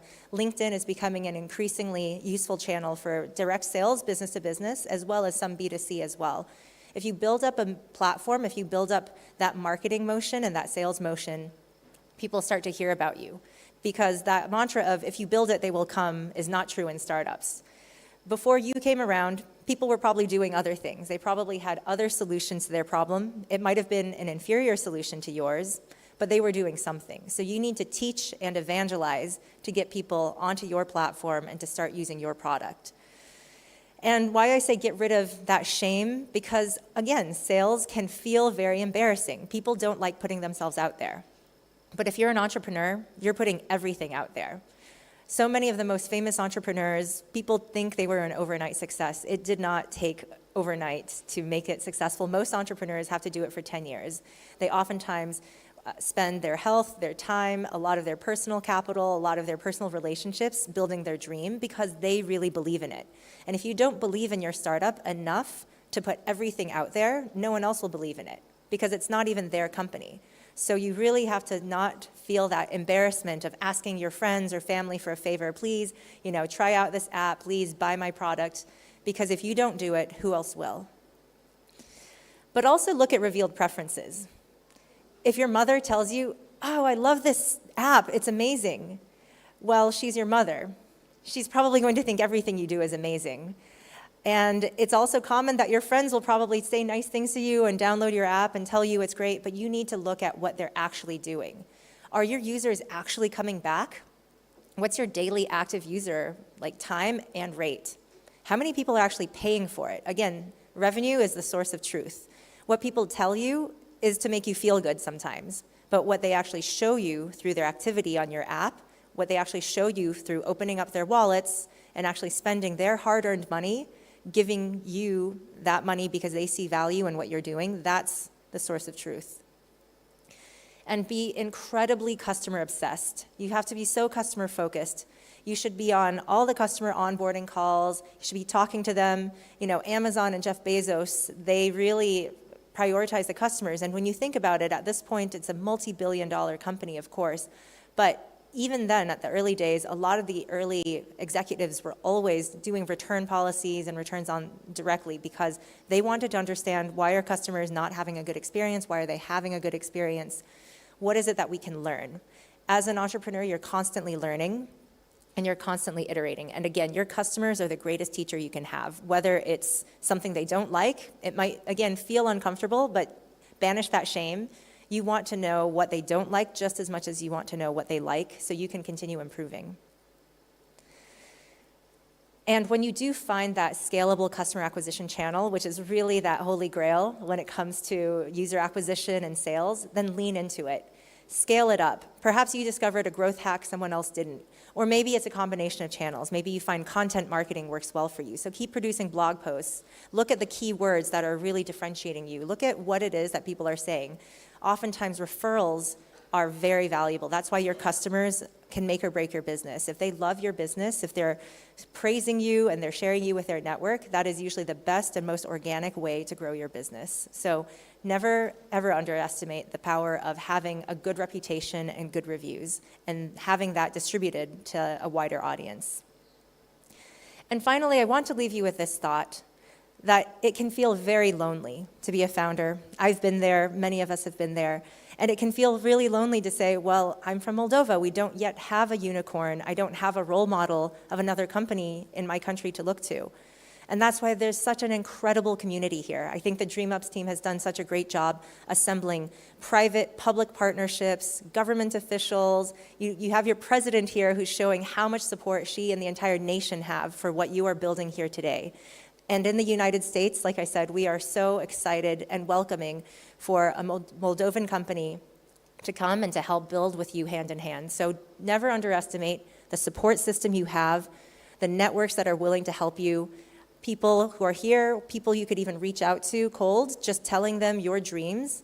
And maybe one day you too will also be a unicorn. So thank you so much and good luck. Thank you so much. Thanks so much, Joyce. This has been amazing. And yeah, you're right. The next unicorn probably, actually certainly is somewhere here in the audience. And maybe it's a team effort. Maybe it's not just one person founding it. Maybe it's someone who, at the networking session today, after the speaking part of the conference, make sure that you join the networking session today because you may found that partner with whom you will be able to build that unicorn together. Oh, and by the way, there's going to be wine from Chateau Vertelli and some finger food there, so the networking session is not to be missed, okay? Deal? All right. Who here has ever pitched? Let's see. Anybody has ever pitched? Yes? Oh, wow, good. All right. More people on that side for some reason? Great. Good. Well, if you've ever pitched, you know that pitches can like open doors, and sometimes it may seem like doors just like get shut on you. But don't worry, don't despair. As Carter was saying today, you can become better and better at pitching. And one person who knows how to become better at pitching is none other than the pitch doctor. Our guest has helped multiple startups. In fact, over 2,000 teams were coached by him in the last 10 years. He helps startups master persuasive speaking and deliver pitches with confidence. Please welcome from Germany, the pitch doctor, Christoph Zollech. Thank you. Yes, now that you know how to find your first customer, let's talk about how not to kill your startup with a bad pitch. You already heard about me a little bit. I just want to visualize for you how long I've been helping startups with their pitches. In my logo, I still have hair. I think that tells it all. It's actually 12 years and 2,500 startups, corporate entrepreneurs that I've helped so far. I think we can all agree life is a bitch. Actually, no. Life is a pitch. Life is also maybe a bitch, depending on personal circumstance, but life is a pitch. I think you pitch all the time. When you were asked, the people that didn't raise their hand, you were lying, because you all pitch all the time. In your private life, in your business life. Every time you go into your boss's office because you have an idea, you're pitching. Okay, so we all pitch all the time, but as a startup, you pitch even more. So you better don't suck at pitching. That's my life motto. I want to make sure that you pitch well enough to not kill your startup with a bad pitch. Because doing a startup is crazy. It's crazy hard, and other people have said this today. It's actually insane. Why are you doing a startup? You're going to fail. Most likely you're going to fail, okay? I know you still have to do it. We all have that urge. That's totally fine, but it's crazy. Because there's 100 different good reasons why your startup is going to die. There's good reasons. Maybe your CTO wasn't as smart as you thought. Maybe the customers were just weird. Could also be that investors just didn't get your idea because they were too stupid. Or maybe your research was made up and you never knew what you were doing anyway. So whatever it is, all of these are good reasons. The last one is illegal, but still, they're good reasons why your startup dies, okay? But what I don't want to happen is this. I don't want a good startup to die because they're not good at pitching and they're not good at communicating. So that is what I am trying to get rid of, okay? And today, because I'm the pitch doctor, I want to give you a couple of pills for a healthy pitch, okay? So I brought 5 pills for a healthy pitch. I'll go through this very quickly. You can come to me afterwards to ask about all of the details, but they only gave me 10 minutes. Tough love. This is the most important thing you have to realize about pitching. Is pitching about the brain?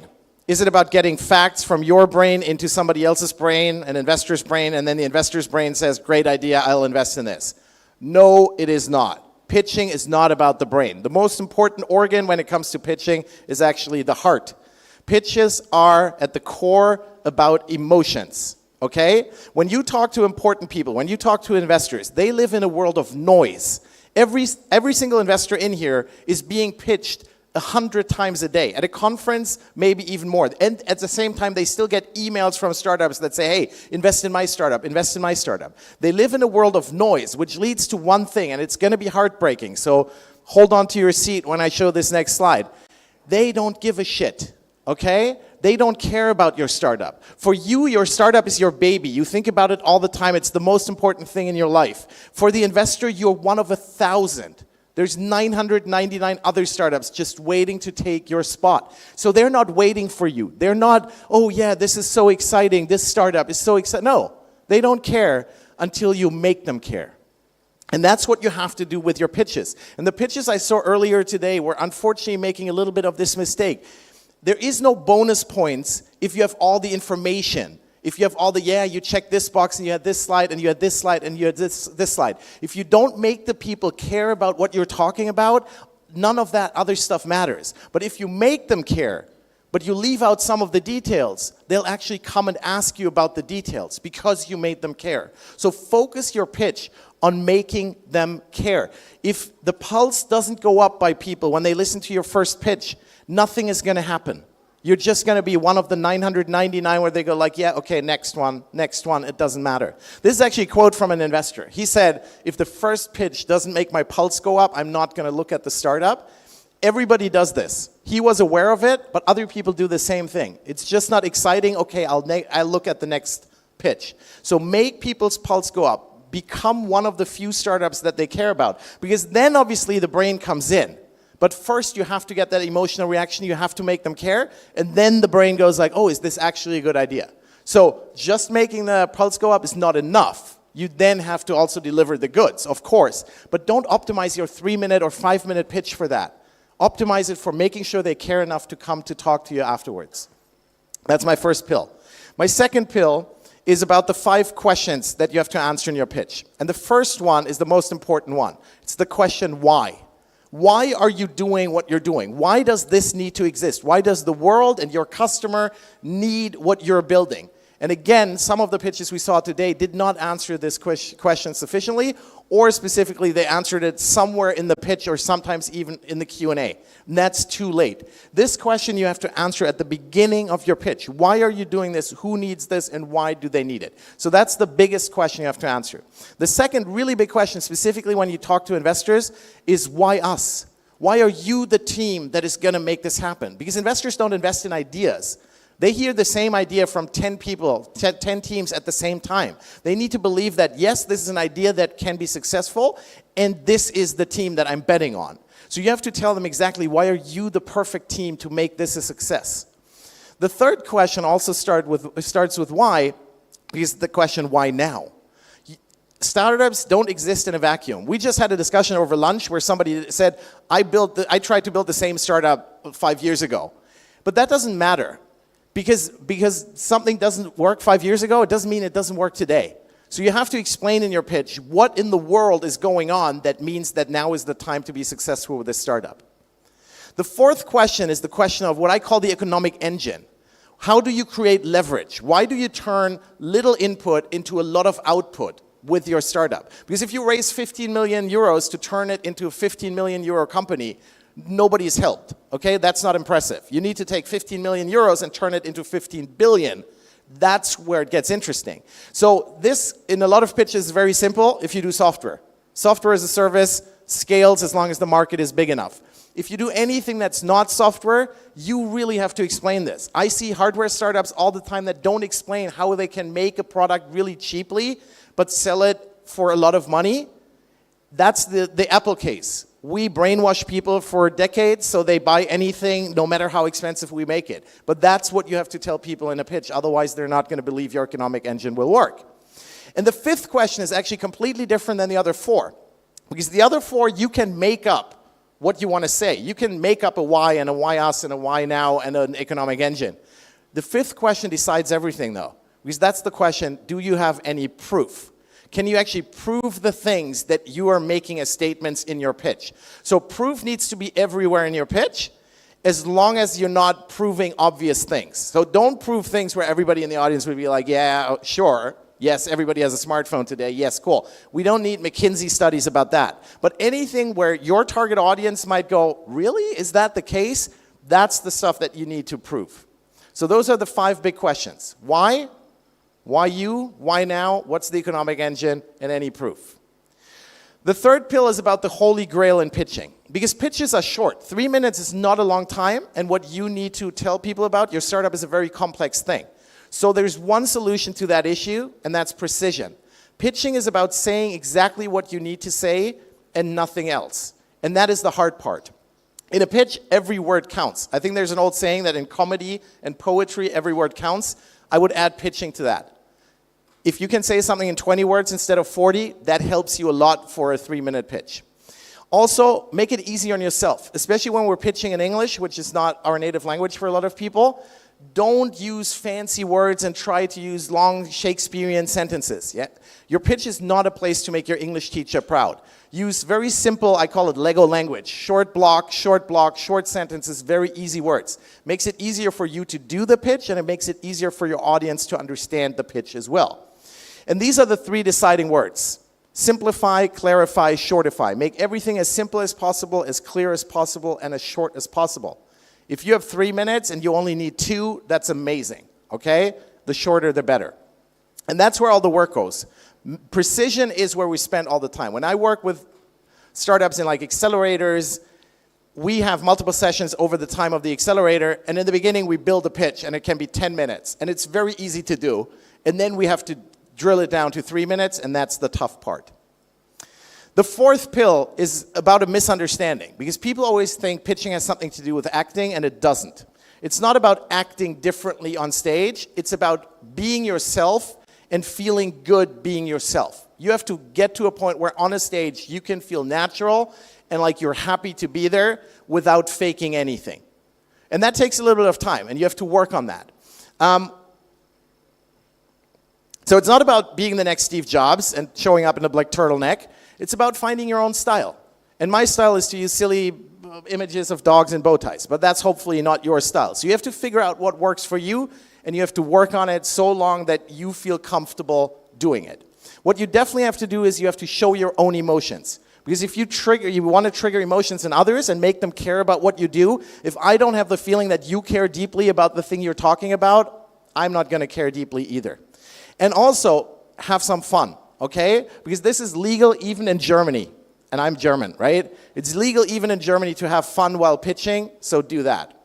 And then my final pill is about PowerPoint, because we use PowerPoint a lot for pitches, and we seem to agree that PowerPoint is the source of all evil in the world, death by PowerPoint.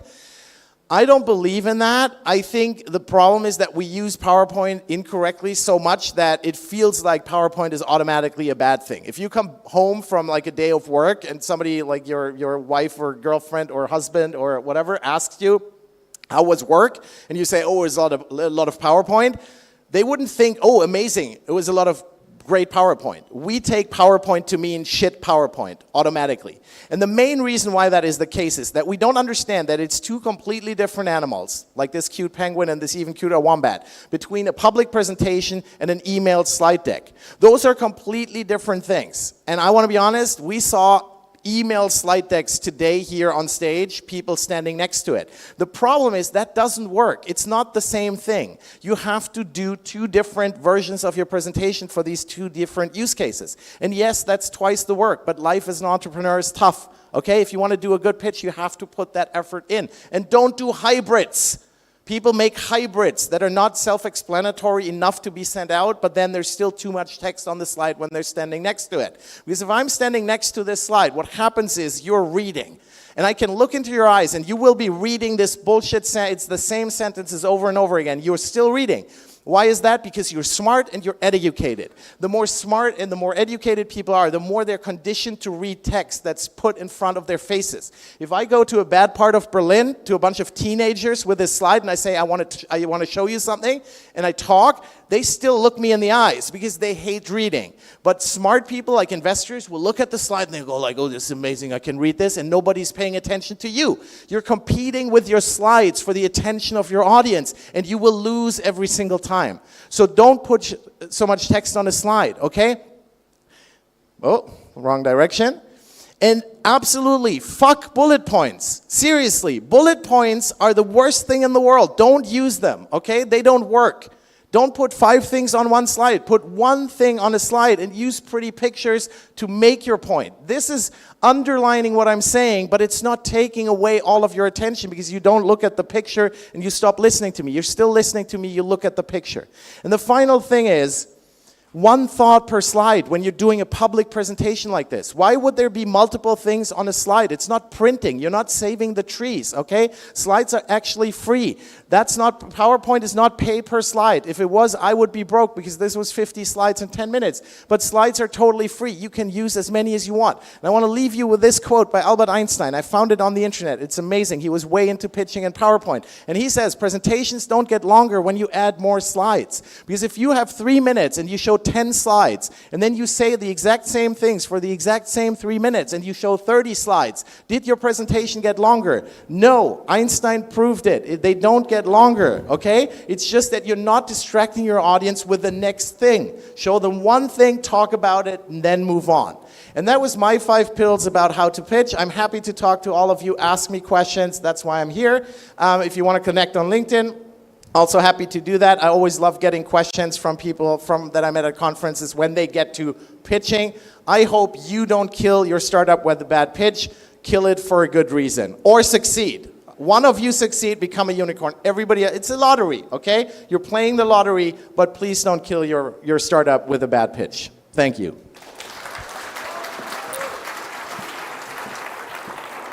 That was great. Thanks for all these pills, Christoph. It's amazing indeed, and I hope that we can all at some point get in like the hot seat and get our slides analyzed by Christoph here, maybe today at the networking sessions, or maybe catch Christoph while he's in Moldova to put that presentation in front of him and be like, no, no, no, yes, yes, brilliant, no, bang. That was amazing. Thank you so much. All right, and if you see chairs again on stage, that means we have a panel coming up, and this panel is going to be about how we do what we do in Moldova. What are the essential elements for building a successful startup here? This panel is going to be moderated by Alona Levka, co-founder Pinky Tech.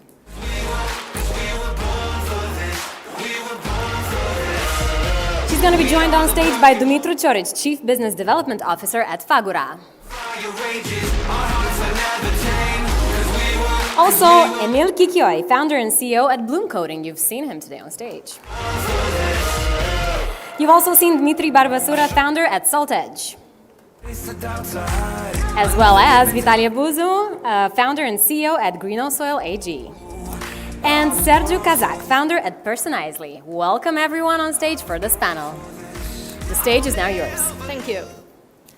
So yeah, you can hear me, and thank you for staying, I guess, second half of any conference is usually the most difficult half, especially after the lunch, but I guess the lunch was already some time ago, so we are already focused on the stage. And Christoph did a wonderful job on capturing your attention, so we will try not to lose it, and we'll try to keep the pace. I'm here today joined by 5 incredible startups born in Moldova, and I would like us to know more today about these startups and about these founders, and C executives for some of them. And let's start with continuing what Christoph was presenting on the stage about pitching and about presenting your startup. Let's show how we do it in Moldova. And let's do an 11-second elevator pitch, not 3 minutes, 11 seconds elevator pitch about your startup. Emil? Yeah. We're building the world's first online coding school that utilizes AR, VR hardware sent at home to maximize engagement and retention rates in education. We are Fagura, and we're building the first crowd lending platform in Moldova and Romania with a European license, where any small investor can become a millionaire and borrowers can get the best funding fees. Right now I'm building Invoice. It's a company that interconnects corporations across the globe. Thank you. I never do actually 11 seconds pitch-ups. Generally speaking, I don't think you need to do pitch-ups. And after the doctor pitch-up, right, I'm even like confused, what should I say? But yeah, generally we are trying to transform the agriculture and so replace people and human beings in agriculture with something more efficient. I'm Sergio with Personalizely, and Personalizely is a conversion optimization toolkit that helps e-commerce brands convert more visitors on their websites. Okay. Thank you very much, guys. So I think the audience can see that we have startups from different industries. And right now, let's find a little bit more about each startup and about each company. I will try to ask you some very quick questions, and I will ask you in return to give me some very fast answers. So just each one of you will give it. Unfortunately, but maybe can we have more mics? Only 2? Okay, only 2, yeah. So we will have to do it fast. Yeah. Okay, so if you don't, for whatever reason, if you cannot answer the question or you don't want to answer the question, you just say skip. But let's keep it quick. Okay, so what is the stage of your startup? And we will start with Emil also. Seed to Series A. Seed. Seed. Seed to Series A. Seed to Series A. Profitable. Okay, growth stage. Okay, good. How many clients or how much revenue do you have, if you know the number? More than 2,000 and approaching 1 million ARR. Awesome. Thousands of clients, more than 4 million euro intermediate. Dozens, we are building only. Yeah. We have 10 clients and we are pre-revenue. We have around 1,000 clients, and our next milestone is $1 million a year. Awesome. Is your startup registered in Moldova? Yes, no? Yes and no. You have two legal entities? Yeah. Okay. Yes. Okay. No. Yes. Yes and no. Good. Do you sell your product services in Moldova? Yes. And in Moldova. And in Moldova. Yes. No. No. Okay. No. Okay. If you don't sell in Moldova, what's your main market? Or if you sell in Moldova, what's your main market? Romania and Turkey in next year. Main market right now is Moldova, targeting Romania starting next week. Spain, UK, Germany, Latam, Middle East. EU, US, Latam, mainly Brazil.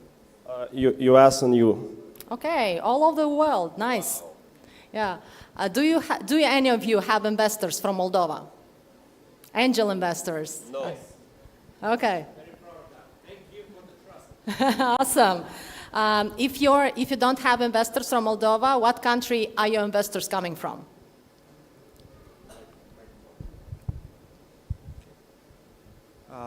We have investors from Germany, Poland, the Czech Republic, Ukraine, and Moldova.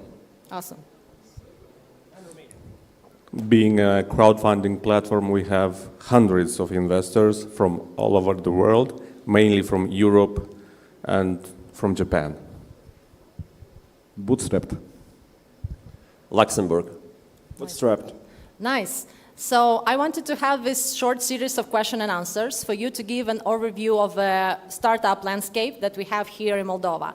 We have startups born in Moldova, but not necessarily registered only in Moldova. We have startups born in Moldova, but who sell in Moldova and in other countries. And some follow-up questions for you guys.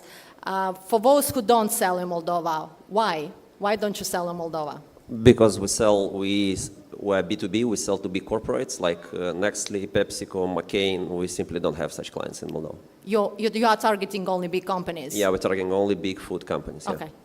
Yeah. We actually tried working with Moldovan e-commerce brands, but the industry is so underdeveloped that we decided to just go straight to people, to companies who are actually in the tomorrow of e-commerce. So for us, we need the e-commerce space to develop here so we can actually try to market here as well. Awesome.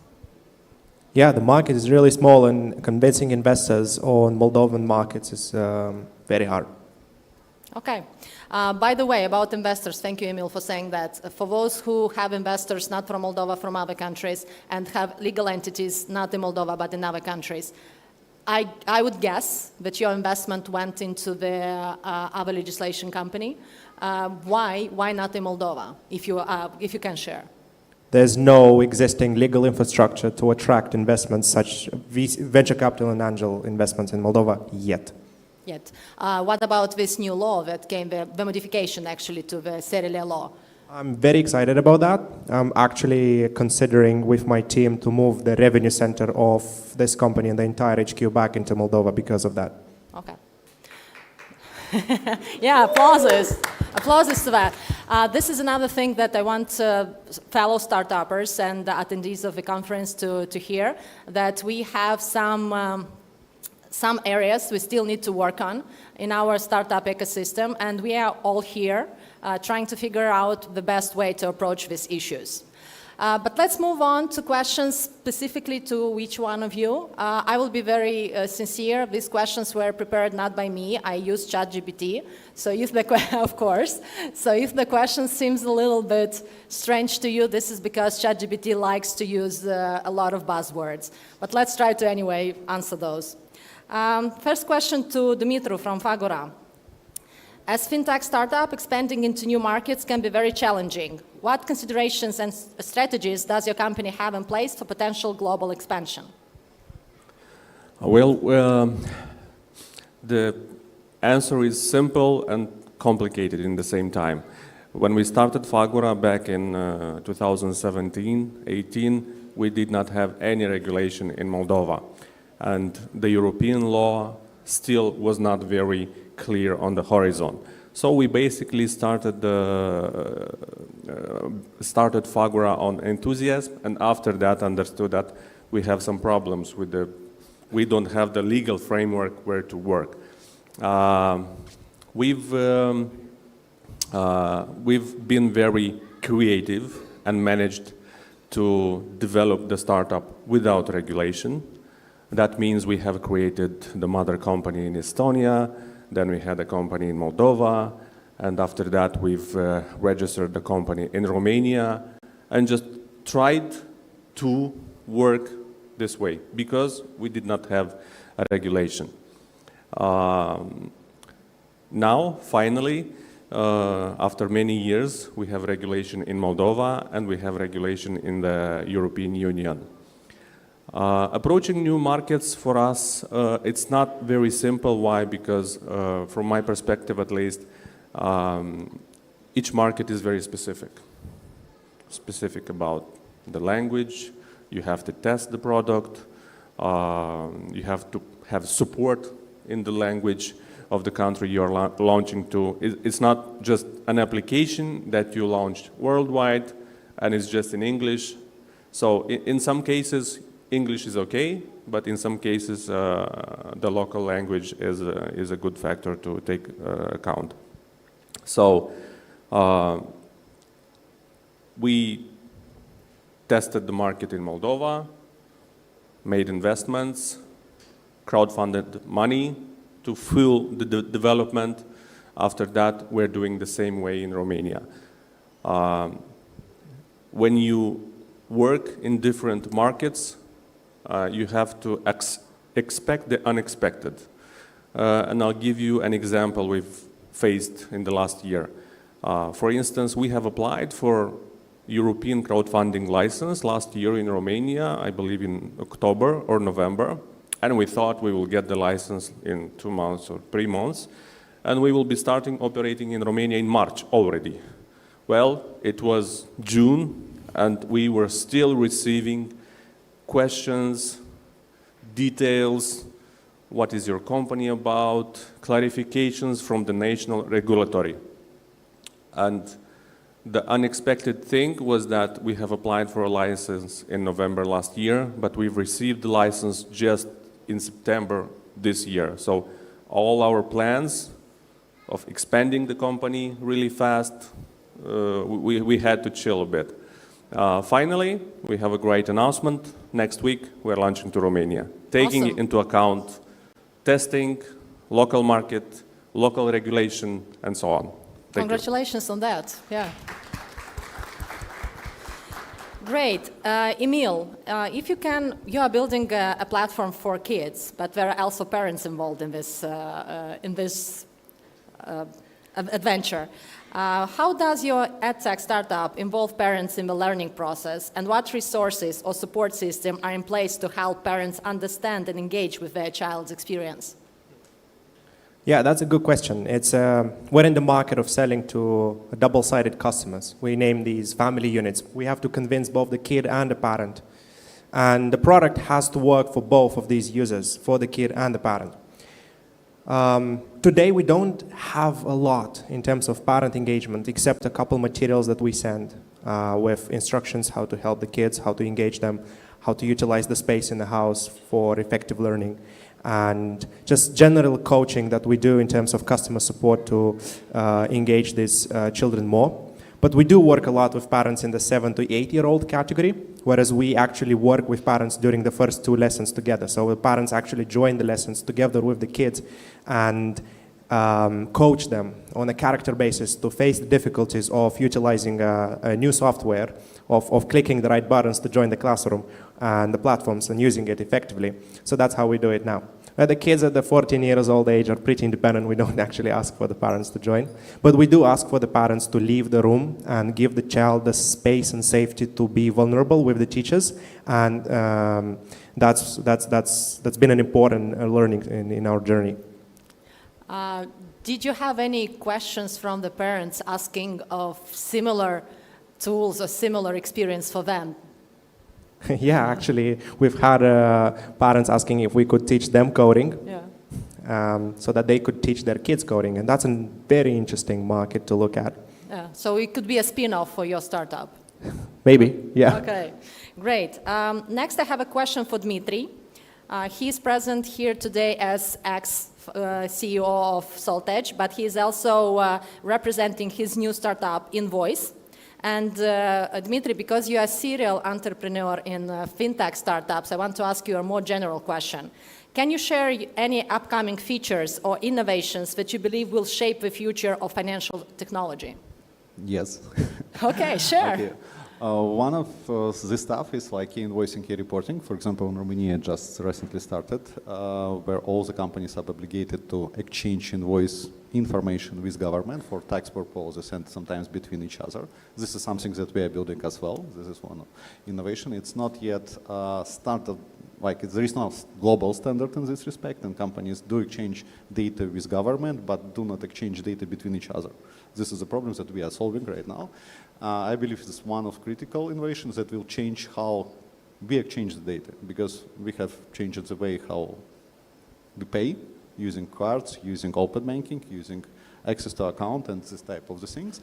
But we remain with the same PDF that was literally sent previously as letters, then via fax, right now via emails with PDF, but the story is the same. So nothing have dramatically changed. We are using the same mistakes, the same input of the data, the same fraud, and so on and so on. Okay, thank you. Okay, Vitaly, I just have to have a clarification question. Do you work with farmers or only with big... Yeah, you can ask me the question. But okay, yeah. Just to make sure. It's a good question. Yeah.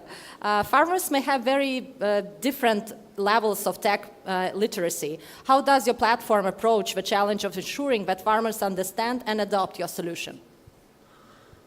That's why actually we exactly are not doing this, and that's why the question is good, because technology came to agriculture like 10 years ago. I mean about new tech. When I started startupping in agriculture 10 years ago, I was sure that by today, the agriculture would be fully digitalized. Because like fundamentally everything was there. Like it's easy to digitalize agriculture in a way right now. But it didn't happen, and one of the reasons, not the only one, but one of the reasons are the farmers. Because farmers are very conservative people, and it's not good, not bad, but that's the way how they do, because the cost of mistake for a farmer is very high. That's why they really don't want to try new things. Because if he tried, it doesn't work, he loses a season, he loses 1 year, and he gets bankrupt. And that's why the technology was not able to penetrate all of this market. But the technology is evolving. And if you would look now to the big tech companies like Google, IBM, Amazon, all of them, Microsoft, are already in agriculture. Why? Because agriculture is starting to generate a lot of data. And also AI has developed, like recently, a couple of years ago. What does it mean? It means that the big tech companies are getting into an industry that has nothing to do with them in a way or another, but only because there is data. So what they're going to do?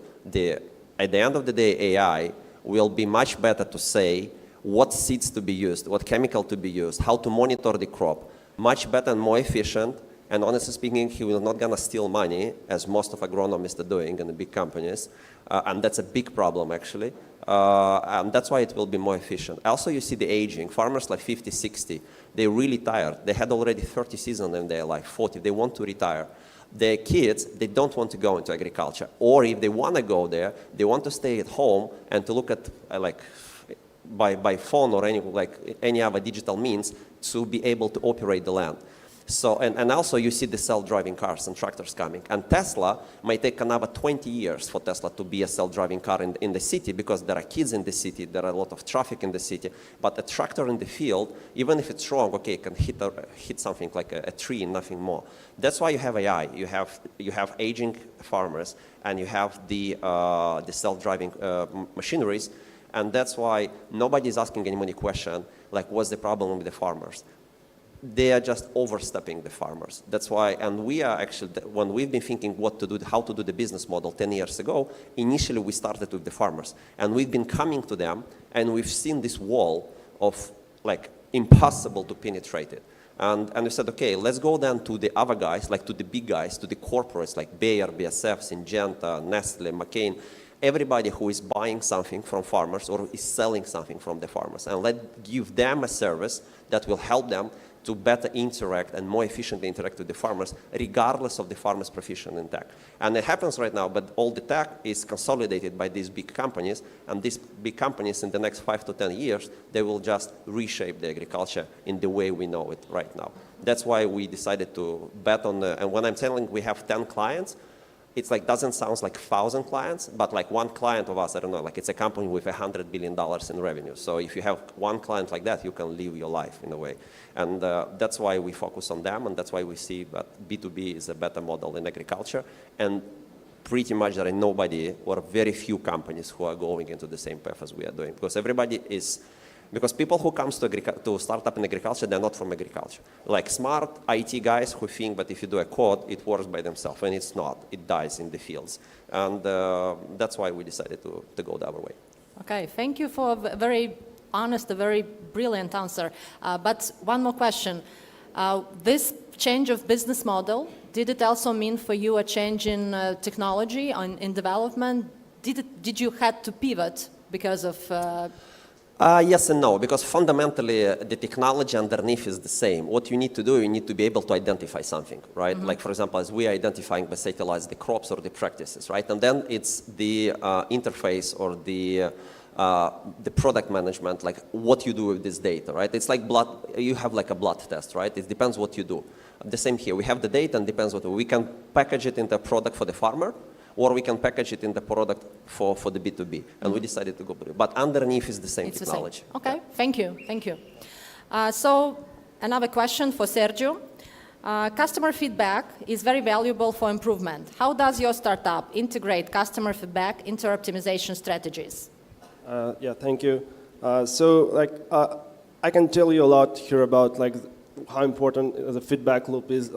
A lot of you probably read the Lean Startup, the feedback loop. You have to listen to your customers. But what I want to tell you is how we did it and how we failed. Because at the beginning, you're obviously holding on to every customer that comes to your business.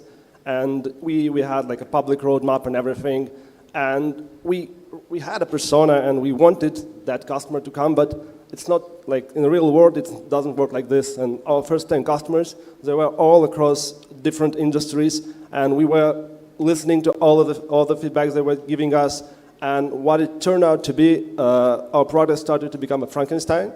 We started to build things for a lot of different industries, so we didn't really have a persona behind it. And what we started to understand is that we have to define our ideal customer profile. And it's easier when you already have some customers. So what we did, we identified, it's literally like a matrix, we identify your best customers. So we took out of, when we had around 200 customers, we took our 20 best customers and looked, okay, this has the best customers, they pay us the most. They ask the least questions in the support, they stick for the most of time. Okay, let's see what we can build for those customers. So after that, we closed our public roadmap and we only focused on what the customers in that quadrant actually needed, and that proved to be really effective. And we really, as I said, started to focus only on e-commerce brands as our customers, and this helped shape our product in a way that it actually talks to these customers, it actually solves their issues that they have in their day-to-day, and even that we have customers from other industries, we don't really incorporate them into this feedback loop. We really focus on our ICP. And Joyce was talking about the ICP today, and this is really important, and it's very hard to do this at the beginning. And as I said, obviously you have this beautiful personas that you define when you start a startup, but you still have to iterate and see and look at your customers, talk to them, and understand who are your perfect customers, and focus the feedback loop on them. Okay, thank you. Thank you guys for answering these questions. I guess I really appreciate that you've been honest and very detailed about your answers. I think the audience also has some questions. If we will have time at the end, I will let you ask those questions. But now I would like to go to a less comfortable question. This one again was suggested by ChatGPT. It's a question about our startup ecosystem here in Moldova. And the question is basically, was there a time when our government organizations or private organizations linked to the startup ecosystem underperformed or fell short of your expectations, or did something that even maybe made things worse for you? If you could share this experience with the audience, and what would you change given that experience? But please, take the mic. Never expect something from a government, and you will be never disappointed. But it's not only government. So we have a lot of players in our ecosystem. We have accelerators, we have programs for startups. Did you use any of those? Actually, a good one has been the IT park. Indeed, a good one. It helped us a lot when we've been relocating people from Moscow and Kiev and Belarus to Moldova. It helps us to set up the company very fast and easy. It's a very good tax regime so far for us. And yeah, that was really, when we've been sitting and thinking what to do, to come to Moldova or to go to Portugal or to any other country, we decided to come also because of the tax reasons. So okay. Yeah, that's one was good. Nothing else, I mean, I just didn't interact with nothing else more. So. Okay. I would generally say that it's amazing what we have in Moldova in terms of ecosystem initiatives. It's beautiful, and I'm very thankful. A lot of these initiatives have been fundamental in helping us. It got a little scary a couple months ago when the government was trying to meddle into the IT park.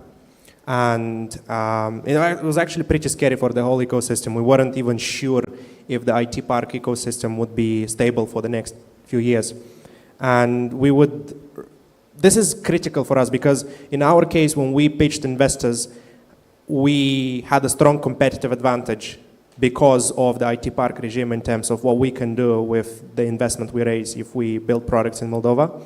And once that stability goes away, suddenly we as founders lose that ability to use the IT park as a competitive advantage. And it got a little scary, and I hope it doesn't happen again. Yeah. By the way, Emil, I know that you've been active in the whole promotion of prolongation of IT park regime. Do you think that our voice mattered, that it changed something? Yeah, and I'm very happy our voice was heard because the government stepped back. And we put a lot of pressure, and I thank the entire ecosystem for doing that. It mattered, and we should do it again if it ever happens. Yeah, so this is something that I also want to encourage you. Actually, our voice does matter, so thanks to Natalia Donsu, who organized us in a very active group to promote this IT park regime and to promote prolongation of this regime. Anybody else who wants to share? There is a saying in Moldova, actually a joke. The government asks the business, what do you want we to do for you? And usually the businesses respond, please don't do anything. Please don't interfere. So in our case, there are many things that we can debate about. In our case, for instance, when we've started Fagura, wanting to be the first crowdfunding platform in Moldova, there was no legislation.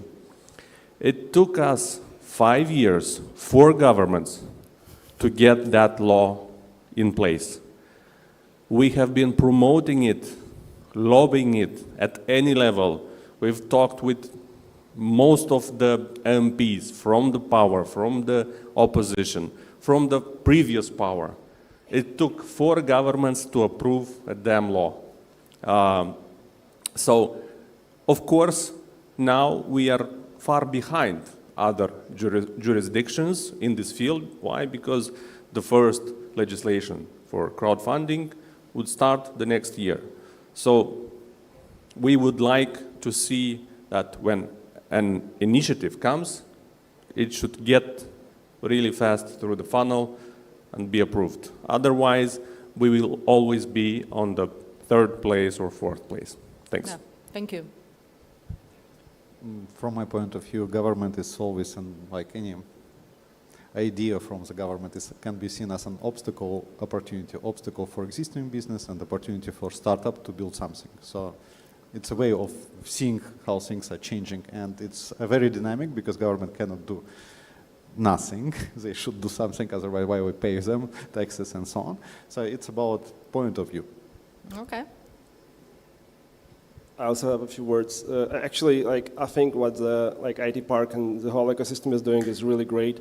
But just a thought that I have is that a lot of the things that they promoted was the IT Park and the development sector, and this gave birth to 20 bootcamps, IT bootcamps. So we have lots of developers, lots of hype about development. Everyone wants to be in IT, but there's no enough promotion of the supporting role in ITs, because in Moldova we don't have good marketers, we don't have good customer success managers. They all work abroad or they learn abroad. So we need to brand this whole ecosystem not as an IT stuff, not as not everyone has to be a developer. We have to promote this as an ecosystem where every role matters, and we have to actually invest in people in a way that they feel that even if they are a marketer or a salesperson, or maybe even an office manager or an HR, they still can be part of this, and this is still innovation, this is still something that they can do, and it's not necessarily to be like a geek or nerd or like a developer.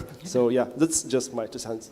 Thank you. So being a tech company doesn't mean that you have only developers. You have product managers, you have project managers, you have support staff, as you were saying. You have people who count the money that you are earning. You have your financial team, you have your HR team. There are a lot of people around this industry. And indeed, we've seen that we have a development in developers, but we don't have, and even in tech roles, we don't have that many solution architects. We don't have that many team leads. So yeah, there is still a long road for us to go in educating these categories of specialized employees. Okay, thank you guys. So the last thing I wanted to ask you is one thing that you are proud of. It can be a thing about your startup. It can be something about your personal experience. It can be maybe some international, some story that you want to share with us.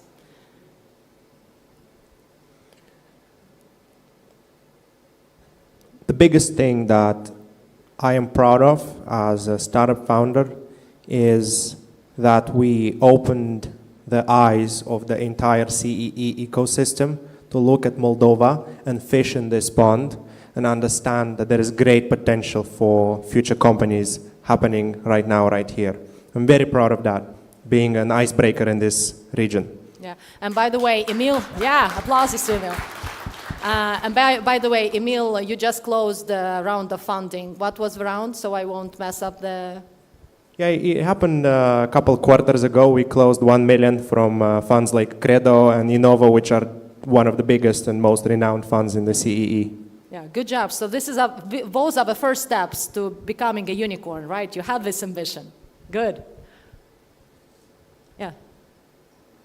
Looking back, I can say we are very proud of very many things, and I refer here to my team. We were in the first group of the first startuppers in Moldova.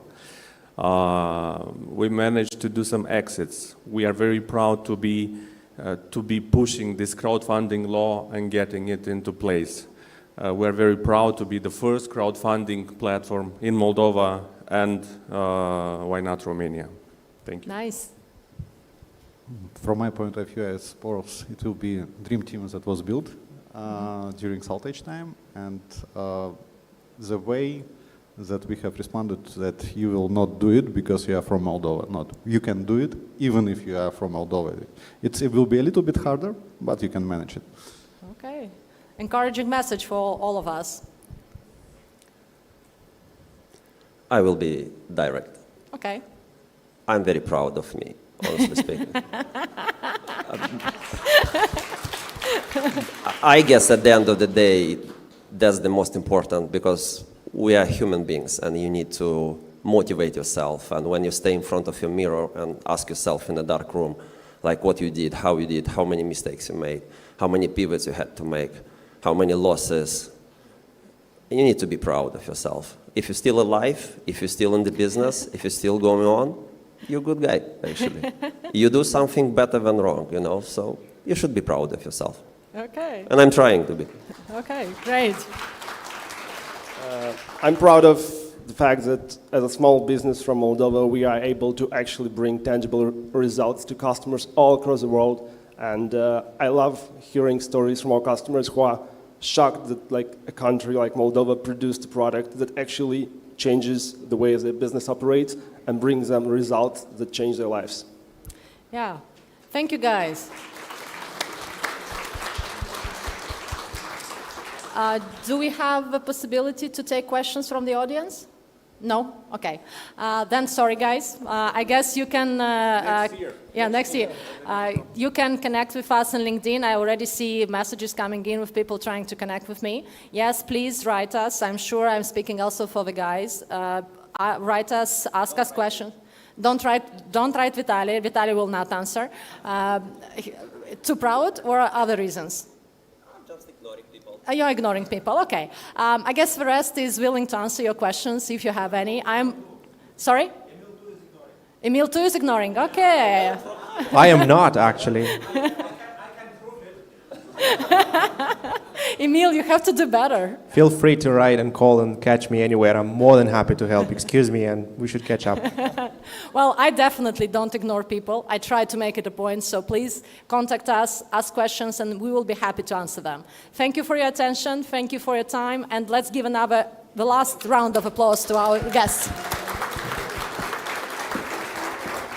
What a great panel. Thank you, everyone. This has been amazing. And, you know, the people who you cannot get a hold of at some point in your emails, they're probably somewhere around here. You probably see them on stage, or you probably just see them in the audience. So do take this opportunity to communicate with them, to take like a quick break and just, you know, ask them the right questions, or just say, hey, you haven't replied to my message, but in the meantime, here's my update. All right, so we are going to do an interesting thing, which I hope will also relax you a little bit, we're going to take a 15-minute break, but it has one condition. The condition is that you need to definitely turn around and talk to the person behind you or the person in front of you. Turn around and talk to the person behind you and just say 3 things. What's your name? What are you doing? What did you want to do when you were as a kid? And what would you do if you had $1 million investment? Start the break like this, then take each other out for a coffee and be back here exactly in 15 minutes. Because after that, we will be talking about the people who invested €1 million in Moldova. It's going to be interesting. Don't miss out on this. Please do this experiment because you will make some new friends. And new friends are currency in the world of startup. All right, enjoy. Let's bring the music up a bit. They can't stop. They just don't get it. I think they forget I'm not done till I'm on top. I know I was born for this. I know I was born for this.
We start talking about real-life results. Let's shine a light on the tangible things. What happens after all the problems of the challenges, all the secret sauce has been there, has been implemented. What are the results, and how can we get to those results?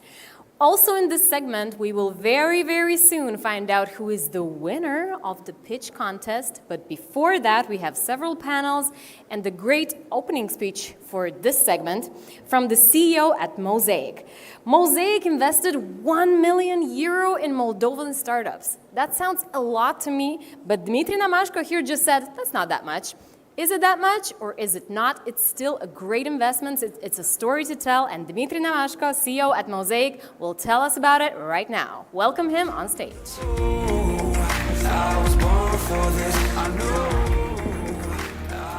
Hello. All right. How are you doing? Is it okay? Find some energy? All right. Yes. Great. Let's start. We'll talk about how Mosaic invested €1 million only in Moldovan startups, and then we'll continue the panel discussion with the business angels who will share the experience about the smart capital, and afterwards we'll go to the VC panel discussion. But let's stay here with me for a couple of minutes, and then we'll continue with the big guys. First of all, I want to challenge you and to give you a question. Why Moldova will transform into a tech and VC powerhouse? Please keep this in mind throughout my speech, and then afterwards you can share your thoughts. And coming back to the Mosaic. Mosaic is a concept, is a community of business angels, is an angel investor community who have a certain mission. And the mission is to solve the biggest world problems with technology built in Moldova. And our philosophy is designed by our name, Mosaic. Mosaic is a picture or pattern which is produced by arranging together small pieces of stone, tile, or glass.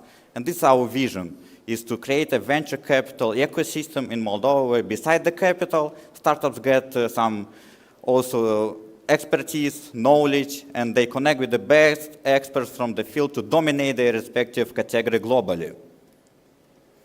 And for that, we have the following commitments. We can split it out in two parts. The one is for investors, and the reason is to democratize angel investment, to make it accessible and understandable for people who have the money and are ready to share with them, with the founders, to start their journey. And for the other side, we have the founders. And we want to back the most promising founders from Moldova to give them possibility to start their journey, to start their ventures, and to become the next unicorn. And here's the track record. How Mosaic have invested €1 million in the startups. Here you can see the couple of the startups that we have invested. It all started in 2020, when the total amount invested is €1 million, as it's discussed, in more than 10 startups, and the portfolio valuation right now is more than €10 million. So this is a positive signal. We believe that the positive signal is the Bloom Coding, because after we invested as the first investors in Bloom Coding, they raised €1 million from such investors as Credo, Innova, and U Ventures. We also support the founders not only by directly investing in them, in the startup, but also supporting the accelerator programs. And up next by Dreamups is one of the examples. We try to support and provide some cash facilities for our founders so they can get some mentors and some sessions in order to upgrade their startups. And eventually it's all about the people. Here you can see the founders who are learning from our experts about the sales. Here you can see the mentors who are mentoring them, putting the right questions that can address in order to solve their problems. Sometimes we cheer for our founders when they have the success, and sometimes the founders come to us to cheer for ourselves when we also try to be the founder-friendly, have our own startups, and then we participate in our acceleration programs, and founders come to us and they cheer when we got some small wins for us. And according to the portfolio that we have invested in from 2020 until now, we have found two industries that we believe that Moldovan founders are good at, and this is the B2B sales and marketplaces, but we are not limited about this. This is only our history. And we can talk about these particular industries, and talking about the B2B and SaaS, here's some statistics when you can see the allocation of the venture capital investment by the startup type. And we can see a very good pie in the SaaS and the marketplaces, and there is a certain logic in that, because SaaS are high growth, high margin revenues with a long rotation range for the client, and with new advancements in AI, they can generate new products which will enhance user experience, which will create new products, and which accelerate their own operations.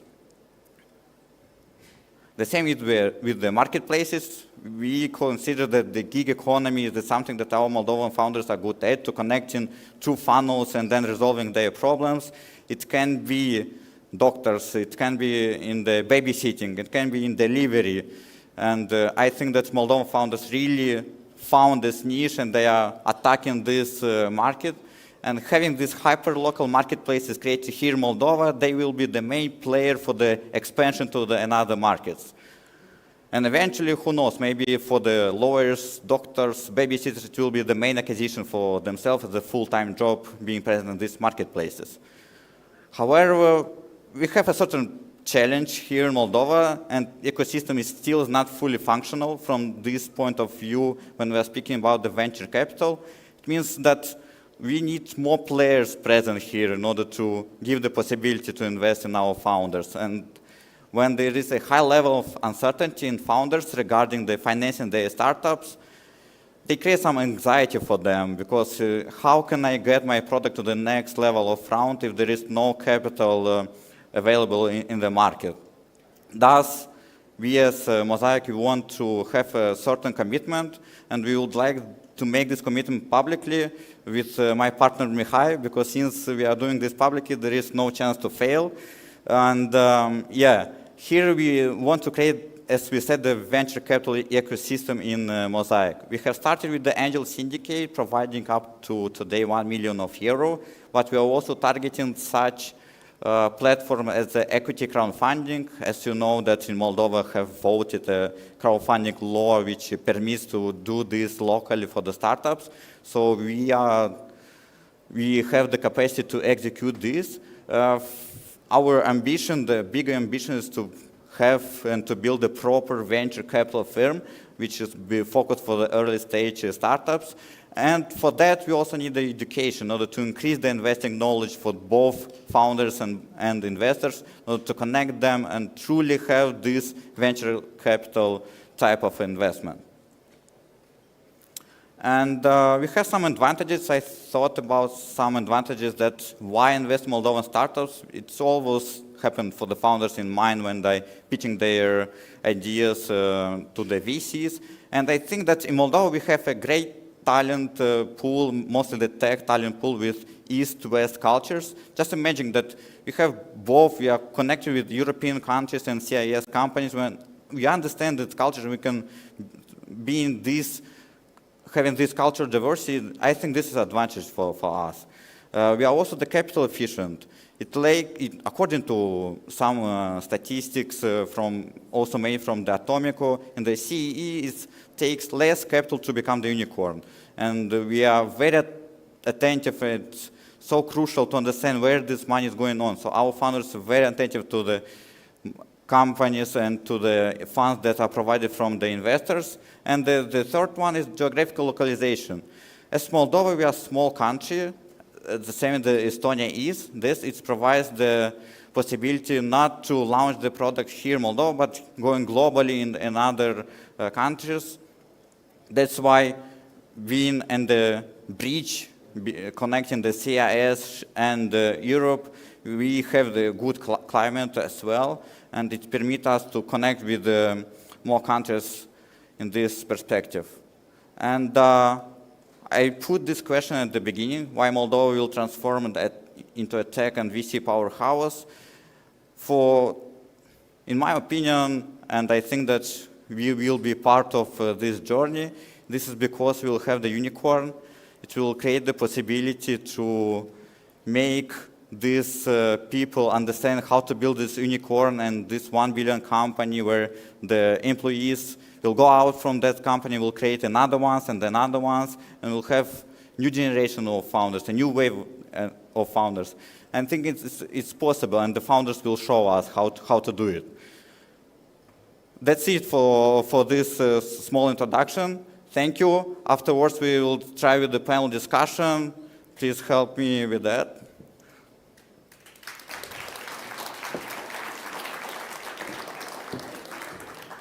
Thank you so much, Dmitry, for this great introduction. This is an introduction to the panel that we have upcoming right now. I will ask you to stay on stage because you're moderating this panel. Again, the panel will try to answer this question. Why do startups need smart capital? I mean, it's pretty self-explanatory, but still, it may sound a bit exotic for some. We'll try to answer this question at this panel, moderated by Dmitry Namashko, CEO at Mosaic. I would like to ask you to take your seat back here. And also joined by Mihai Stepanov, founder at Dreamups and Mosaic. Let's get a round of applause for Mihai. Also here on stage, we welcome Szymon Kubicki, Global Director of Talent Acquisition at Doc Planner from Poland. As well as Faris Vonnegut, angel investor from Austria. Olga Melnichuk, CEO at Investiții.mede. And Colin Donahue, co-founder of Global Innovation Dojo from Georgia, Tbilisi.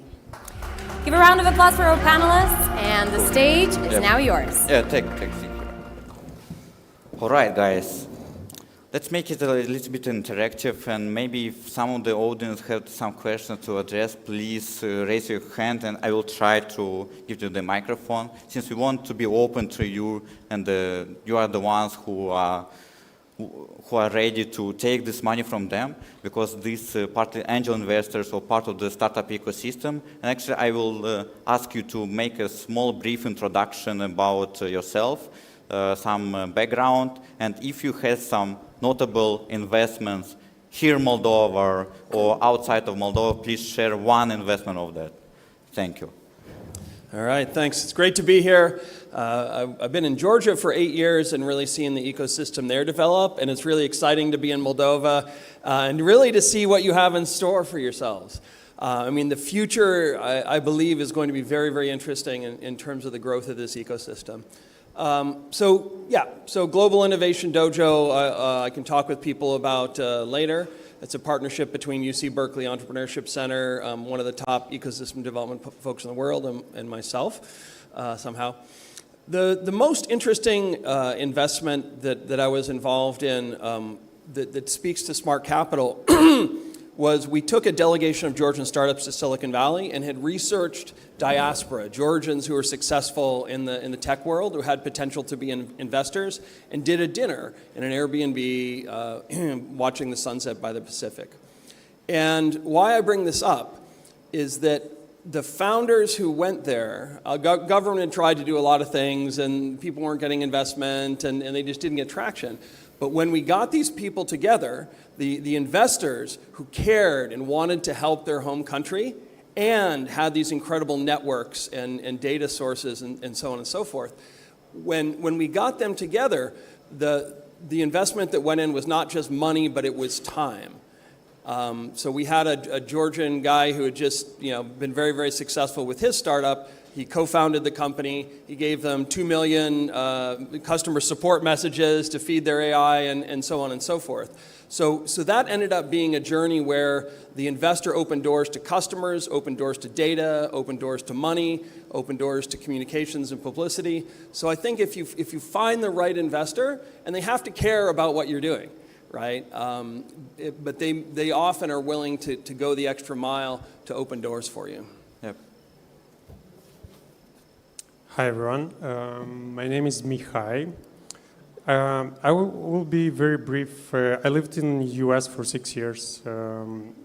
First I lived in San Francisco in Silicon Valley for 3 years, and then I moved to New York.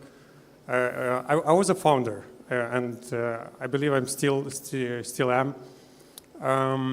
I built a company, a successful company. I'm not active in the company anymore, and Then I moved to work at Dreamups, and with Dima we started Mosaic. Successful investments, I participated in all the investments Mosaic made. So, and also I started investing actually in US. I invested in a founder that failed. That was my first investment. He was very, very good at AI, by the way, back in the days. And now he works for Elon Musk. So that's something interesting. Hello, I'm Simon. The last 10 years I've been building 4 unicorns, not on my own, I've been part of the team. I specialize on talent acquisition and hiring, and this is where my expertise is. And the last year, a little bit longer than a year, I also co-invest in startups, or I'm a business angel. I, for example, invested in Moldova in Emil and Blue Coding, Emil, Michaela and Blue Coding. And I'm really, really proud of being their kind of a partner almost on the ground. And, you know, bounce ideas, be with Emil when he struggles, talk to him, be interested and care about the business, not only because of the money that I put in, but because I love the journey. So I've been into 4 unicorn journeys. It is hell of a ride. It's very difficult to do. It's a complex journey, but it's the one that it's incredibly intellectually stimulating. So if you look for a real challenge in the business world, I think building a company doesn't get harder than this, right? And being right now able on, like after 10 years of experiencing different stuff, different stages of building a business from seed to Series D, E, etc., where the companies that I work for, you know, were funded with more than 1 billion euro. I think it's the time to give back. And I come from Poland, which is in the last 20 years, it's the country that experienced incredible growth because of the joining European Union, but also attracting a lot of investors because of the talent and education that we provided for the Polish people, and I'm benefited also from this. And I want to give back because I worked in lots of different countries in Europe, and I see that countries like Moldova, they just need people coming and sharing experiences, people investing, and I want to support that, right? I have seen this story with Poland, and I think Moldova is on the exactly same trajectory.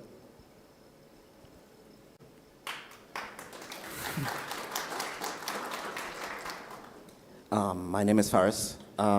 It's hard to get an interesting speech after you. You're quite a good talker.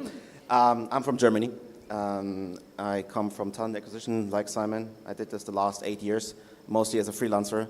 And it happened to be always either a scale-up or a later unicorn, which I was involved with. I had the luck of scaling 3 unicorns within my time as a freelancer. So I have quite a grasp of what it takes to get to that level of complexity in order to be able to raise 100 million euros plus in Europe.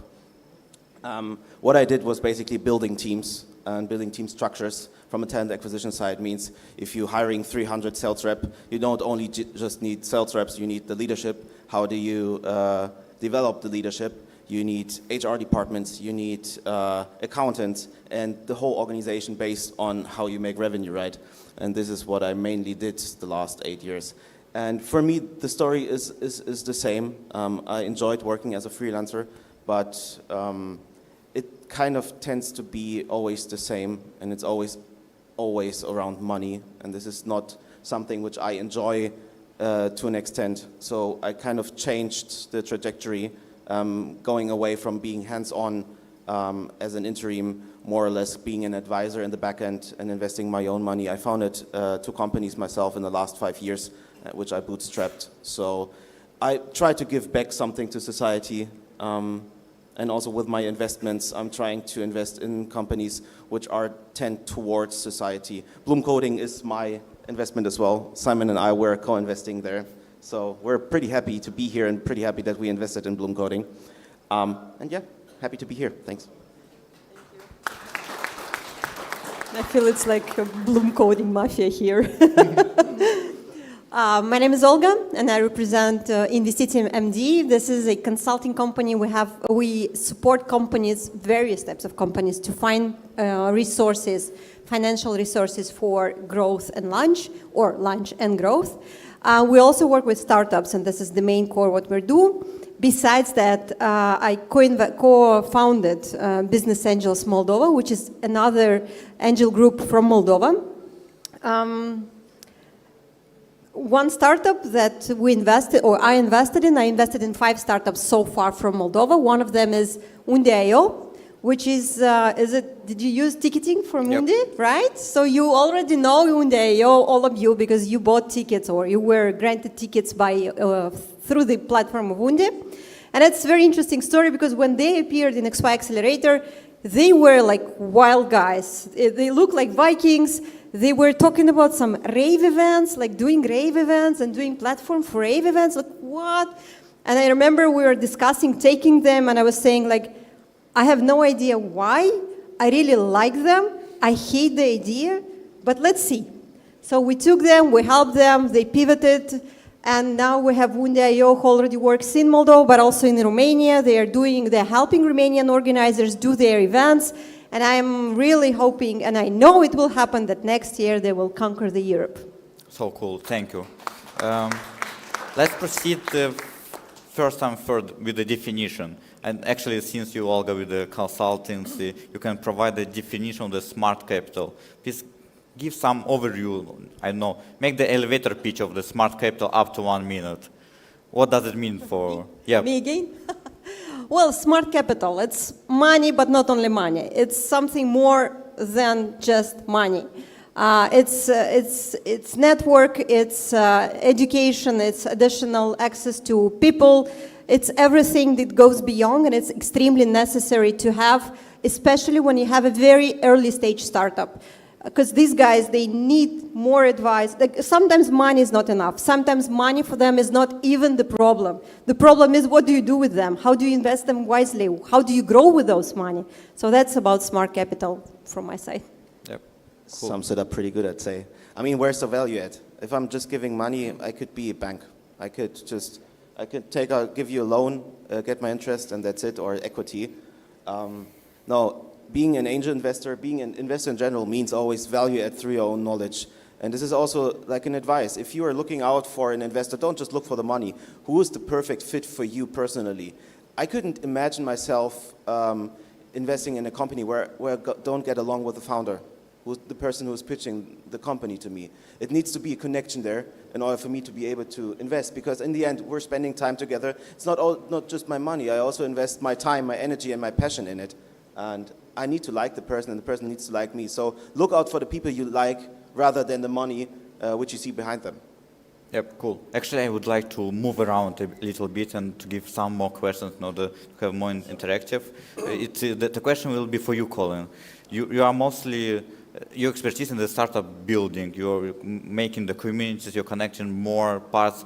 How do you see, how can the startup ecosystem in the whole can work collectively towards the creating this environment of the smart capital? Not speaking about only the angel investors on VC, how the ecosystem can collaborate between each other in this sense. Thanks, great question.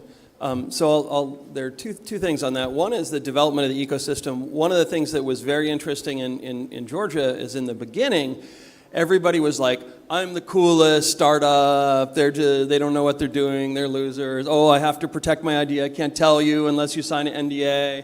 And everybody was too cool for school, right?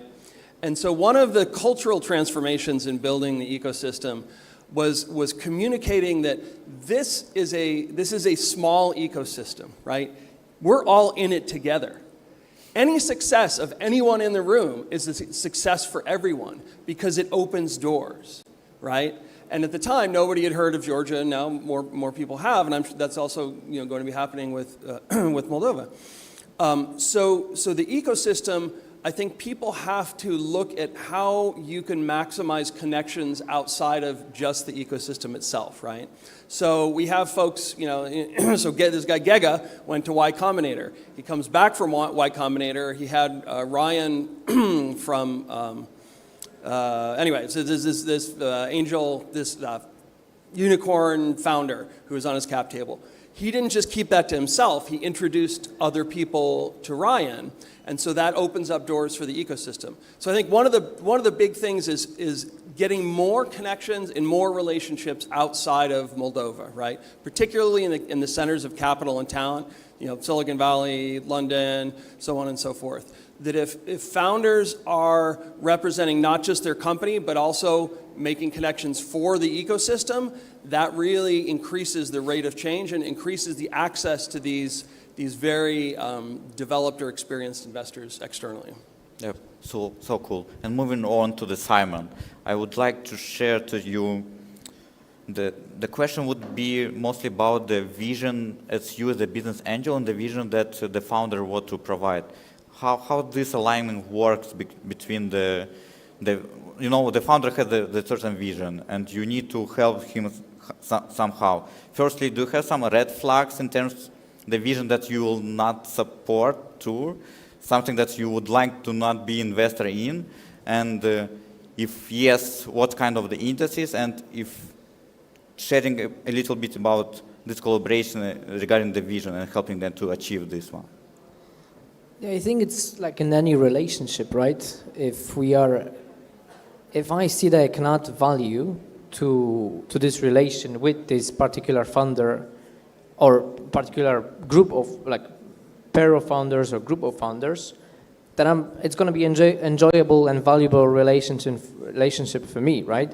As a business angel, you very rarely do it for money. Mm-hmm. It's kind of a contrary, but mostly you just do it because you've been in the startup ecosystem, you earned some money, and you think, okay, the best thing I can do and the thing that I know the most is startup, so why not invest into a startup? So like you said, right, if there is one successful founder that's cash up, exit, then the next thing he's going to do is going to invest in the other startups, because that's what he knows, right? That's what you're doing.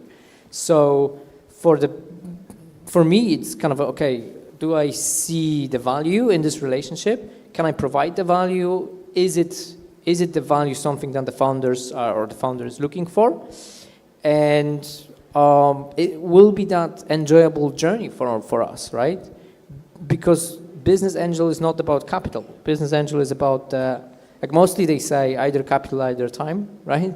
But I do both, so I just completely break the rule.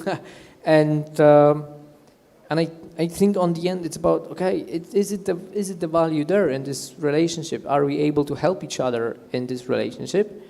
Because it will be more about the experience than the actual outcomes of it. So cool. And it's for most of the business angels, right? Making money out of money, right? So it's not about the money itself. It's about what I can build with you, and are we able to build something great? Is our vision aligned? Not always will be, and I wouldn't say the vision on the end, alignment on the vision is the deciding point. If we disagree on something with Emil, fine, that's his company. I'm only, I'm only trying to help. All right, great. And back in to the local ecosystem, mostly Mihai, the question will be for you. You're talking to founders every day, and can you provide what are the challenges that the founders are facing right now, and how the smart capital can address these challenges? That's a very good question. I didn't knew the question even. I know Dmitry. So the challenge actually, I see they dream too small. And when we started Dreamups, that was one of the main theme of, it's in the name. People in Moldova, sadly, they dream too small. And when you start a startup journey, you have to be crazy enough to have this audacious dream that nobody believes in. And this makes investors want to put capital in you or want to help you. Because if what you are fixing is not important enough, then you are not attractive to investors. And you are not attractive not only to investors, but also to the talent. Nobody will join a startup that is not fixing a real problem or is not it doesn't want to scale that solution they are building. So start with that. Dream big, even if a lot of people say that's crazy. But Dreamups and other organizations here are here to support and to actually show you that there's some other crazy people like you. So that's why we build this community of startups, because outside these doors, it's very tough. And here we can be tough as investors, but we still will be helping you with an advice. So you are in the safe zone in this community, and start by dreaming big. And the second part was how you as a smart capital can help with becoming this dreaming big. You know, actually the smart capital I will leave on the founders, because when you have a couple of angel investors and everyone is telling you advices, sometimes those advice is not matching, right, with the vision, and is also not matching with other angel investors, because everyone has their own experience, how they build the previous company or their experience in the corporation. So, and here we actually test the founders, how good they are at making decisions. Because when you have five solutions or 5 ways that business angels tell you to fix the same problem, the one you pick is actually will show us how good you are at making decisions. And that's very important for us in terms of follow-on investments, when we see that founders can make great decisions on their own judgment, not that some angel investors told them. And this is where the smart capital actually, we do advise, we do have some expertise in some areas, sales, maybe marketing, finance, and so on, but it's up to the founder to choose what is right for his startup. Can I add? I so much agree, but I feel like I want to just fill in with some information here. I really like the model of VC as a platform, right? Where there is a VC, after investing, they have this access to the whole range of experts that are helping the startup to grow because they're interested in their own investments to grow.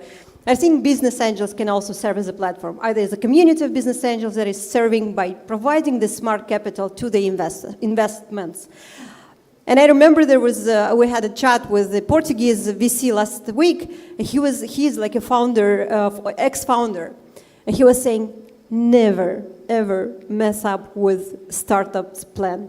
You are not the expert. Just respond, and what you're saying, respond to the needs when they come to you, but never tell them the direction. They know better. They are the founders, and I think that's like totally about how the smart capital should work. Very cool, Faris. Please, I want to challenge you a little bit. Taking your angel portfolio and taking you locally where you're going from, can you share some example of the startups where they leverage this smart capital, and what kind of the lesson would you give based on these examples? Actually, I had a nice conversation yesterday in the evening with Emil. I can share this actually. We were talking about the customer acquisition cost, and that it was net cash negative as the cycle of the paying takes a long time. And I said to him, well, why not charge the customer acquisition cost up front, and to have a benefit for the customer, extend the period where you can use the software. And this is like a small thing, but it's like talking. This is why also relationship comes into place, and it's super important when it comes to relationship with investors. It's like if he would be unwilling to talk to me because I'm a dick, because I'm a jerk, we wouldn't have the possibility to have this discussion yesterday with the wine. But because we like each other, it works. That's in a nutshell. Very cool. Coming back to you, Colin.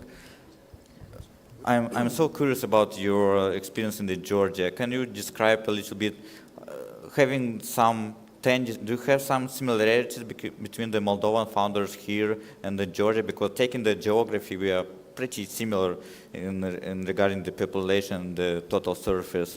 What kind of qualities you think that are good to have as a founder? Well, the founders in Georgia are building the new Georgia. The founders in Moldova are building the new Moldova. Like I see a lot of the Soviet legacy, a lot of the same patterns and so on and so forth. And so going back to like this ambition, right? Founders in the beginning aren't necessarily comfortable. Either somebody's like a bullshitter and they're like, oh, I'm going to do this great thing, and you can kind of ignore them. But the folks who are really wanting to build something and really want to go deep, to stretch and imagine overcoming yourself and overcoming yourself and overcoming yourself and pursuing a goal that's almost unimaginable, you have to be free. You have to free your heart. You have to free your mind. And you have to become the best version of yourself. And it's not just Georgia and Moldova. I mean, that's universal. Founders have to transcend themselves. But I think it's really part of the development of the ecosystem where ideally getting exposure to people who've done it, people who've built billion-dollar companies or invested in billion-dollar companies, like where it becomes normalized to dream that big. And I really love the Dreamups name because it really is about that unlocking your potential and transcending yourself. I believe that's going to get to these higher outcomes. Right, cool. And our panel discussion is called Why Startup Needs Smart Capital. And going to the Simon, your expertise mostly in the talent acquisition. Can you provide, because this is a challenge for the founders to find these first employees to grow this big team. Can you provide some advices or some patterns that you have observed in the founders regarding the talent acquisition? What would you change in this regard? How would you help them? You mean founders hiring other people or yeah, exactly. building a fund? Yeah, so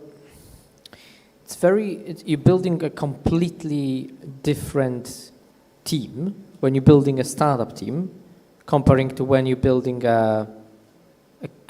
let's say a corporate team, right? So it's way much more, you need to be way much more bullish about who are you hiring, because your first hires and the first people you're gonna hire in the company, the first probably up to 50 to 100 people, it's gonna define if it's gonna fly or if it's gonna flop.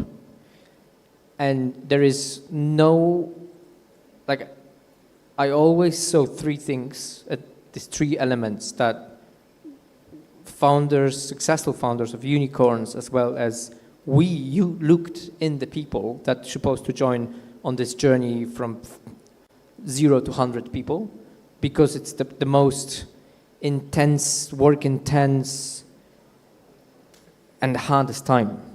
So we look for cognitive abilities, because if someone is cognitively able to work at a startup, solve problems, tackle challenging but also complex things, they're gonna thrive in any kind of a role. So cognitive ability, right? Cognitive abilities, the passion about doing what they do. So why they are getting up from bed every day to do this for a lower amount of money, for a promise of something that might be never come through, right? And third thing, I think the grit and resilience they need to have to do it and overcome the challenges that they're going to face. Because building a startup means setting up your own chairs. So I remember coming to the Berlin office. I came from a consulting company to a Berlin office of a startup that we were building in Germany, first 10 people on the ground. And I had to build my own chairs, and then I had to order the IKEA chairs, order the IKEA desk, build them up. It's like, what the fuck? Like, what they are expecting me to do here, right? And it's those simple but very, like this, you need to have a resilience to do it, and you need to have a passion to do it, because otherwise you will not sustain it. And it's every day, something new will come up, something new will blow up, and you need to solve it. And that's great about founders. They are risk takers. They are people that have this resilience and grit to overcome challenges and solve problems every day. And they love it, right? Obviously not every day, because we're just humans, but on a daily basis, you have something that will come up, and in that startup, you need to solve it. Very interesting. If I might add, just a quick thought about this. What a lot of founders oversee in the beginning, which pays out in the end, is the culture fit of candidates. Just your culture, your own values as a founder. The first 10 people you hire, most likely will be the first 10 people who will stay forever, as long as the company is alive with you. So they are the first people who overtake your thinking. You don't want to be, as a founder, the person who always thinks, like when you have 100 people, 1,000 people, 2,000 people, you need to overgive processes and thinking processes, and you need to have people you trust. And those first 10 hires are the most crucial one. So rather than looking on the CV, I would rather go and look on their values. Do you get along with them? You will spend a lot of time with the first 10. The first 10 are the most important of your whole company. All right, cool. Let's, since our panel discussion is coming to an end, I will give the final question to everyone. What kind of advice would you give to the people seeking for the smart capital? How to approach, where to find, how to sign the deal, how to take money out of it and the value? And let's start with the Olga, and then we'll go through everyone. Thank you for the question. The very simple advice would be don't be shy and ask. You have no idea how much people want to be helpful and want to help. It's amazing. We think like who we are to ask for the help and why they would accept, but people are usually so much eager to do that. Don't be shy. For that, you need to understand your needs, why, not just to ask for the help, but why you need that and where should it bring you, and go for that. Thank you, Olga. I think there's hardly any investor out there who's not happy when he gets asked, how can I do this? I think we have all this helper complex, so go ahead and ask. Thank you, Faris. I think it's very easy. Go with me, right? But to be very honest, just look for people that are really passionate about building. If I have done it for thousands of euros, I have done it for free, and there are people there that just love build. They love build, to create, to generate. They will be happy, absolutely happy to speak with you. Not always there will be a right timing, but be resilient, follow up, and sooner or later, most of the dreams come true. Thank you, Simon. I speak with founders, and sometimes I hear, I'm not ready to raise capital. And you never know the motivation of angel investors. They can invest in a pitch deck, in an idea on a napkin. So never have this idea that you're not ready to raise capital, because especially with angel investors, we will talk later about VCs and their thesis. But angel investors are very flexible how they invest, and they sometimes make decisions on preferences if they like the founder or not, and they don't even look at the idea, because idea can change, and if they like the founder, they can invest. So that's my advice to you. Never believe that if you need capital, you'll find it. Just find the right business angel. And someone today said like a 99 or 98%, right, will say no. Like if he sees business angels, capital, let's say, will say no. 98% will say no, but you will find those 2% that will match. Yep, cool. Great. So I would say two things. One, if we're looking at going out of Moldova in fundraising, and even within Moldova, but it's easier. But as you look at raising internationally, a lot of times what I see is founders are like, I'm going to go to this event and I'm going to catch an investor. I'm going to find the investor and I'm going to tell them my tale and just bludgeon them into investing in me. There's not the magical, mythical investor, most likely who you're going to raise money from, who you just show up and you talk to them and they give you money. It's really, a lot of it is about not connecting even directly with the investor, but developing your networks, developing who you know, developing your reputation, developing your relationships, because you have the ability as a founder, and you need to sort of emanate this energy that attracts people who are the people you want. So don't worry so much about the investor, but look at who in the startup ecosystem Who do you really like who's really, really smart, who has the values you believe in, who's very accomplished? And try to connect with those people. Don't just connect with the investors, because most investors are going to want an introduction. I mean, in the big wide world. So finding those respected people who you have a connection with and you gravitate with, they'll be your best ambassadors to opening the doors to the people you really, really want to be having on your cap table and being in this journey for 10 or perhaps more years. So really start with your network, and then investors should come out of that. Don't just focus on investors and browbeating investors. Cool, thank you, Colin. The conference is still going on, and my challenge for you, you still have the possibility to catch these people during the conference if you can and if you want, and at least continue with the VC panel discussion. Thank you very much. Thank you very much to this panel. Before we will move on with the next panel, we have a video message from one of the guests that unfortunately could not make it today here to Chisinau, Moldova. However, literally a couple of minutes ago, we received a message for everybody here in the audience. And it will be interesting to hear from him because he's got a great energy and a great experience, and I hope that we can at least get a glimpse of that energy today. He's the managing partner at Lemonade Stand and investing in early-stage startups in the Baltics and Eastern Europe. Let's see if we can connect with that video with Siim Teller from Estonia. And you can give a round of applause because we'll send him the recording of your reaction. Hi, my name's Siim and I'm from Estonia. Unfortunately, I can't be there in person as I have corona and it sucks. I'm super disappointed to miss the event, to miss the chance to meet you all and visit the famous wine cellars. Today, I run a small investment fund called Lemonade Stand that invests in early-stage B2B software companies across the Baltics and Eastern Europe. But let's rewind to 2005. Moldova made its Eurovision debut with Bonica Batedova. And congratulations on their 5th place. The same year, I joined Skype when it was a team of 50 people around the world.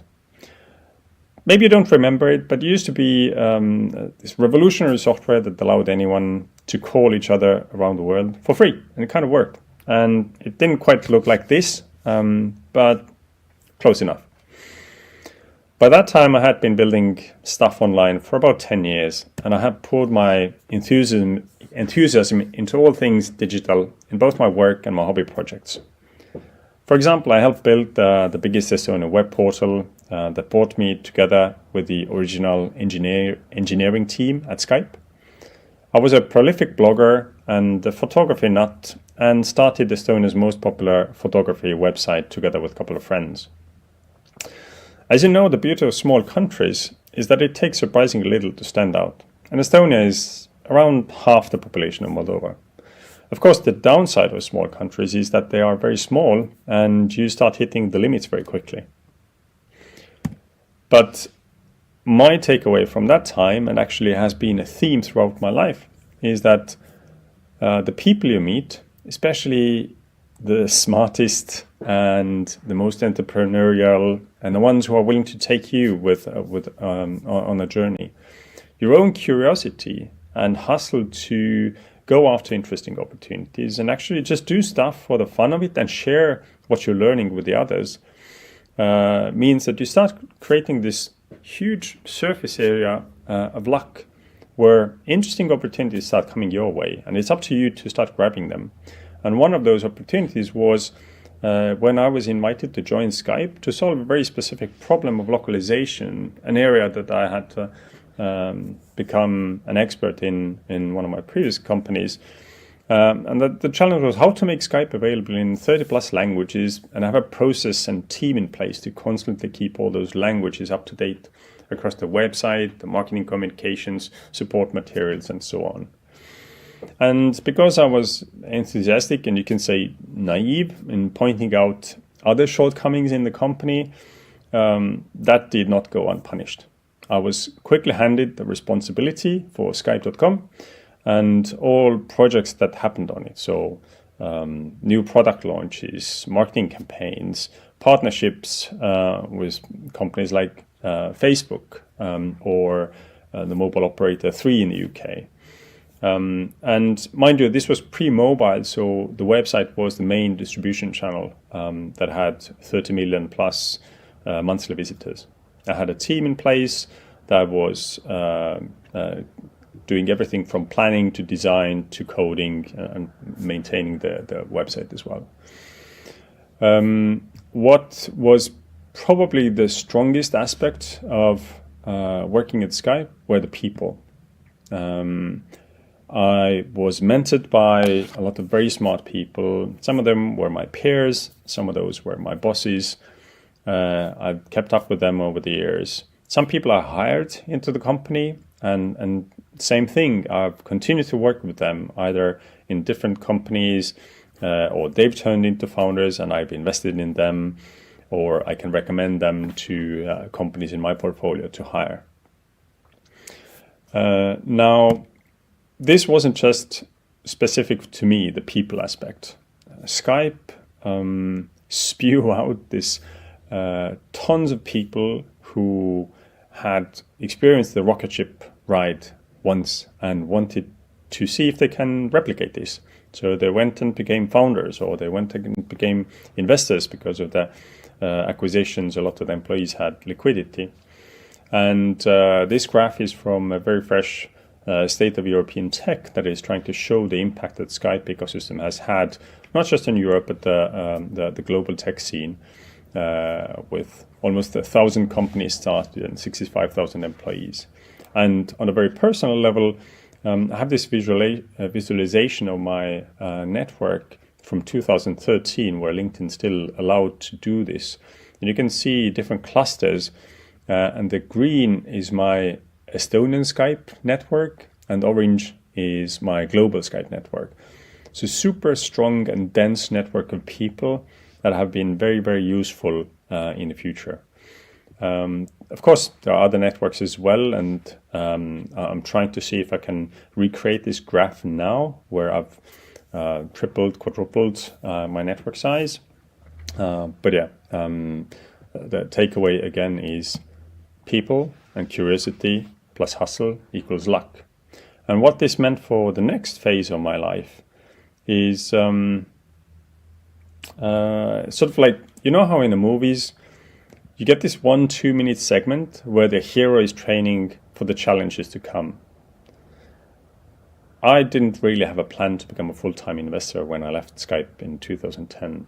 Instead, I guess I was in Iron Man movie where Tony Stark is starting to build the version 2 of the Iron Man suit in his lab. He's building stuff, he's failing, and he's iterating.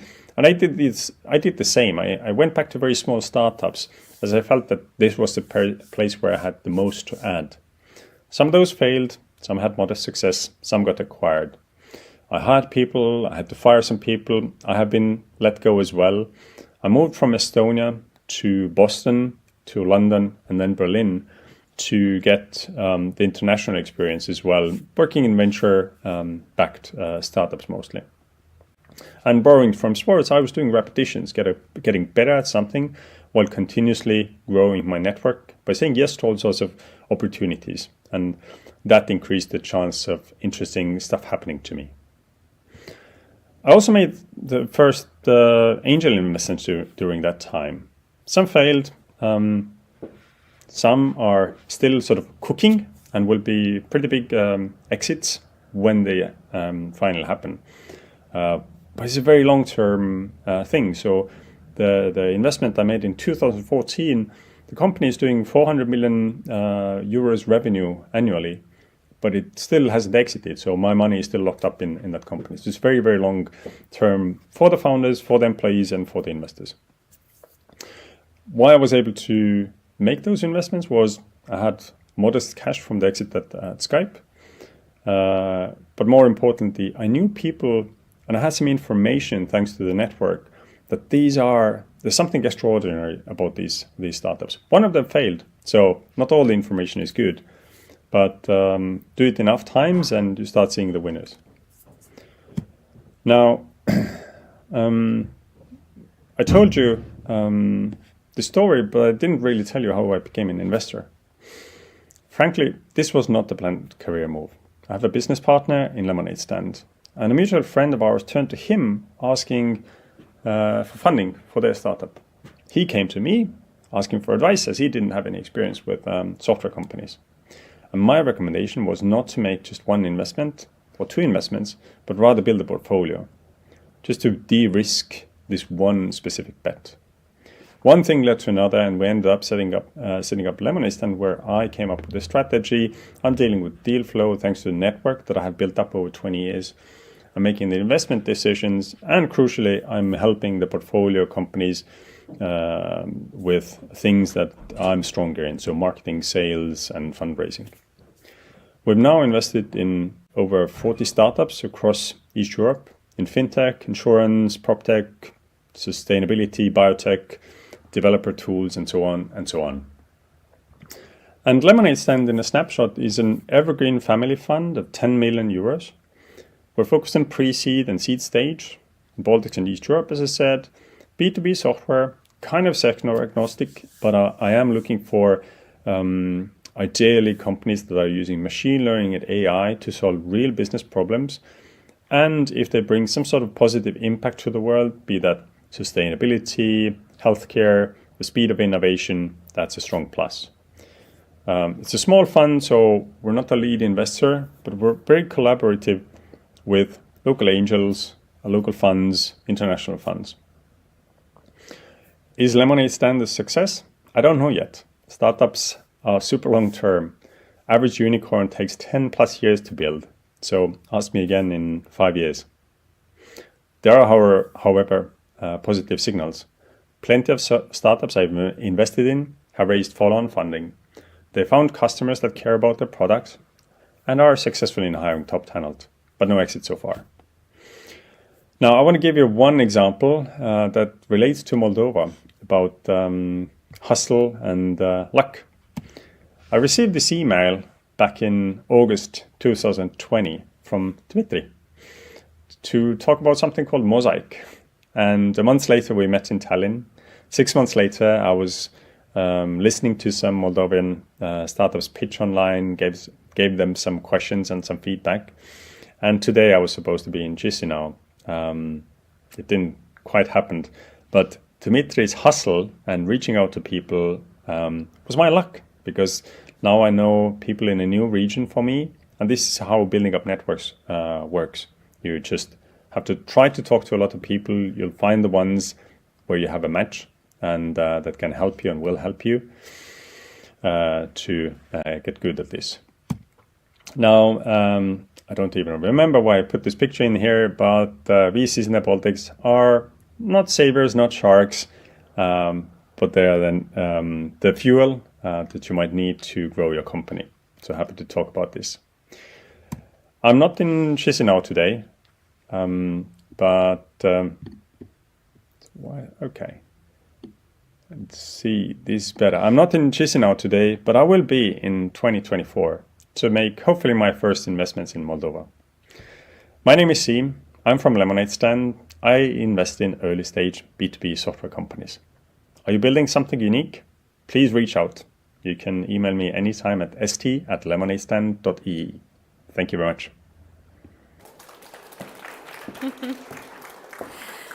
I'd like to extend our thank you to Siim as well for doing this extra effort and actually trying to be here with us, even if it's just through the means of video communication. But we also take that promise for granted that at Dreamicon 2024, we will probably see him here live, not online. One of the things that Siim actually shared recently on his LinkedIn, he was like, Moldova is not exactly the destination you think about when you think of startups and like unicorns, and that's exactly why I want to be there. So it really is unfortunate that he's not here, but hopefully next year we can all connect and network and talk together and just get to know him better.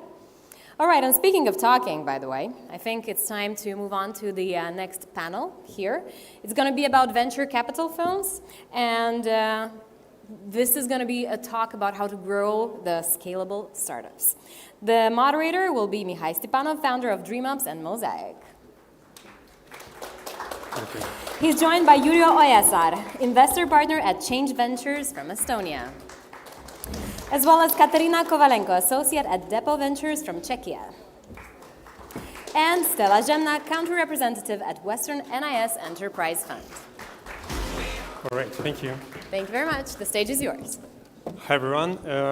Thank you for joining the most interesting panel today. Probably most. I promise it will be interesting, and I have a commitment from my speakers as well. So let's start. Please introduce yourself and maybe share a bit about your background before doing what you do currently. Right. Thanks a lot, Mihai. Thanks for having us. Hi, everyone, ladies and gentlemen. My name is Kate. I spent the past 2 years in venture capital at Depo Ventures. We're a micro VC investing from Czech Republic, from Prague, but all across Central and Eastern Europe. And this is one of the reasons why I'm here. We don't have a single portco in Moldova yet.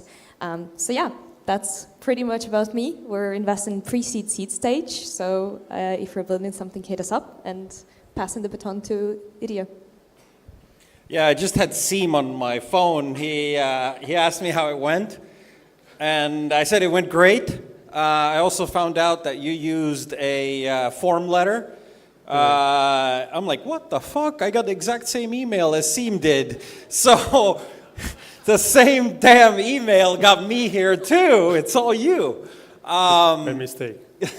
But it worked, right? It worked. So I'm Irio, you know, Jura to the rest, basically. George to the English people. But I've got two funds, one based in the US, one based in Europe. Both have been investing into Baltic founders, Estonia, Latvia, Lithuania. We've got several investments with Seem together. I think we have at least one unicorn together now. And I am thinking of raising a new fund now in the next quarter or so, which would be worldwide. It wouldn't be any more Baltics, but which is why part of the reason why I'd love to see the startups here.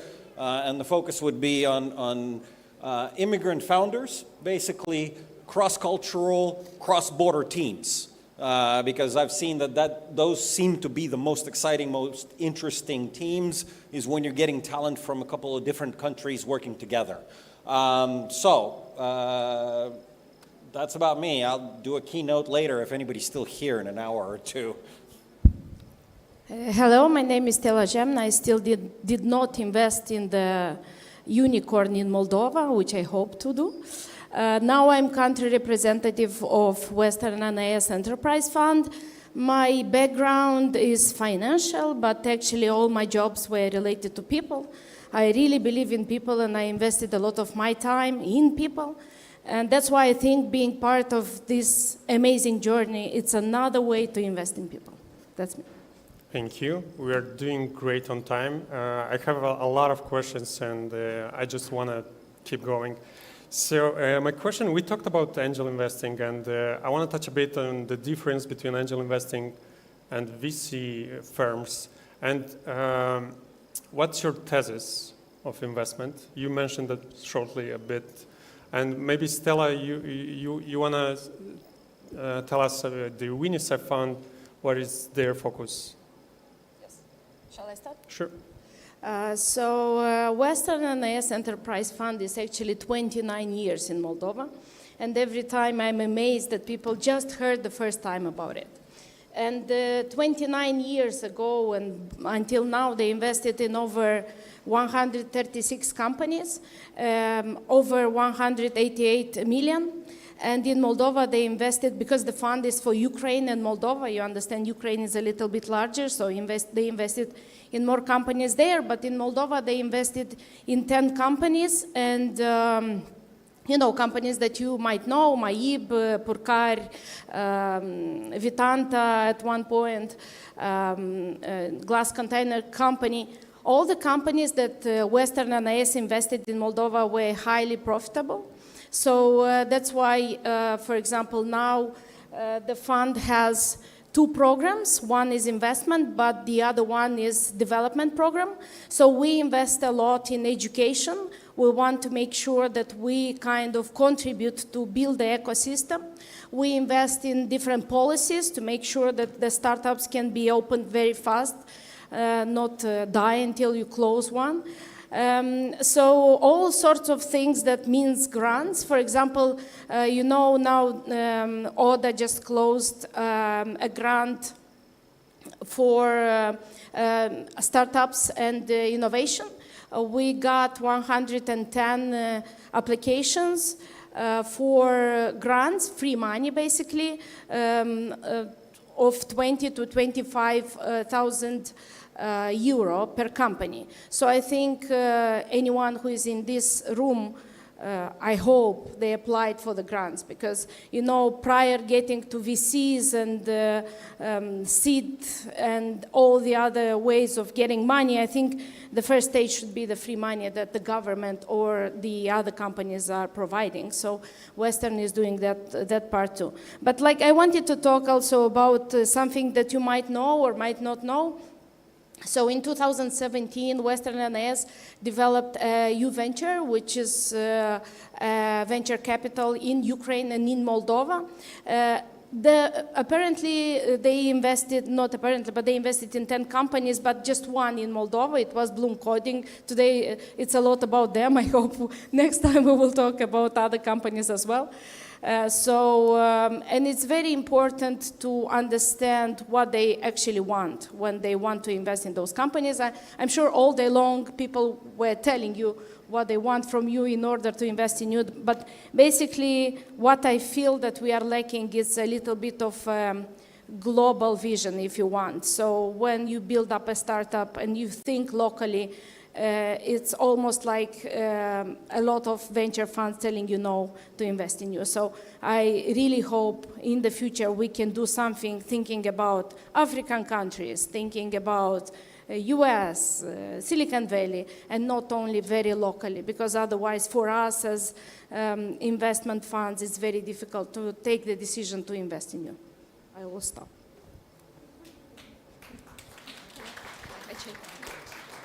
Right. Coming back to differences between angels and VCs. Now, for the context, we are solely angel-backed fund. Yeah, we have around 65 LPs in the fund, and then plus around 150 angels that invest through syndications, like angel investors. There's always a common denominator in any invested startup, and that is the team, the people. Yeah, people who have the drive, who have the expertise, who are ready to grind through all the challenges and build it up and bring it to the global market and so on and so forth. But then there are also many differences. Now, angel investors, we can't generalize them. Yeah, some of them are full-time investors, some of them hobby investors. But this is something that I hear a lot, and Faris and Simon mentioned it.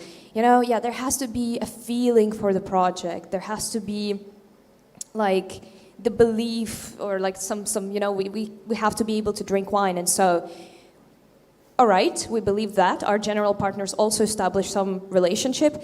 But let's take a look at the market. Do you think all Elon Musk investors like Elon Musk personally? No. Do they make money? Yes. VCs are not just drivers of innovations, we're a financial instrument. We diversify, we strive to be data-driven, as buzzwordy as it is, and it's a struggle as well.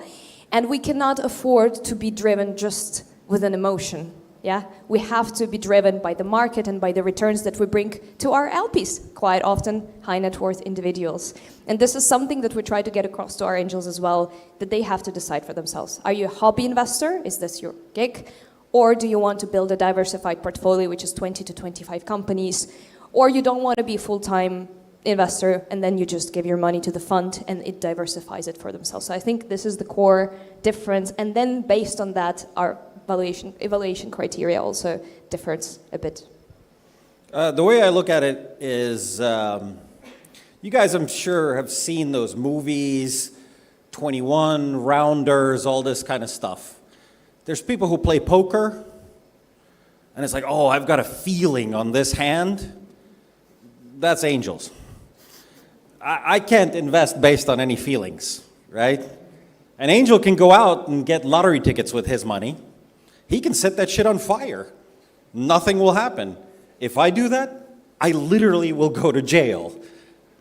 We are the poker players that count cards.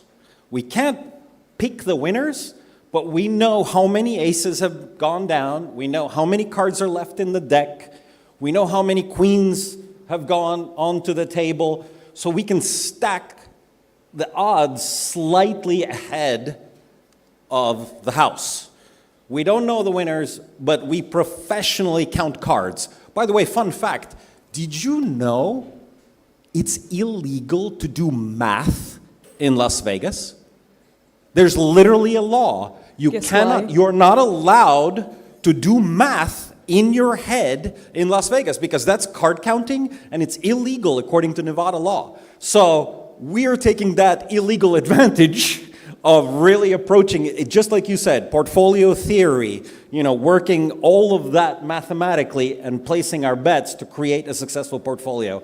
I've done both. I'm an angel and a VC, and that's sort of an easy way for me to visualize it. Very interesting. I'm curious how you are building your pipeline, how founders and startups can pitch you, and what's your decision process? I think this is worthwhile telling everybody here. I have never in my life yet turned down a recommendation from another VC, ever.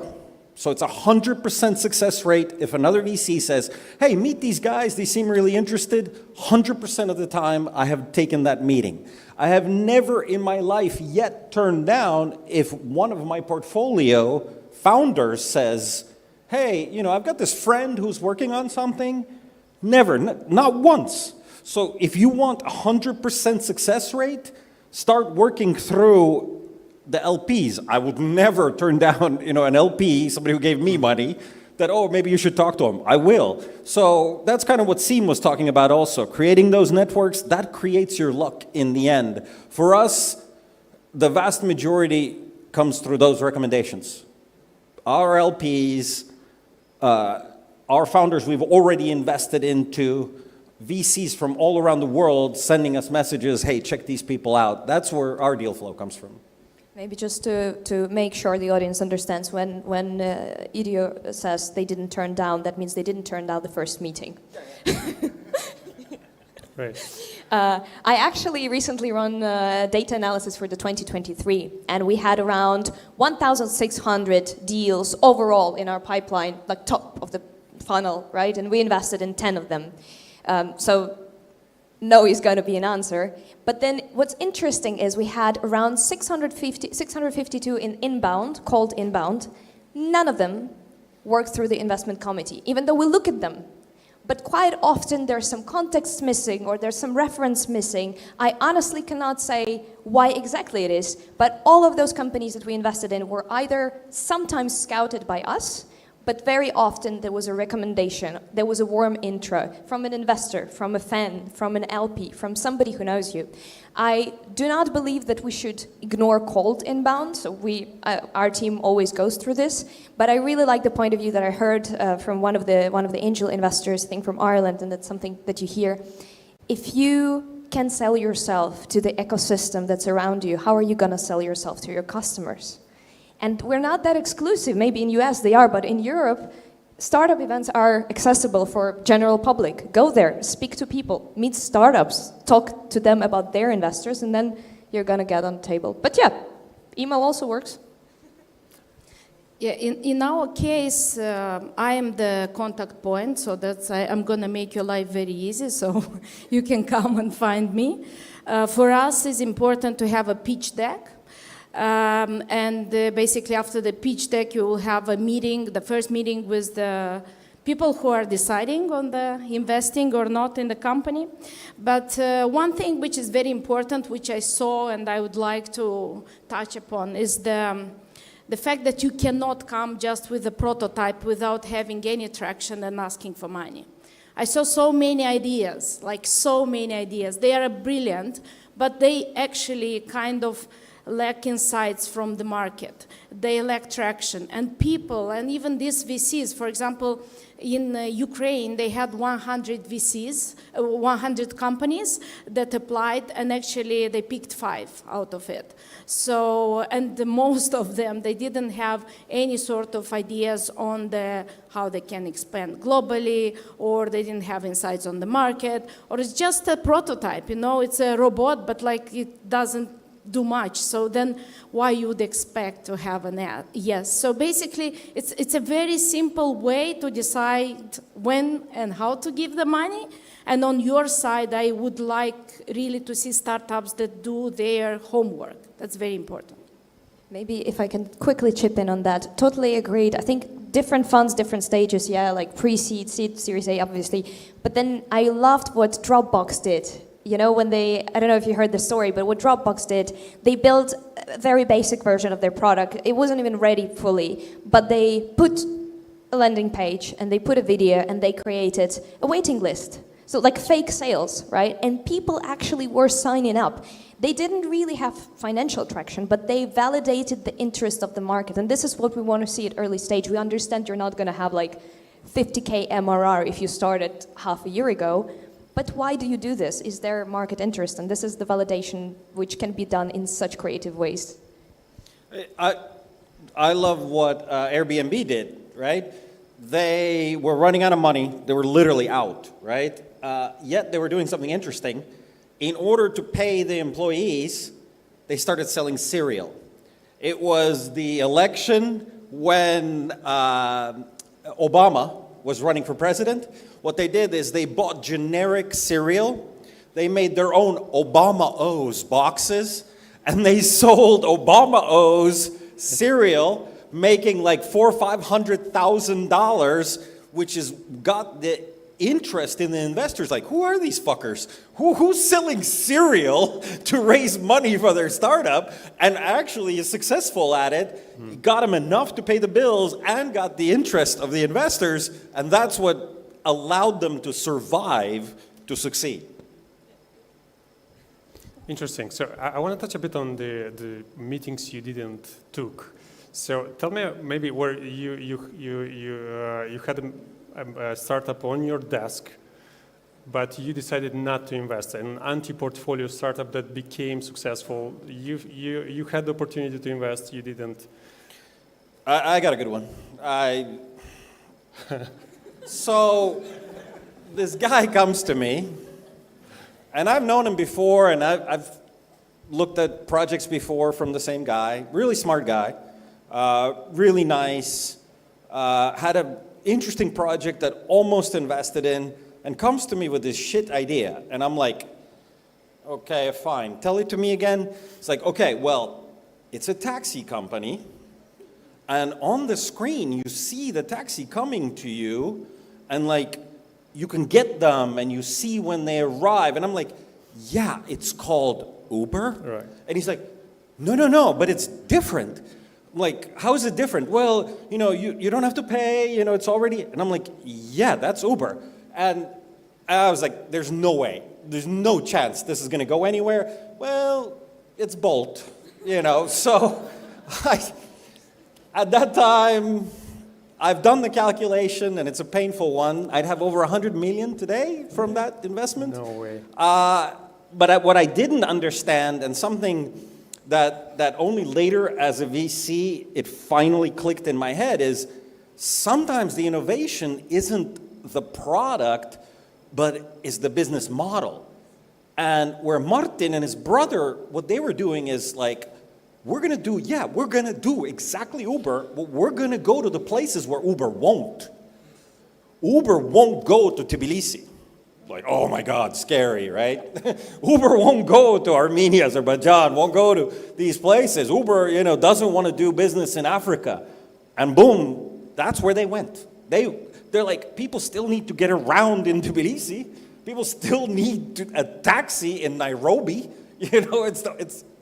We'll go where they won't. And there are specific challenges. It's difficult to do business in these locations. That's why Uber didn't want to go there. But enormous change in mindset in the business model. They also did some advantages for the drivers. But that was something that didn't click for me. So total anti. That's very interesting. Yeah. You look at the idea, and it's basically something that exists in US or in Western Europe, and you think that you should not invest. You guys, I don't know if you've seen the show HBO Silicon Valley. There's the best episode where the Chinese guy has written all the unicorns and has just written Facebook for China, Airbnb for China. Every single unicorn with just the add-on for China behind it. It's literally that. Because in China, it's not so easy. Just because you go there and you want to do business there, it's quite difficult. So it has its own challenge, it's something else, but literally you can do the exact same thing, but in an entirely different environment, and you solve those problems, yeah, why not? So you're looking positive on something that is not copied, but inspired. Yeah. So developing on that, what other opportunities and maybe challenges you see founders have in Central Eastern Europe, and those in the US or Western Europe, they do not? Maybe I take on this one, and it will resonate what was said on the previous panel and what you are trying to fight, right? It's not just dreaming too small, it's almost as if we didn't know better, if we didn't know what was possible. Yeah, all the founders, even today I was talking with some people who just came from the Silicon Valley, and they were like, oh my God. You know, this is possible. And I feel we're putting the barrier there, and by we I say like CEE, both founders and sometimes investors and angel investors, they don't start, they are afraid of failing, so they don't pivot quickly enough. We actually have an amazing case of a founder from Baltics who pivoted 5 times for the past 2 years. They're a portfolio company, and after this 5th pivot, they're growing like 25% month over month for the past year. Yeah, and he just like grinds there, and he was like, yeah, I'm just doing it, right? So not fast failure, and then I do strongly believe that the cross-border capital also empowers them a lot. You can't go all the way to seed Series A with your local investors. There is such a great know-how. There are such network effects when you just go and raise, if you're a Moldovan startup and you raise in Romania, Czech Republic, Baltics, yeah, you just mix those investors. You be smart about the composition of your cap table, because all those venture capitalists, they're not going to babysit you, but the moment you need them, they will provide you the network that they have and that their portfolio companies have. And that's pretty much something that is being overlooked at the pre-seed stage. And I think the pre-seed stage is very important already to start like building the connections with those investors. And I will build on that. I think we are living in some sort of cocoon. And for us to be more creative, if you want, we need to get outside of the cocoon. And if that means to, have a trip to Silicon Valley, then this is what you have to do. And the exposure. I think people are talking about transformative ideas every day. I don't know how we succeed to discuss about people. They don't have that time. They invest that time to talk about AI, about biotech, about whatever transformative ideas are around. And we somehow losing a lot of time on discussing other people. And I think we need to change the focus. Because really that doesn't matter. What matters is, will you be part of this game or outside of the game? And with the AI, most likely a lot of the population is going to be out. So you don't want to be out of the bubble. You want to be in the bubble. Hey, 2 quick barriers, 2 differences. One is an actual, like a legitimate thing that I continue to see. The bottom line is, in America, even every college student that has no credit can get credit cards and whatnot. So, VCs will always, just max out your credit cards and do this. Well, yeah, that's easy to say. I mean, how many of you in Moldova have 20,000 credit lines, by going to college? Nobody, right? Every single American college student has that. So availability of this, every single college student or every single American's dentist is an angel. Every single American's lawyer is an angel. Every anesthesiologist is an angel. We don't have that. None of us have that. So that early on, like prototyping money, that truly is much more available, and you have access to it in America. That's tough. But the other one is a psychological issue. Just exactly what you said. Nobody in Louisiana says, I'm doing this for Louisiana. No, they say America, right? They don't say, but Montana, I'm going to change the way things are in Montana. But here we say it all the time. I'm doing this for Latvia. I'm doing this for Moldova. it would sound insane if you said that in America. Oh, this is for Nebraska. You sound stupid, right? So one is a psychological thing, one is a real, actual thing to think about. All right. So in terms of valuations and fundraising for the founders here in Central Eastern Europe, have you seen maybe or observed a difference of being a founder in CE and a founder in Western Europe or maybe US? Stella, you have recent experience being in US. So what do you think? Why there is a difference in valuation? Is there a difference in valuation, and why is that? Sure. Again, it's about exposure. It's about, funds. It's about when they start. For example, they start talk finances in schools. They don't start talk finances in universities. They discuss businesses at home. We don't discuss such things. So I think we definitely need to revolutionize, if you want, our own way of thinking. But again, that shouldn't be the obstacle. You have the Google, you have internet, you can open and read about anything. And I think if you want to have barriers, you will find them. If you want to have open doors, you will find them. So, yeah. Now we invest across CEE, so maybe you will be more relevant to this. But I feel like before the bubble burst in basically like 21, 22, the dispersion was huge. It was a huge difference, yeah? Now I'm seeing that they say themselves, like US says themselves, okay, we normalize the valuations. And it was a lot about availability of the capital. And availability of the capital in US was always better and like richer than here in CEE.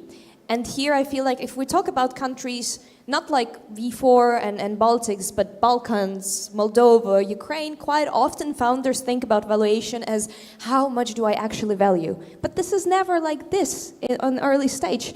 What are you building? How much do you want to dilute? What's your vision regarding the next rounds? Yeah, our negotiation power as VCs in CE is definitely very high because also the supply of capital is lower. Now some VCs are dying out, some new are coming up. But still, I think that the healthy discussion can be held nowadays, both in US and CE, but US probably will be a bit higher, but also because the cost for them is way higher. They need to raise bigger rounds because scaling in US and scaling in CE is a different question. Interesting. I have a challenge for you. I want to, it's almost end of the panel. I want you to pitch your fund and why startups should choose you as an investment partner. To startups, not to LPs. To startups, yes, to startups. We pitch all the time. To startups especially, yes. Oh, okay. Okay, so now you give it to me, yeah? Okay.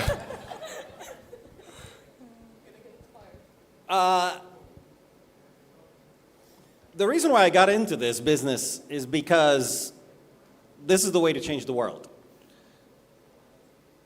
And in the couple of years that I've invested, we've created over 3,000 jobs.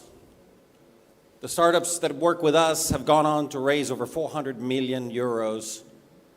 And we have changed the world. When President Zelensky talks to the leaders in Europe, he uses our platform, Interactio. When American banks have to verify whether they can deal with someone, they use Verif. When Latin American and African middle-class people want to own a car, the only way for them to do that is Planet 42. In the future, every single wind turbine in the world will have an Aaron's robot on it to fix it and clean it. So literally, we are changing the world, and that's our portfolio. If you want to do that, I'd love to work with you. I'll show you how we've done it before, and we'll do it again. Nice. Thanks. I'm going to be very brief because I'm from Moldova. Sure, I need more words. I think the world needs dreamers and the world needs doers. And I'm really eager to invest in the dreamers that do. Nothing's going to be what just happened on stage. So I'm going to be more humble. And I don't regret it. Guys, we've been, for the past 3 years, we've invested to 40 companies. We're starting out just like you do, but we have an expertise of helping people who not necessarily have exited their startups already. They're first-time founders. There are people coming from smaller towns all across Czech Republic, Poland, Baltics, whatsoever. We're here to connect the dots together with you, but also to not to babysit you and give you the wings and the network to scale up. Thank you so much. All right, we finished. And thank you. Yes, a big round of applause. We're all right on time. Thank you so much for this panel, a really insightful discussion. And I love how it all comes back to abilities to network, the ability to become self-sustainable in time. Did you hear that? I said the ability to become self-sustainable in time. The ability to not give in to being handheld all the time, to just receive that push and then, jump into the next milestone, into the next point for your roadmap. Roadmap is exactly the topic that we are going to be talking about right now. We're at that segment. If you remember, the agenda of today is built in the format of a pitch deck. And right now, we would have been at that slide that is called roadmap. And of course, we all have our individual journeys, but knowing what milestones are there, what milestones worked for some and what haven't, really help for overall strategic exploration. And before we do that, we will hear from some of the strategies from the pitch contest. I believe we have 3 shortlisted companies. Is that right, Cardo? I would like to invite you on stage. Where are you? Oh, there you are. Hey, Cardo, tell us what's going to happen. What's happening right now? Okay, we have the final of the 3 pitches of 3 startups who will pitch here. And one will go home with 30K. So let's make some noise and wake up, guys. I saw a lot of sleepy faces. I know that you don't have enough air here. That maybe you want to go home and sleep. But the fun part starts again now, and it's the pitching session. And we have 3 startups. The first one is OneThings, the second is Otto, and the third one is Robolex. So let's make some noise for the finalists.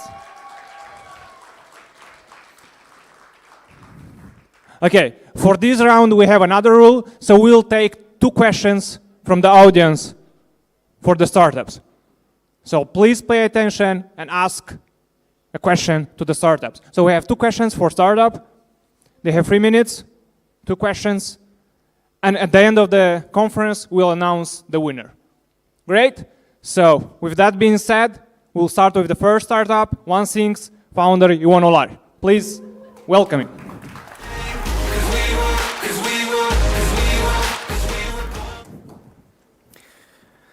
Hello again, my name is Ioan and I'm the CEO of OneThings, who help you build high-performing and engaged teams. The same as you here, we worked with my co-founder. I'm sorry, it's just not changing. Again? Yep, again. The same as you here, me and my co-founder, we worked in software development as project managers and development leads for more than 7 years. And I'm sure that you felt it as well, because what we discovered it's that it became so hard nowadays to keep your team motivated, productive, engaged, and actually aligned towards the common vision. It's hard to keep the top talent in the organization. Nowadays, the HR tools are hardly used. Feedbacks are given once per year. You don't know anymore as a team leader or as a project manager whether your colleague has a side job or he's just not working today. And overall, the performance management is done badly in companies. And actually, if we felt this problem, it means that the upper management in IT companies do have this problem, as they are losing lots of money right now. Our solution for that is a platform that is going to help managers build high-performing teams and actually keep the best talent in their organizations. We had interviews with more than 60 companies. We went through researches, and we actually have a functioning MVP, which is currently used in 4 organizations as a pilot project. You know what those 4 organizations told us after they started to use it? Is that their attrition dropped by 13%, and they become more productive by 35%. We are doing it through intense integrations, gamifications, one-on-ones, feedbacks throughout the year, and lots of other great functionalities. And this is what actually makes us different when talking about competition in terms of usability and retention. Again, we are not another HR tool. We are building a platform that will help managers build high-performing teams and keep the top talent in the company. We are actually revolutionizing the way performance management is done in companies. Currently, we are targeting IT companies with more than 100 employees, and our approach is bottom-up, which means that we are giving our platform to a team, they are using it, and then it can be expanded throughout the whole organizations. And then, right now, our users are coming from Moldova, Romania, and United Kingdom. But you know what? Our next step is actually to expand to Nordics, because they are more culturally fit for such platforms, and I lived and worked there for several years. For that, we are looking for 300K. This money will help us improve the product in terms of gamifications and integrations, ultimately onboard the next 8 companies with around 1,600 users and hit the break-even point in 2025 with an MRR of 20,000 euros. Okay, the time is up. Thank you. Who has a question? Oh, I can see. That's a good one, huh? Yeah, there is one. Yeah. Hi, I have a question. So you mentioned several times about keeping in the company the top talented people. Yes. Like, what do you do with the other ones that maybe they're introverts and they, I don't know how you, because everybody works remote, or like a lot of people work remote, and you offer a tool that they can play some games or something. What do you do with the people that doesn't like that approach, or they need like some other approach to feed them in the team, correct? Thank you for the question. That's a really great question. So an important thing to mention here is that with our platform, managers can actually work with those people who have to get a bit better. They can fix those areas better, like on what to improve, and then actually go together and track it and become the best version of themselves. We are targeting also to keep the top talent, but actually to make those who need to improve the top talent. Yeah, so my question is, you're targeting companies that are 100 plus Yes. employees. Yes. That's a big corporation that already has about 10 or 20 different applications that their employers need to work on daily basis. So how you motivate people to get another application to improve their skills, or how to motivate those employers? Amazing, thank you. So my answer is going to be related to one of our key differentiators. We're working a lot with integrations with Slack, Teams, and Jira, because the reality is that no one likes when you're coming to them and are telling them, okay, here's another platform for you to use and input data there. Oh my God, nobody likes it. Basically all the functionalities that we have in the platform are in Slack and Jira, so it can be done seamlessly all the time. Thank you. That's it. 2 questions. Thank you. So the next startup is Otto, and Sergio Casu will present you the next startup. Let's welcome him. Hello everyone. Before I begin, may I have the lights turned on, because I would love to see the eyes of people who are sitting in the hall. And while the lights are being turned on, I want to say thank you to Dreamups for organizing this event. I went outside to get some fresh air. Thank you.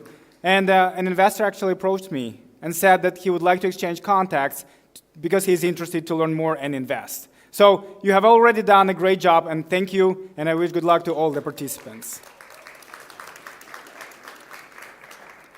And without any further ado, let's begin. Ladies and gentlemen, welcome to the future with Otto. I'm sure all of us like to eat in restaurants. However, think about this. How often did you feel yourself as an invisible person when you were trying to get the waiter's attention or when you wanted to get your bill? Have you ever wondered why it has become a norm to get served between 30 to 60 minutes on average? However, it can take forever to get you a glass of water. And now, imagine a world in which your waiter can anticipate your needs and will know you better than your own mom. This is the world Otto is building. From the moment you scan the QR code, Otto will discreetly gather information about your preferences, about your dietary needs. Then, if you use our virtual waiter, he will already know you. He will adapt and answer you in any language in the world. It will suggest you the best meal combination based on one side on the restaurant menu and on the other side on your preferences, or even on your budget, like in our tested example here. With Otto, of course, you'll be able to make your order, you'll be able to request the bill and rate your experience. But saving all this information is not the only thing that Otto does. Otto will actually understand the dining concept at all. Every visit, every preference, even every meal you didn't like, Otto will note. Otto will know your taste to assure that every next visit will be better than the previous one. What is there for restaurants, you will say? Well, restaurants definitely get a faster service and every average bill will be higher because Otto is trained to make seamless upsells, something what, let's be honest, not all waiters are good at. Moreover, for restaurants, Otto solves the human resources problem. As you know, it's very expensive to hire people, to train people, and even to maintain them. But with Otto, all restaurant administrators know that their best salesperson, their best waiter, and best customer person is always in the restaurant, and it's right there in the pocket of each of their client. Our business model is quite simple, quite elegant. It's based on the size of the restaurant, and there will be different subscriptions models. We tested our MVP and got incredible feedback from several restaurants here in Moldova, but also in Romania. And even if they sign up, this will already project us over 10,000 euros turnover in 1 quarter. But we're definitely looking at a much bigger market. This is the European one. It's big and ripe enough for such technological change. Of course, a digital menu is not a new thing. However, what makes Otto different is this AI-driven, personalized ordering experience. And our team, made of myself with 15 years of experience in business development, Andrian with over 16 years of experience in full-stack development, and our product design and marketing guru, Yulia. Thank you very much for your time and assistance, and you have contacts. If you have experience or your money, please join us. Yep. Thank you. That's it. Thank you so much. Yep. First question from. Sergio, amazing presentation. I love the way you do it every time I listen to you. I haven't seen the go-to-market strategy. Can you elaborate on that? Yes, thank you very much. As you know, Olga, but also for those of you who don't, I've been in startup businesses for over 15 years, and I've done a lot of IT sales. And the first clients are definitely the clients that you have to sign eye to eye. You have to explain them, because if this is a new technology, then you have to educate people, right? And I've done this. I've been from Canada, Vancouver, till Sydney, Australia, and everything in between. So the first clients will be signed up by me. Then we'll have a team that will continue doing face-to-face meetings, but more on the chain of restaurants and hotels as well, because we're open to the whole HoReCa, not just restaurants. But later, of course, we'll invest more and more into online marketing to make the whole experience seamless without much participation of anyone from our side. So from the moment of registration on our landing page, the client will be able to immediately get into his back panel, create his restaurant facilities, select the waiters, give them login password, and start. Boom, nothing from our side unless he asks us. Thank you. Thank you. Do we have one more question? Hi, Sergio. I'm curious about your thoughts on privacy and the kind of information that would need to be accessed in order for your app to identify my culinary interests. Thank you very much. Well, on the side of the restaurant itself, there is no real privacy needed because the menu that they upload is actually public information. When it comes to the customers of the restaurants, it's this different story. Our app will allow customers to use it even without any registration. So we will not be collecting data unless you want to get personalized experience in this AI assistant. In that case, yeah, we will have an easy registration with your Google or whatever, but you give consent then that this data will be used, but in your favor, because you want a personalized service, not because we're going to use your data and sell it. So that's not the point, of course. So in that case, yes, they will give consent to us that we can use their data, but to help them as well. Thank you. That's it. Thanks so much, Serge. And we have the last speech for this conference. And after that, in the evening, it's already evening, in 1 hour, we'll announce the results. So let's welcome Roblox doc, Mihai Košlec.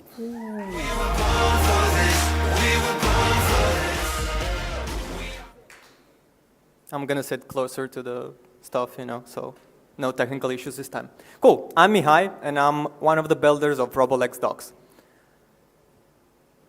Really?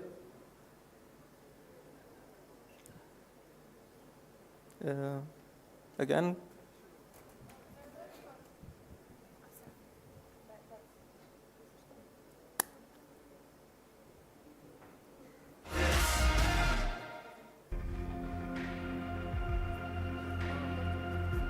Funcționează? Cool, amazing. Take number 3. Okay, as I said, I'm Mihai. We are a team of 3 people, collectively with over 7 years of experience in the legal tech, and 10 years of building products. We've worked at Planable and Google, which are now Planable and Gorgeous, which are now multi-million-dollar companies.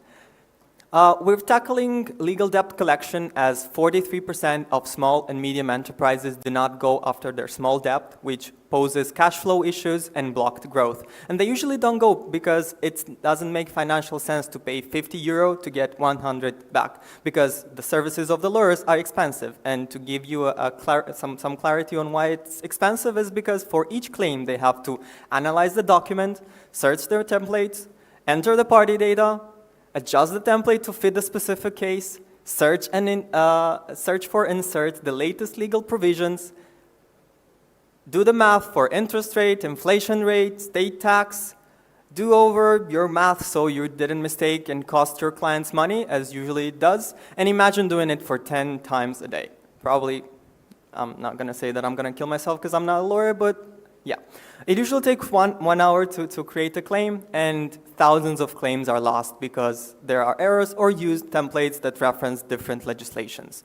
So we thought there must be a better way. Well, apparently there wasn't until there was.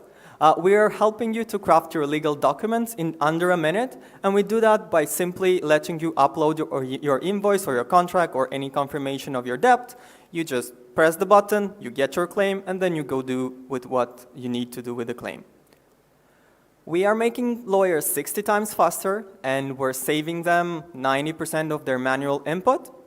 And if you are a courageous SME or an accountant, you can use the software by yourself for claims for under €5,000. And this works for the whole of EU.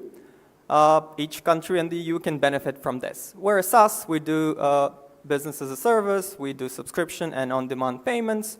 The market size is fairly big. The TAM of about 6 billion with an addressable market size of about 62 million, specifically for Roblox docs.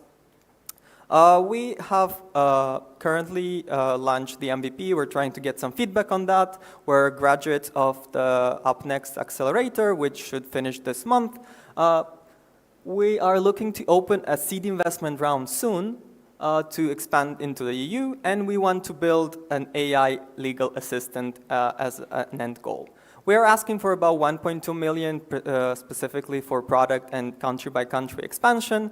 And one important thing that I believe it's not spoken enough, to have an ethical AI and to build a lasting business. This is Mihai, and I'm signing off. Thank you for your attention. Thank you.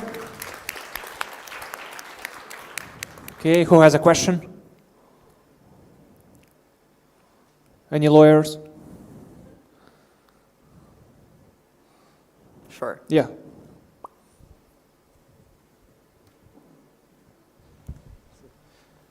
Nice presentation, thanks. So I wanted to ask, like, how do you adjust like your tool to different countries' legislation? You said it works in EU, but like, can you like expand on how you are able to make sure it works for every country so you can scale it? Yeah, sure. So the idea started from the fact that under 5,000 euros, there's a body in Europe that legislates this. So basically every country in the European Union can just send their documents for the claims of under 5,000 euros, and they get their claim fairly easy for every country because it's regulated by a general body. But usually that's why we're asking 1.2 million, because it's an expansion country by country. We have to adjust the templates to make sure that it's according to legislation to each country in case the sum is over 5,000 euros. So it's step by step, I guess.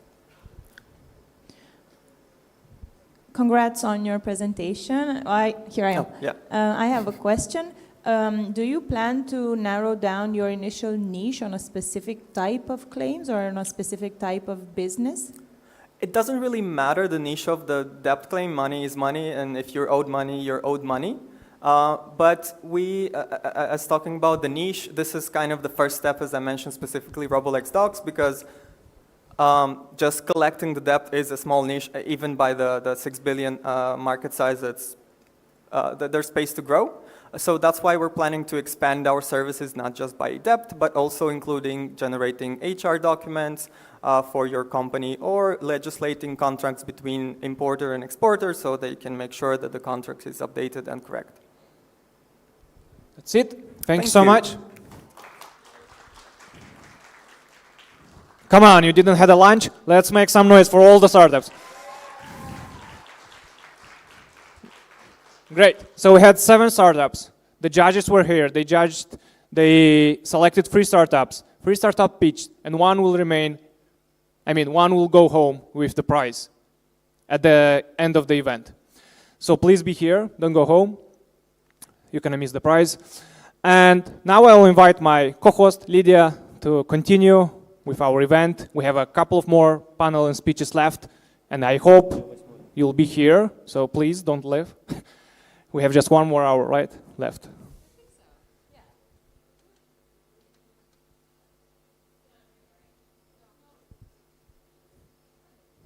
Check, check, check. Yeah, we got it.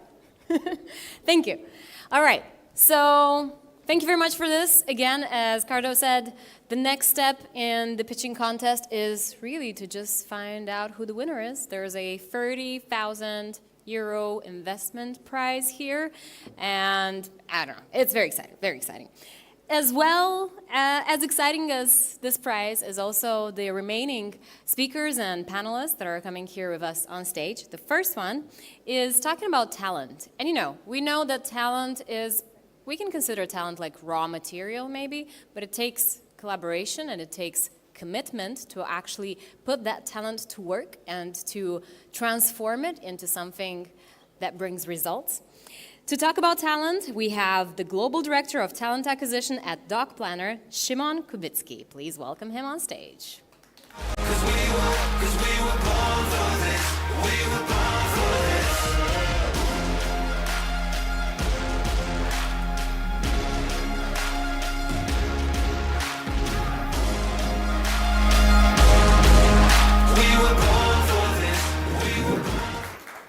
Hello everyone, and thank you very much for having me here in Moldova. It's first of all, I'm really amazed by the buzz of the ecosystem. Second of all, I'm really proud and grateful for this opportunity to speak with you, exchange with you, and tell you a little bit, couple of stories or a couple of my own experiences. So I will be talking quite a lot about my own experiences and what I have experienced the last 10 years. Some of the stuff will probably stimulate you to apply for your own, and I'm really interested in your thoughts. So after the presentation, don't hesitate to come up. So introduce myself for the, I think, fifth time today, but I will do it. So I worked the last 10 years in different startup and scale-ups. Startup and scale-ups that achieved kind of a success, we can say, in the European and US market. They raised more than 1 billion euro.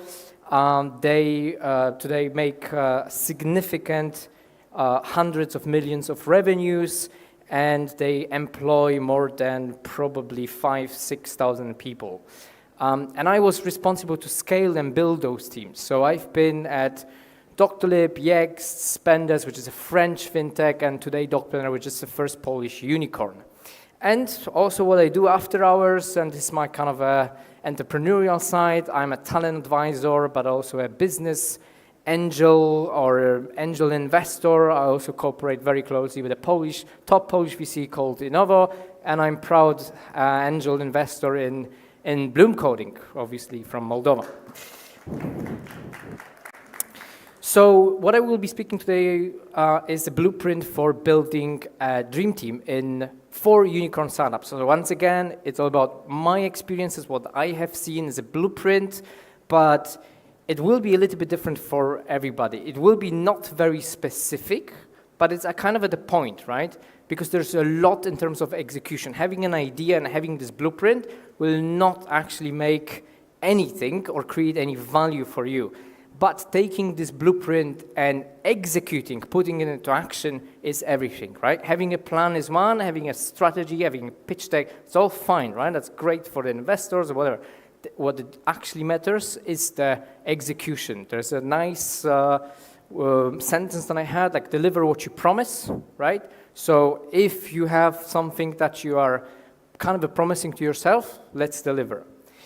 So I've built multiple teams, as you can see, a lot of good pictures and fun pictures and drunk pictures from lots of different startups that I've been part of, and that's kind of the amazing journey to going through startups. You will build a lot of different teams, you will meet a lot of different passionate and driven people.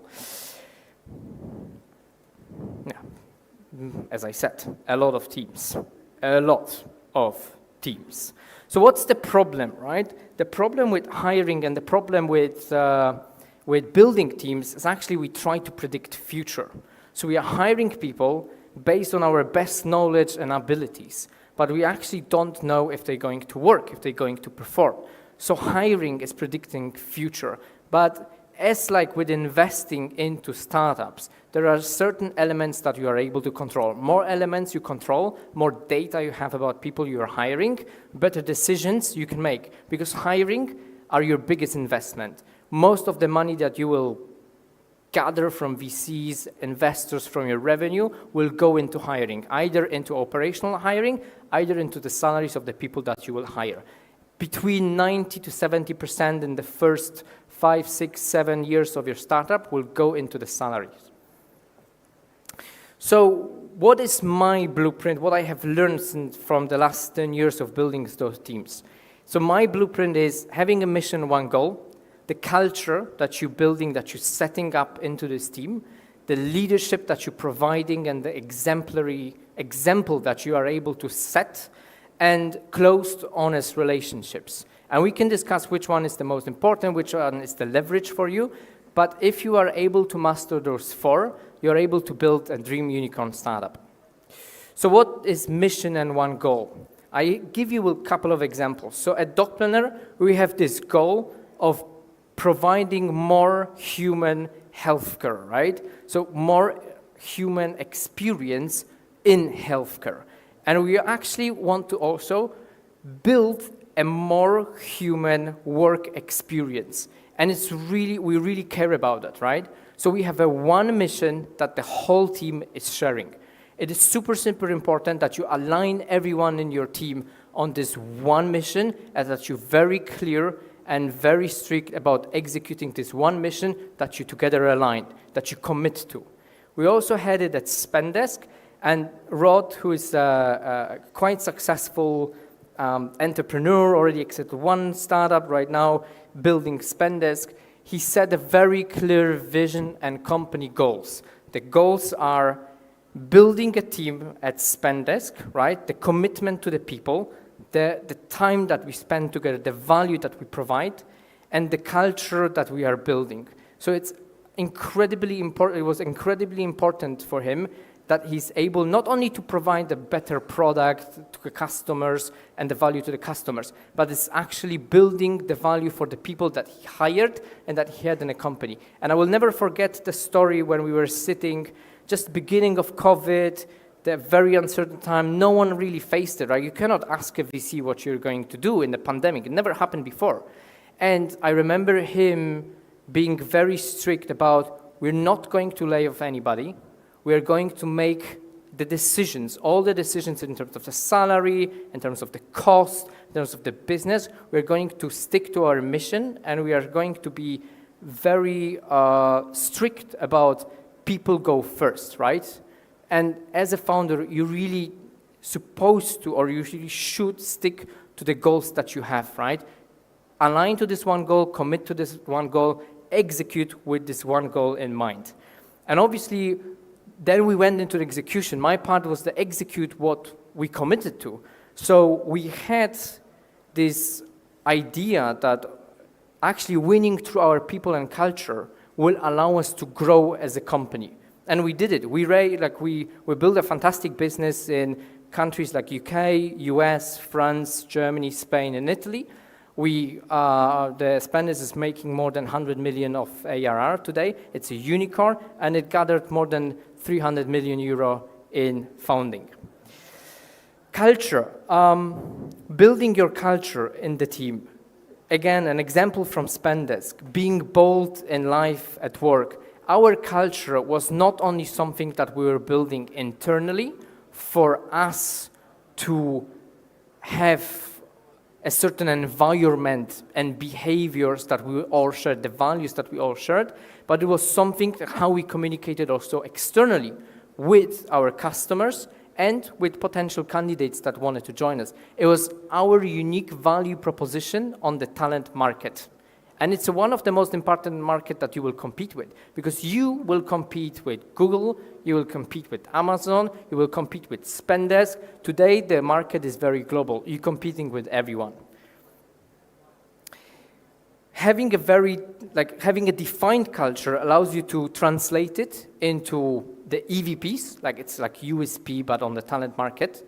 It allows you also to have a very clear vision. How do you want the people to behave? What kind of actions they should take? So the culture allows you to execute based on the same values every day, and people take it really seriously. And obviously, their engagement grows because they feel a part of the team, they feel united through this culture. At Doc Planner, we even go further, right? The whole performance management is based on our culture. You can see below the principles in terms of evaluation is an actual example of how we set the performance management in the company, right? This is how we are evaluating people. Not only the performance matters, not only the impact on the business matters, right? The tangible things that should be delivered, but we are actually very serious about the leadership, right? The leadership that is evaluated based on those principles and is evaluated based on our values. Leadership. For each one of you in this venue, it might mean something different. But for me personally, it's something that is absolutely necessary to build a great team. And it's actually every member of the team can be a leader in a certain way. Leadership is not a position. It's more kind of a mindset that we all need to have to lead by example. And this leadership is extremely important because people tend to be more engaged when working with others, when taking the example of the behaviors and actions. And closed and honest relationships. I think that as a humans, and there is actually a very interesting longitudinal study, like one of the longest studies that is done in psychology and social sciences, that it's more than 80 years old. It's done, I think, on a Harvard University, and there's this, the outcome of this study is basically that we as human beings the most happy we are is when we have functional and happy relationships, right? And good relationships.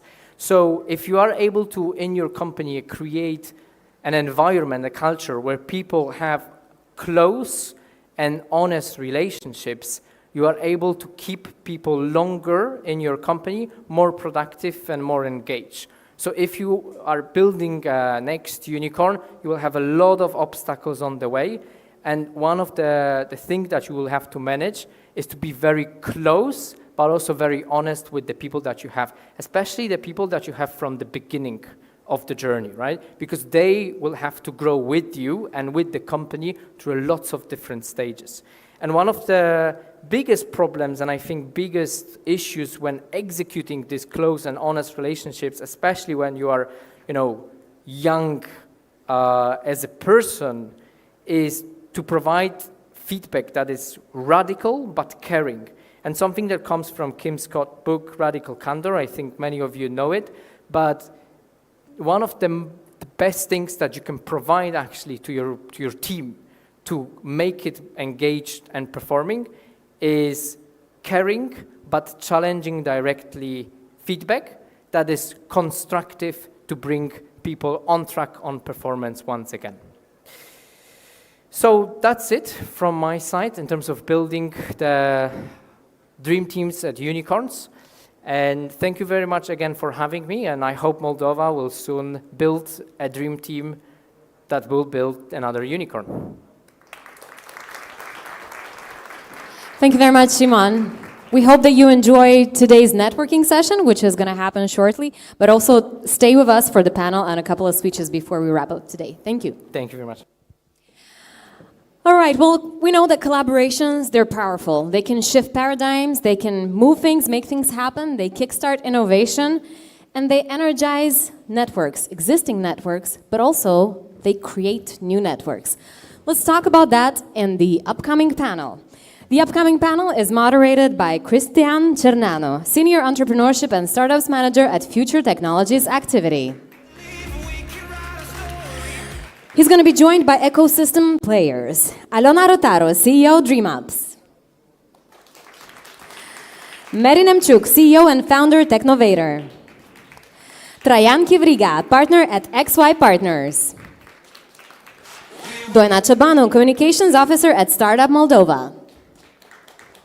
Oksana Paladiciuk, Manager at FinTech Hub. And Viorica Cerbușca, CEO, Artcore Creative Industries Center and Yep Moldova founder. The stage is now yours. I will also pass over this microphone so that you have more over here on stage.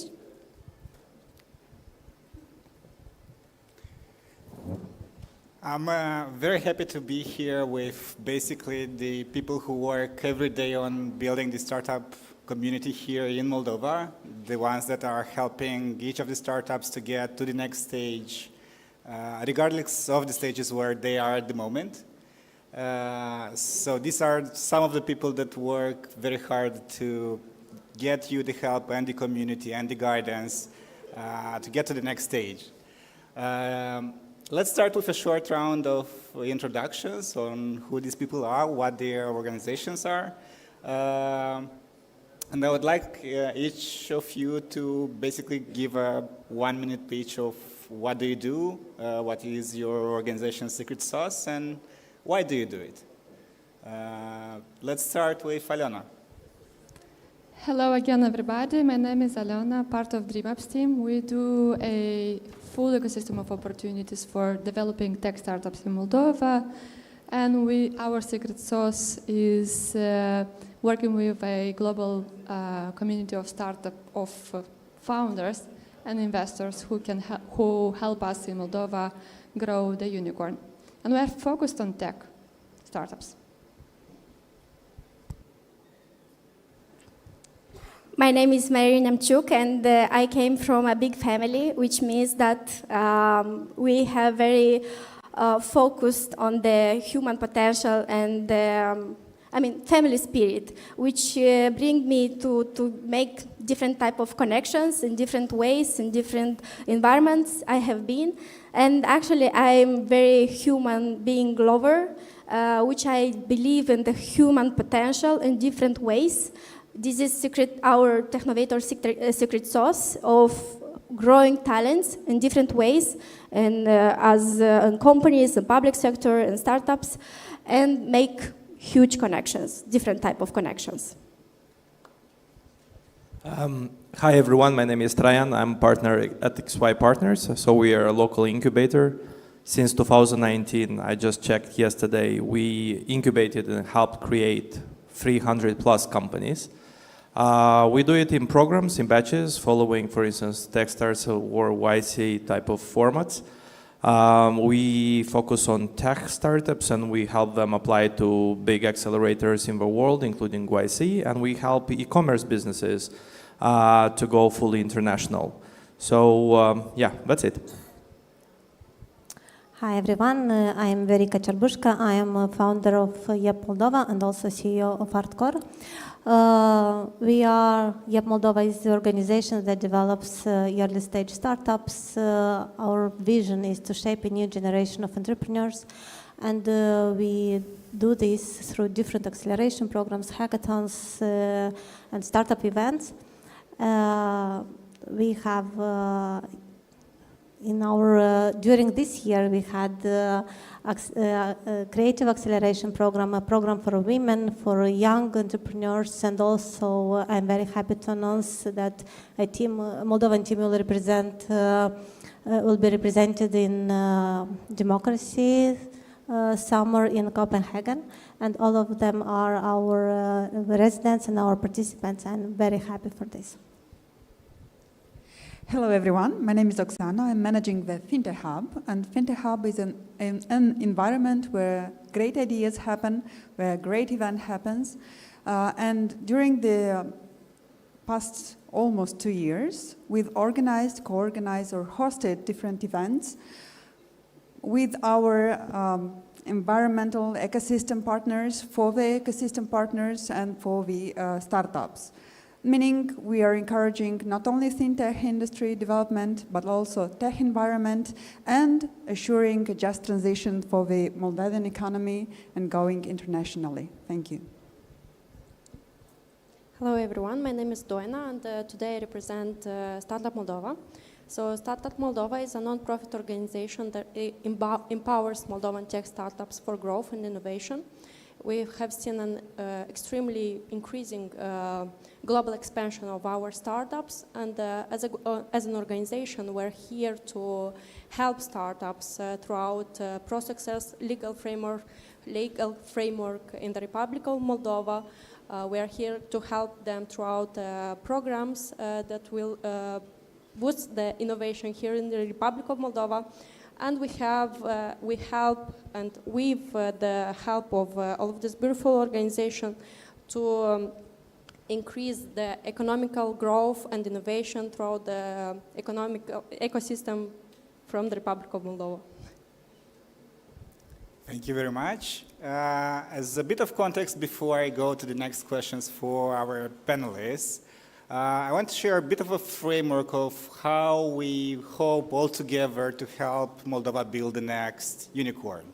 From what Mihai presented earlier today, in order to get a unicorn, we need at least 1,000 startups to get there, probably a few more. We need at least 80, 100 startups to get $1 million in funding to get to the unicorn.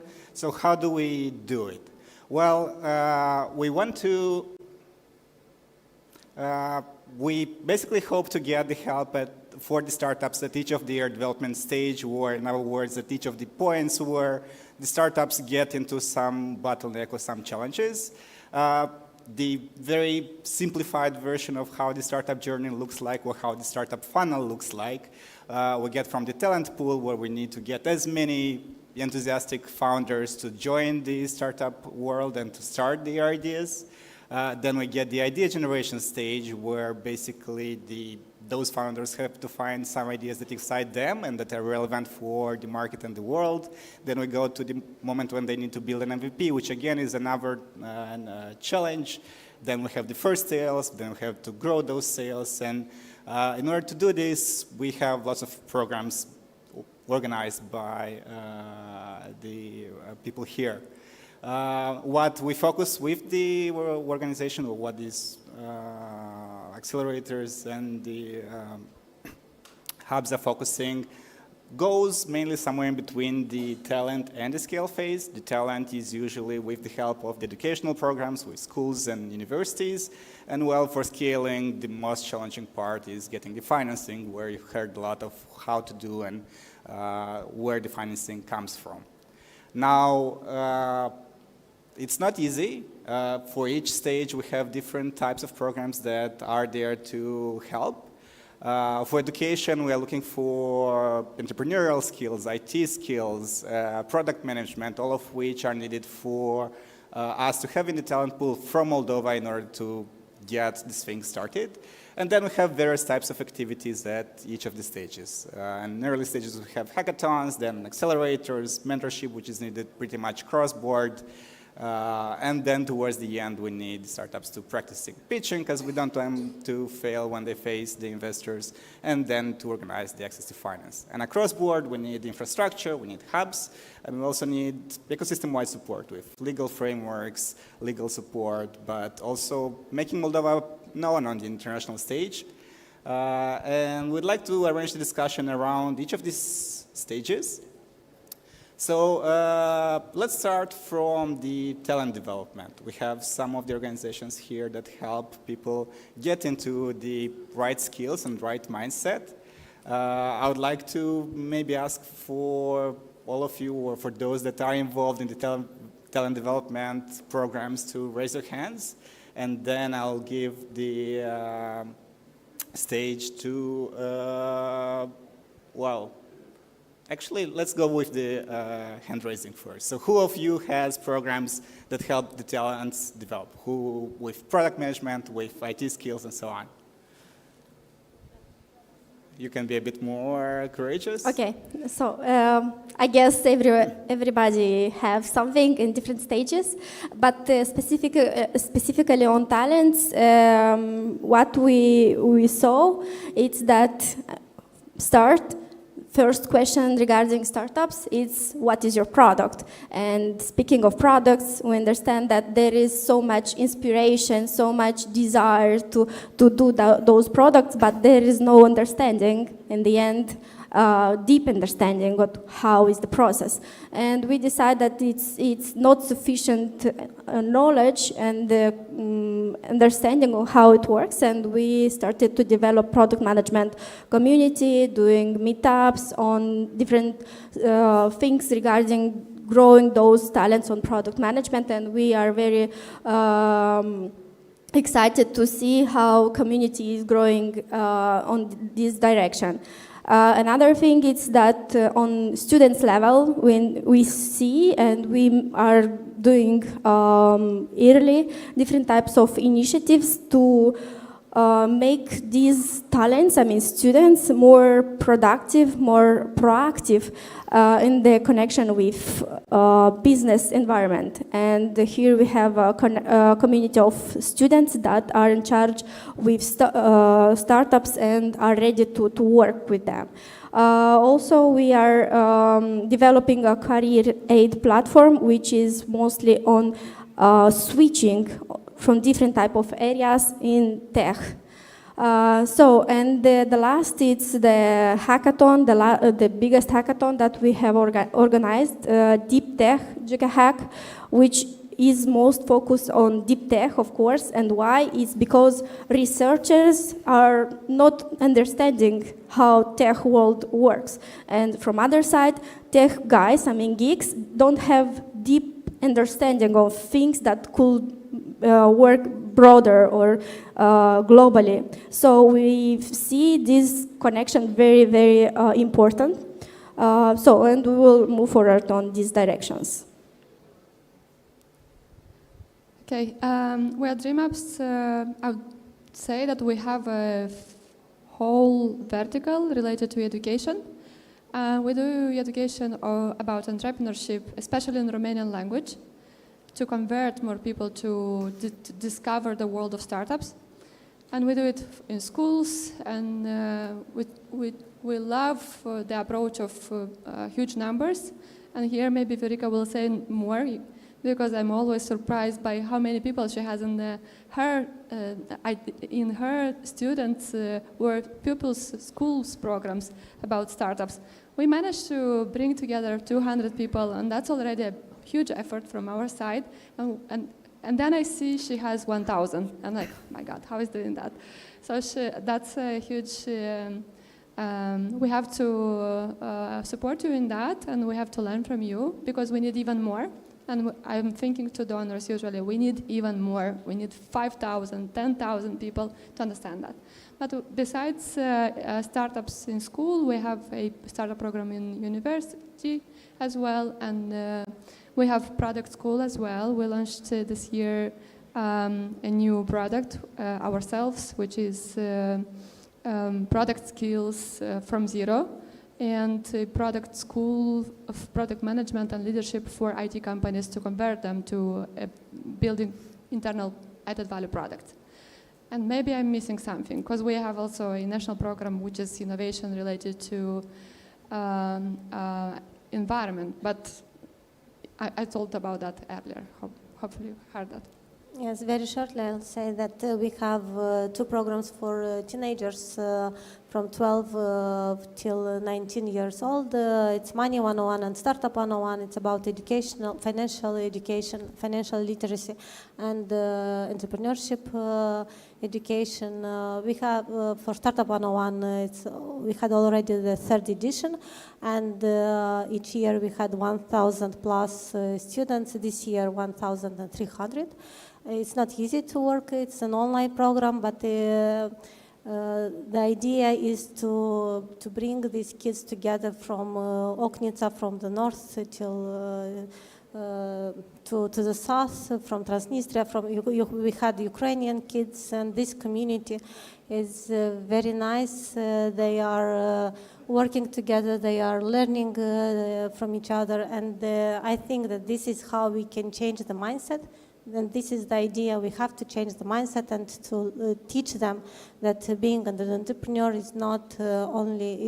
doesn't mean that they have to create a business, that they have to have a startup, but to bring the change with them.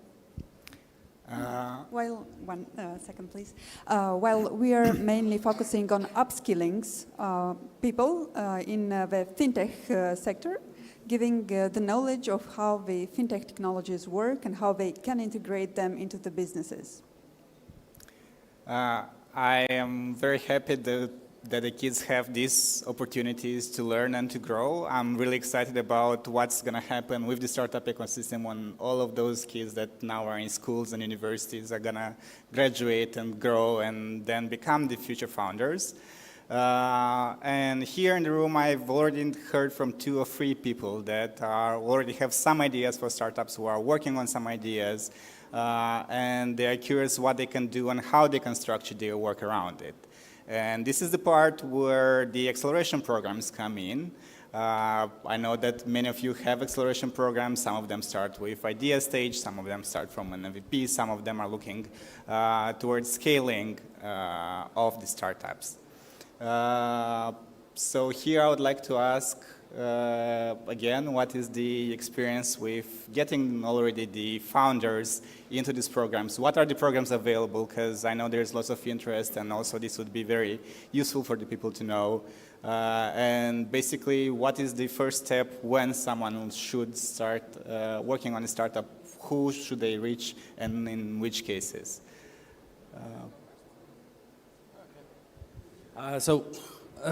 Again, me. I usually have an imposter syndrome when I'm getting on the stage. And why is that? Is because although I'm 10 years in the business of helping startups, still I'm not very sure of what I'm doing every day. But when we think about XY programs, we think about connecting people. So if you go to ask on a Reddit, I don't know, thread, what's the value of YC, most probably you'll get the answer. It's not just the mentoring, but the alumni companies that went through through YC. So what we are doing, we are trying to connect our founders with as many people as possible. So, for instance, we have an extraordinary program. It's called Entrepreneurship in Resident. And actually, it's funded by this young lady, which is sitting in front. So it's funded by Western NIS Fund. And what do we do? We bring Moldovan diaspora founders from abroad, from UK, from Germany, from Canada, back to Moldova to work in the same place with the startup founders for a week and more. And what do? They bring this international experience to the local founders, because what we thought and what we observed is that founders here don't have international experience and experience in those markets. Then we have acceleration programs for idea stage startups and our mission is to bring them to incorporation and first sale. So it's called XY Accelerator, and it's assisted by you, Christian, and you're doing a lot of help in this case. It's a very small program. We usually take very limited amount of companies, so about 7, and the end result is angel investments in those companies. And then we have a bunch of interesting products specifically designed for women, and that's the programs that we do in e-commerce businesses. Because what we found out back in the days when we started XY is that lots of guys were applying to our programs and no women, and then I said, okay, we need to change that. And for this reason, we started heavily to do programs for women entrepreneurship, because we really value the gender balance in doing business in Moldova. And we had like extraordinary results. I mean, one of the biggest growing companies from my own portfolio are companies led by women. So yeah, that's a signal why I'm the only guy with Christian in the line here. So yeah, I hope I answered your question.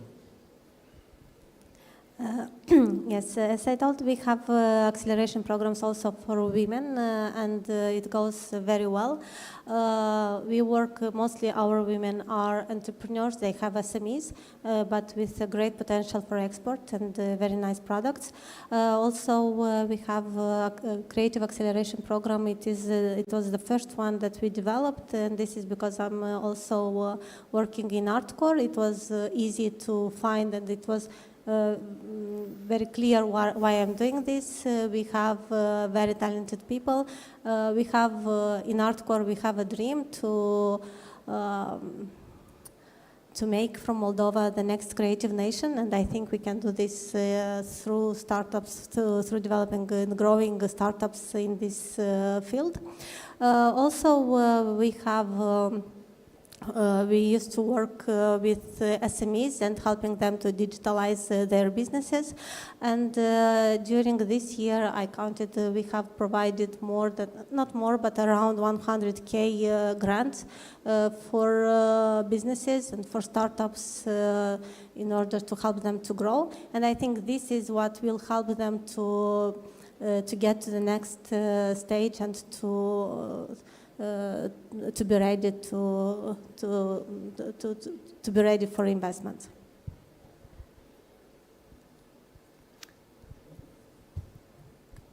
I only quickly. I think this is the strongest part of Dreamups. I cannot miss that.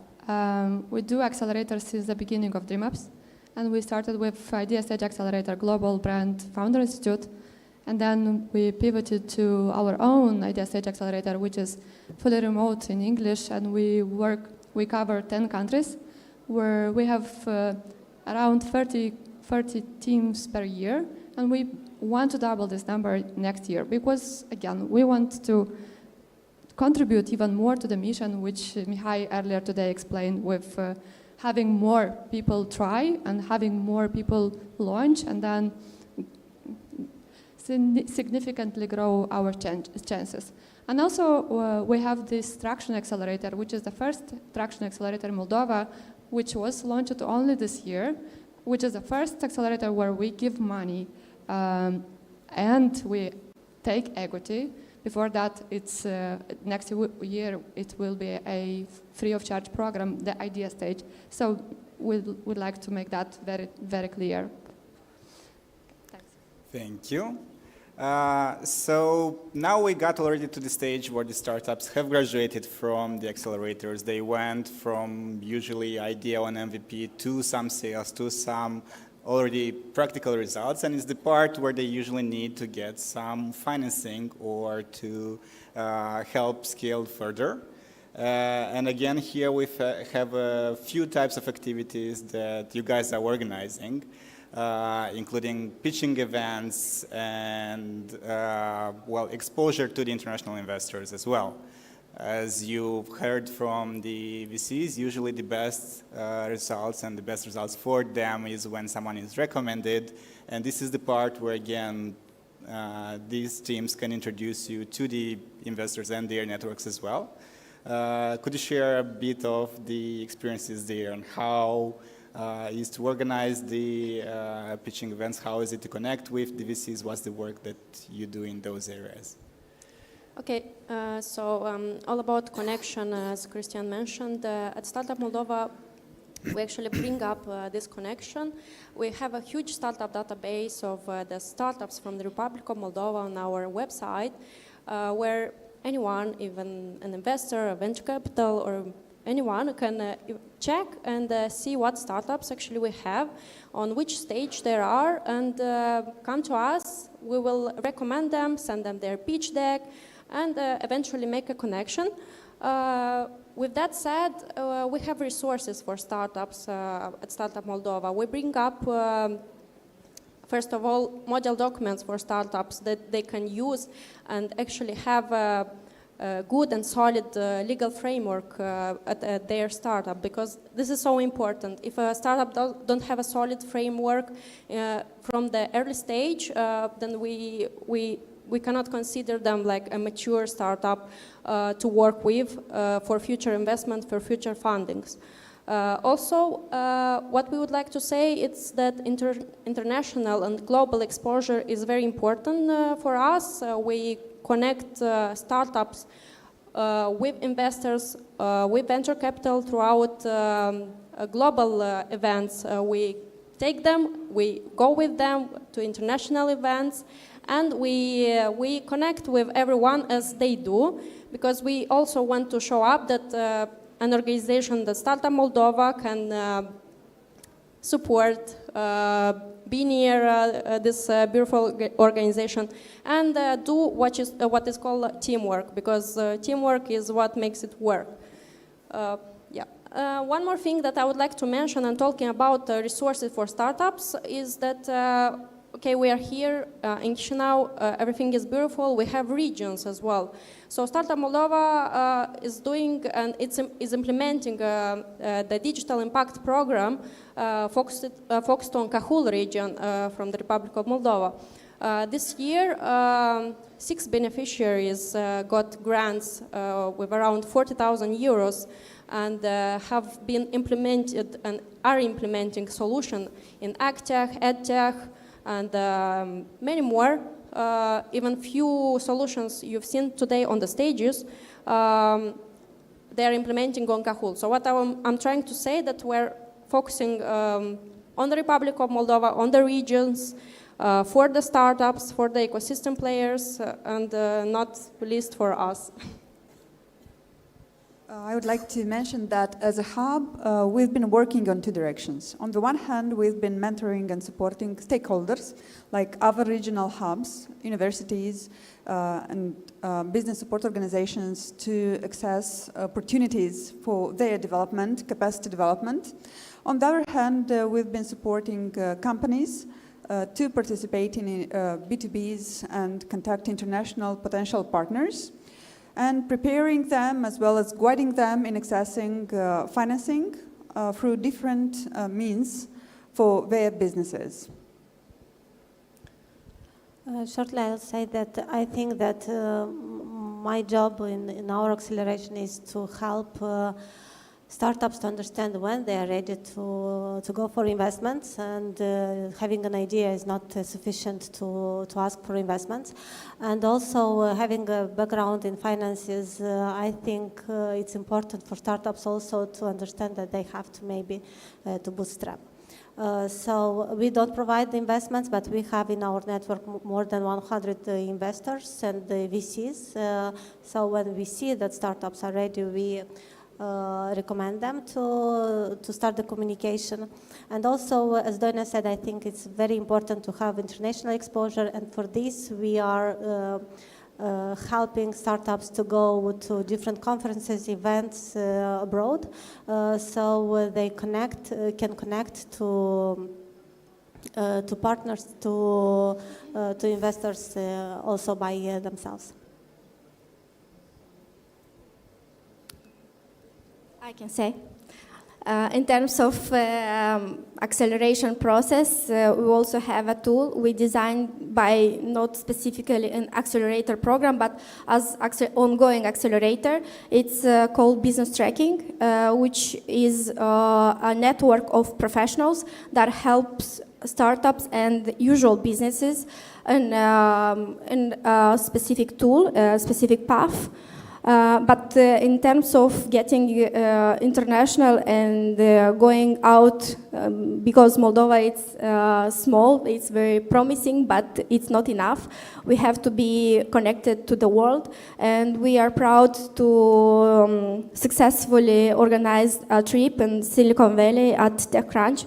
And we saw this connection between startups, growing our Moldovan network there, and which we believe that could be very important for our startup network to grow. We help our founders with smart capital through Mosaic. We have very little time left, and I still have lots of questions. What I would like to share with the startups and the audience here is that we've seen across time several of the most successful startups that are rising currently in Moldova going through programs from multiple organizations, starting in an early stage acceleration program with YEP, for example, and then continuing with Dreamups and then going into Romania, or going through XY acceleration and then to TechCrunch with Innovator. So we've seen lots of journeys, and I'm really happy that even though in some cases the programs might seem as competing, I'm really happy that the flow works. Yes, Tran. I have a suggestion for all the first-time founders there. Guys, we have a bit of resources, every organization, so don't look at us as competitors or something. I would be very smart in this case, so please try to steal as much as you can from each one of us. So try to work with Startup Moldovan, Dreamups, and XY, and so on and so forth. So don't look at us as competing organization in any way. Try to take out of it as much as you can. Thank you very much. And in the last 15 seconds, I would like to ask you a very short question. When is your bet for the first unicorn in Moldova? In how many years or months? This is an exprompt question, so... 2 years. 2 years. 5. 3.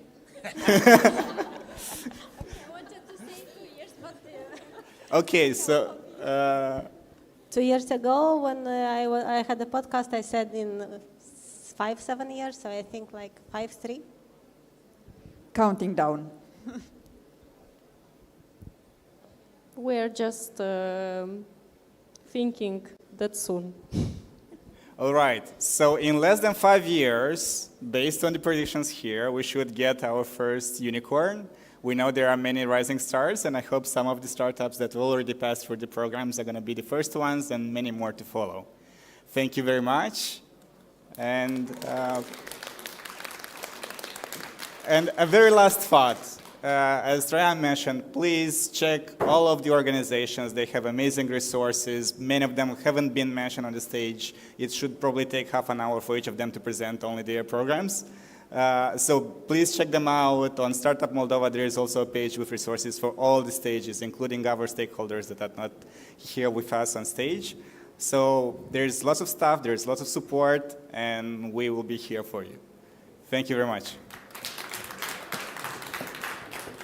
Thank you so much. This has been amazing. Again, I'm so gutted that we don't have more time to keep discussing more in depth with each of you, because the people who you see on stage, they make things happen in Moldova. They change the ecosystem for the better, and they move things forward.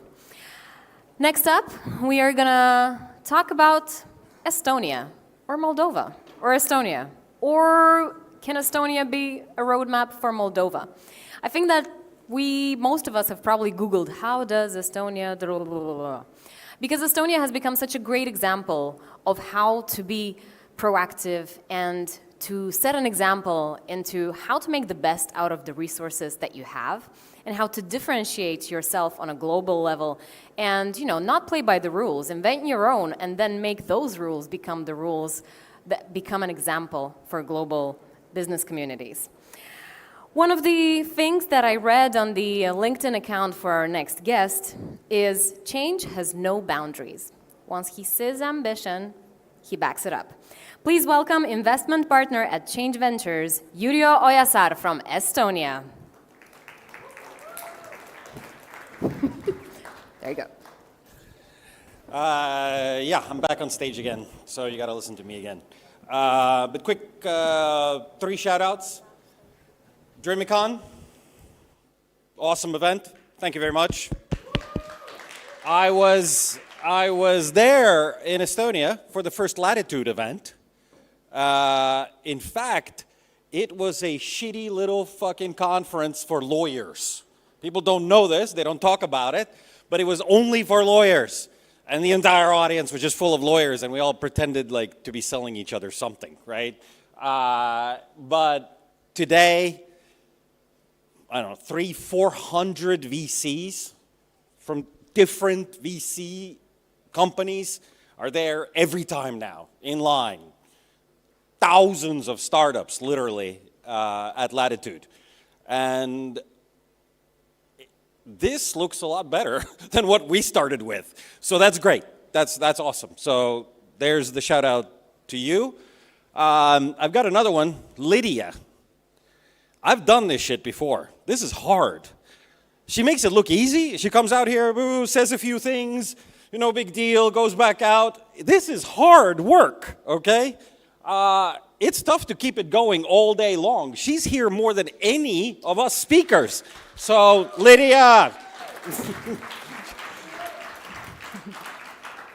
Finally, you guys that stuck it out to like 7 o'clock at night, you guys are hardcore. So, yeah. Awesome. To you. To you. All right, so roadmap makes it sound like I'm going to be able to tell you like, oh, like a roadmap to Berlin. You get on this road, you get there, and you end up in Berlin. This roadmap, much more difficult. Just because I tell you how to do this doesn't mean it's necessarily even the right path for Moldova. But there are things that Estonia did that I think really impacted the chances of success. That's what I want to talk about in this short session. So you've heard Estonia many times today. You heard Skype quite a few times as well. If you drive around, maybe you've been in a Bolt, or if you're in a company, you've probably used Pipedrive. All Estonian unicorns, right? So 10 unicorns in Estonia. We have 1.3 million people. Tbilisi has 1.2 million in one city. Italy has 2 unicorns, so, we're 5 times more than Italy. There is something weird, right? It's a little bit weird. Per capita, it seems strange what's going on. So I want to take a quick look back, about 30 years or so. 1988 to 89 is when Estonia got its independence, and things were not pretty. It was not a good time. This is an actual picture from a newspaper in Estonia, 1990. Everybody's in line. Everybody's waiting, right? Looks a lot like Soviet time. This is independent Estonia. What are we in line for? Exactly, food. Yeah, we were on these coupons because there wasn't enough food to feed people in the country. You had to have coupons. Even if you had money, you still couldn't get bread. You had to have a coupon to have the right to go pay money and get that piece of bread. Not just for bread. There were coupons for toilet paper, soap, absolutely. Tough times, right? So, yeah, people talk about Estonia, oh, well, it was, the sort of the furthest advanced Soviet republic and all that. Well, yeah, that's like, one ant is bigger than another. We were furthest ahead, but still very, very far behind our Western neighbors. So, 2 years later, after these food vouchers, things started to get a little bit better, but what do you know? In 1992, we're back in line again. What are we waiting for this time? Who was the smart one there? What are we waiting for in line again? Actual picture from an actual newspaper. This time we're in line for Estonian crowns. From the very beginning, Estonia decided only to look westward. From day one, we decided there is no 1 foot in the Soviet system, 1 foot in the east, 1 in the west. We decided we got to make the switch. Our future is only tied to the west. That's where the success is going to be. And we had to give up things like toilet paper, food, etc. to do that because immediately we got blockaded by Russia. One of the ways that they started affecting Estonia was also the currency. So Estonia, here they are in line, all to exchange their rubles. Every Estonian was allowed to get 1,500 rubles worth of crowns, which was 150 crowns, which is 10 euros. So in 1992, every Estonian had 10 euros. Talk about a good communist dream. We were all equal, right? We all had 10 euros. The pipe drive exit created 50 millionaires. So we've come a long ways. A lot of stuff has changed since we all had 10 euros. And that's kind of what I want to give just a quick view of things that I think went right in Estonia. In order to have a successful ecosystem that creates these kinds of irrational returns almost, you got to have all of these things. You have to be able to remove legal barriers that are preventing the birth of these businesses. You got to overcome skills barriers because you don't have it in the beginning.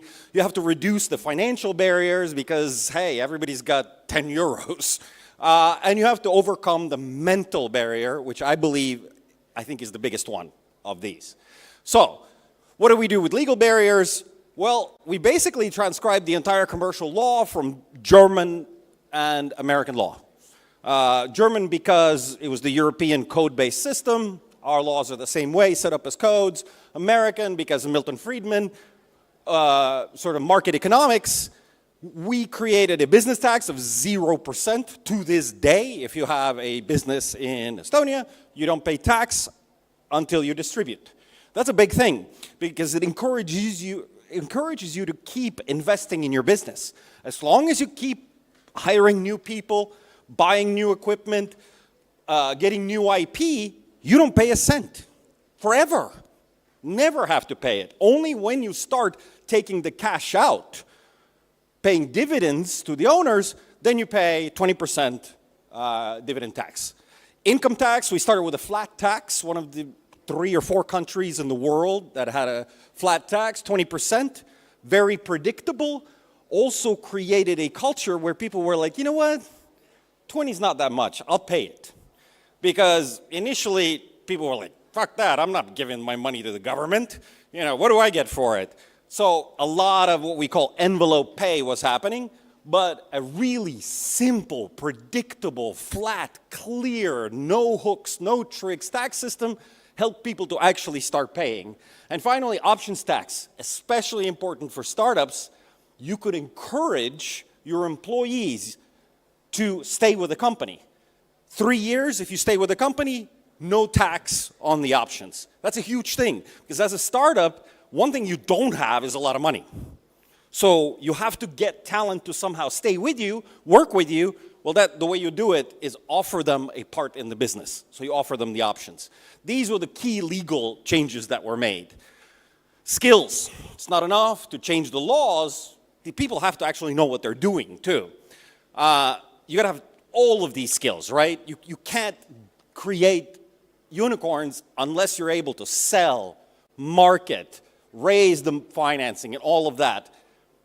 There is no shame in what I've put here as an icon, subcontracting. You got to walk before you run. No matter how Nordic we are, Estonians were not coding on like international level. They had to first subcontract with all of the Danish, Swedish, and Finnish banks, which outsourced all of the development to Estonia to learn, well, this is how we do coding for real, like for a big bank where it can't fail. People can't just show up and be like, oops, bank doesn't work today, no money, sorry. No, it had to work all the time. And by doing a lot of subcontracting for a lot of these Scandinavian companies, the shops, the developers, the people in Estonia learned, and we're actually making money the whole time too. Building up a little bit of a nut, a little bit of an egg nest where, okay, a little bit of money set aside to then create their own ideas as well, not just do the subcontracting. But it's a great way to learn, get the skill set, get the initial networks, and then to run when you know how to walk. Financial barriers. Today we've heard about prototyping capital. You got to have it. Otherwise, you don't get your MVP made. Thankfully, Prototron was one of the funds we started where we literally give away every quarter 30 to 50,000 to startups in exchange for nothing. Just start something. Show that you actually did a prototype. Grants. There were Estonian government grants also that helped that, to get these MVPs going. Once you have the MVP, you can then go to the angels and start asking money from them. And once you have the angels, you can go to VC. That's the progression. And yes, I am against government interference in the economy. But it's nice to have electricity and water, right? So sometimes there's absolutely a place for the government to step in. And when there was no VC capital whatsoever, the government created SmartCap, the first venture capital association, and the first venture capital fund that actually invested. It was the only way to get it going because the pump doesn't work until you prime it with that first water. If it wasn't for that first VC, I don't know if on market conditions anybody would have ever come in. Too small a market, they would say 1 million people, never is there going to be a unicorn out of these 1 million people. Turns out, if you do get it going, if that pump starts pumping, you can have more than one. You can have 10 plus. But you needed that first government VC fund. Smartly, they followed the Israeli model and then privatized it once the pump got going. There's no need anymore for the government to compete. Well, who's going to be a smarter VC, a government employee or a professional VC? There's no need to have that race. We know who's going to win.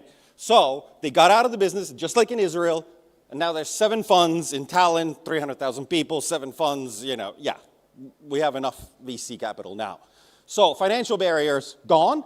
Finally, it was the mental barriers. This was the toughest, because to think that, oh, we from this elfin nation in the Arctics, in Siberia basically, are going to come out and have something the Americans are going to want to use seems insane, seems crazy, like there's something wrong with you, right? So the conviction to actually be thinking, hey, we're going to change the world here from Estonia, right? The tail is going to wag the dog. It takes some serious conviction and belief in yourself. Confidence to then do that, not just, oh, we made an MVP, but to take it international and to continue, because there is no startup that has it easy in the beginning. I don't care if it's Twitter, whatever. well, we're even seeing it with ChatGPT. There's plenty of difficult times in the beginning for every startup, no matter how successful. There's very turbulent times. To push through that, you gotta have serious belief that this can happen. Skype did it for us. It was the kind of thing that made us believe that, hey, we can also. It is possible for us, the elves, here in the middle of nowhere next to Santa, to create something that the entire world uses. I liken this to the 4-minute mile. For like 2,000 years, humans were running, and it was believed that biologically our bones are built in such a way that a human cannot run faster than a 4-minute mile. So from ancient Greeks up until about 1952 or 3, it was absolutely believed that biologically we cannot beat the 4-minute mile until Roger Bannister did it. Within 18 months, there were 20 people who beat it. Why? Did new shoes come out? Did people cut their hair and were faster? No. The psychological barrier was broken. Like, shit, he did it. I'm fit. I'm a runner. I eat the same stuff. Maybe I can do it. It was a psychological breakthrough. It is possible. And once they believed it was possible, that was the day that the 4-minute mile was broken time and time again now. And it wouldn't be that great a result anymore because people broke through that. And we did that with Skype. We were able to have that moment when we realized, you know what? We can do it. Why not? You looked at these guys, you're like, Jan Tallinn, okay, he's smart, but shit, how smart is he? I mean, I'm smart too. And a lot of guys said, I'm going to try it at least. That's the mental barrier to break through. But, you know, I could have Messi come out here and tell me how to kick the ball. Am I going to be able to kick it the same way than him? Probably not. So giving a roadmap is one thing.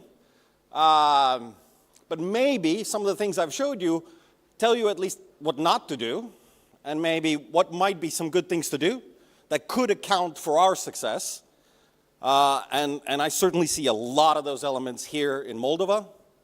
I think you guys are going to break that mold, and you will be as successful, and I think you'll be much more successful than Romania.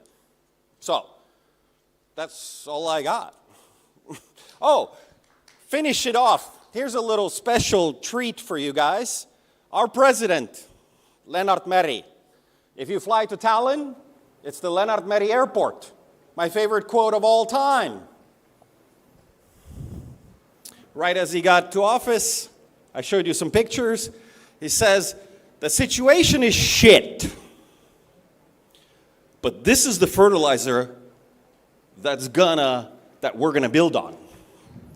Lennart Meri, famous man, absolute genius.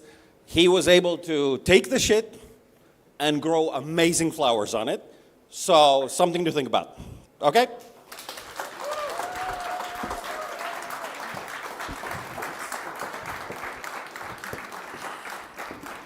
Oh, that was amazing, and thank you so much for the shout out. Really appreciate that. But yeah, super inspiring, super amazing. We have a say in Romanian which goes "Fărai din ce ai," which means make heaven from what you have. It rhymes better in Romanian.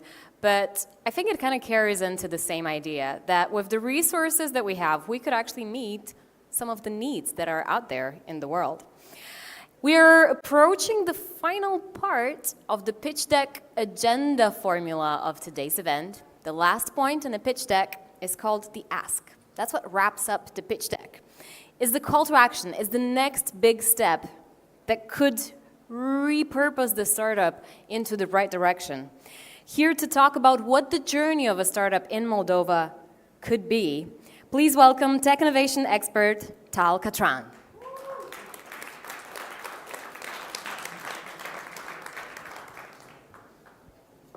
Thank you so much. Thank you.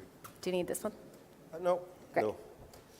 Okay, I'm going to do a quick wrap up because I think I hold you between myself and the pizza and whatever is waiting for you outside. And, well, the brave ones who are still here, that is for you. I don't know how many of you right now are startuppers or entrepreneurs or business owners or just came for the pizza. When we are coming now to talk about the ask, this is where I find startups to be too shy. And when I say too shy is that, first of all, I think you come too early for investors. I think that you need to prove, to validate much more before you reach out to investors. And this is when you tell them what you do and they ask you, so in what stage are you? And even if you say I'm with an MVP, and even if you say that you have launched, they want to see traction. And traction means something very simple, that there is a market out there that believes in you. It's that simple. So if no one needs what you do, two things. Either you don't know how to reach those who need, problem number one. And number two, you just reached out and there is no interest. Then why would someone invest in you? You need to understand that you became startuppers, I think, partially because you had enough of having a boss to tell you what to do. But the first second you took €1 from someone, hey, that's your new boss. So just realize what changes. With taking money comes a lot of responsibility.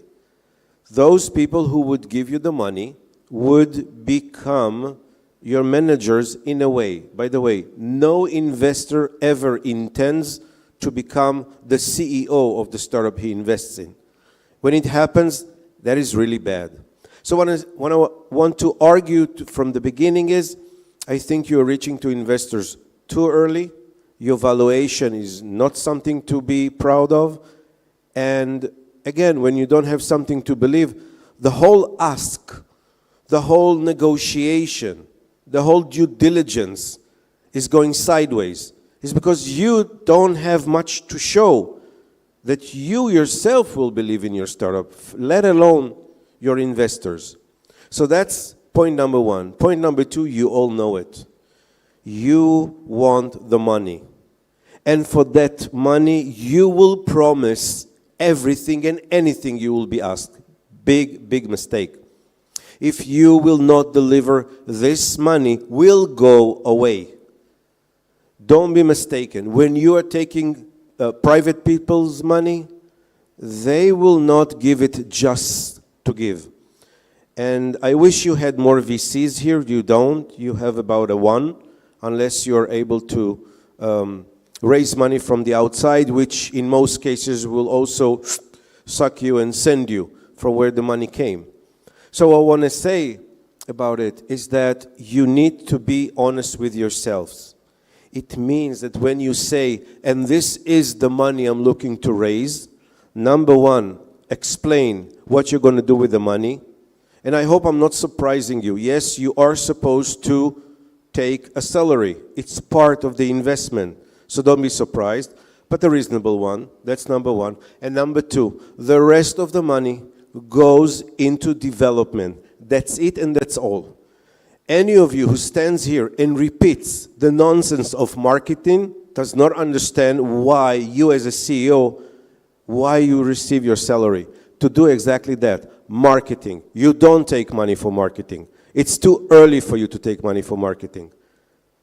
So what I mean is the money goes into the company and that is reasonable in all sort of ways, okay?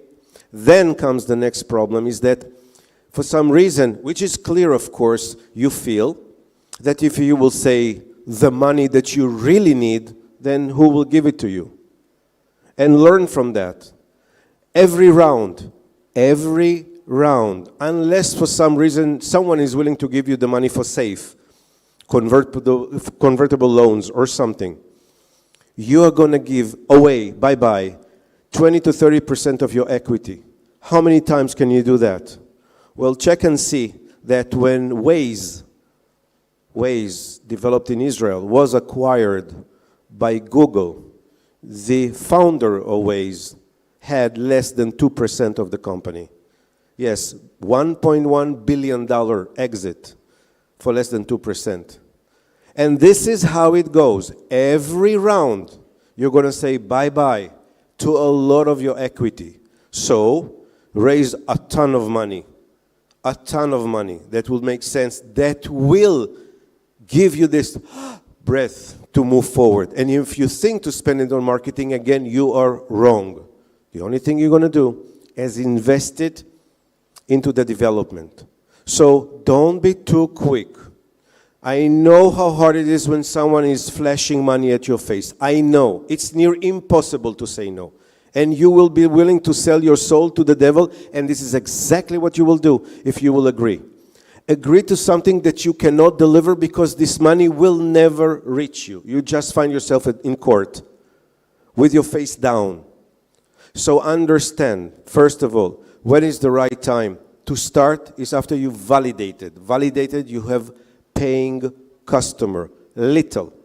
You know that VCs usually start talking to you about 10K MRR, you're becoming interesting, if you can keep it. That's a number one. And I'm telling you again, when you are actually making money from your technology, you're becoming a whole lot stronger in the due diligence, in the negotiation. Okay? So first of all, make money. Second of all, understand the 3 questions that you will be asked or you need to show when you say, this is my ask. This is what I'm going to do with the money. This is how far along it's going to take me. And when I stop, because I don't have any more, I'm going to be at this point. And this point needs to be significant. Money is given to accelerate, to launch you forward to the next stop. The next point you would need money. You need to be clear. Most important, don't just mean what you say. Do what you say. Startups, I know that you will say it about everything, but especially startups, are valued for deliverables, for action, not for intent. But usually this is where it ends, because we all are in the business of selling dreams, of telling people, hey, yes, I'm going to do it. And the answer is, no, you're not. This is the assumption. This is where we start. Everything is difficult in startups. Everything is difficult. Everyone is smarter than you, faster than you, raises a ton of money more than you. This is how it is. So don't be like everyone else. Show maturity. If you can explain to any investor in this sort of way why you're asking, why you're insisting on the number, and then it makes sense. And you know what's amazing? Well, I say it in Israel because we kind of became an expert on raising money. When a startup actually gets a yes, and gets the money, believe me, they don't know what to do with it. It's shocking for me, time and time again. All of a sudden, after feeling so thirsty, so hungry, they get the money and they go berserk. And then again, someone needs to be the responsible adult there to control, and it's not the investors, never the investors. Remember, the investors are there for a reason.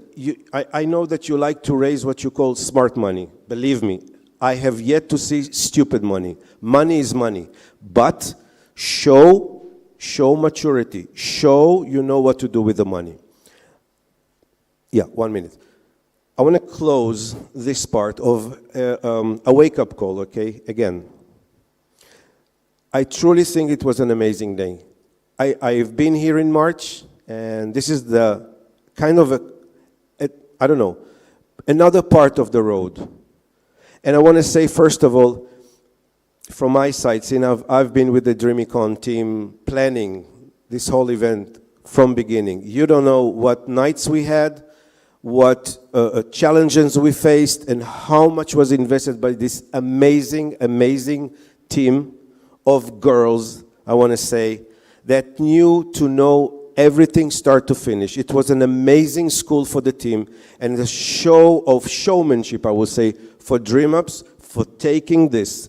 Leona, I want to say to you, the trust that you gave in us, and I'm part of the team, in us, in saying, I know it's going to be amazing, I'm trusting you, take it forward.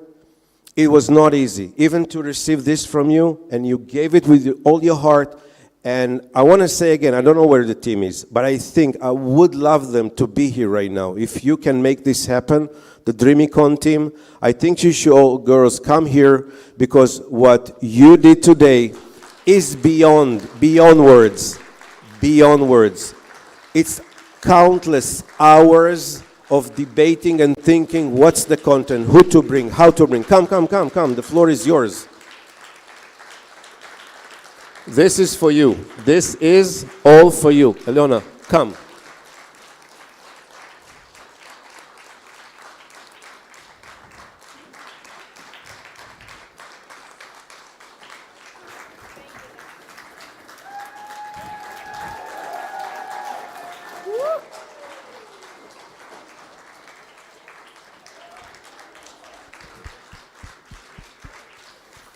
Stay here. Amazing. I'm telling you, from zero to shiro, that's what you see right here. It's a character, it's ability, it's turning potential into reality. It's taking ideas and dreams into action. It was amazing for me to work with this team. It was an amazing event. I think we all should be thankful, and mainly take it ahead, tell it to friends, make this happen. Approach everyone that you've seen here. Connect, glue, make it happen. Only people make it. Only us, we will make it. Thank you so much for this opportunity to join you. Thank you.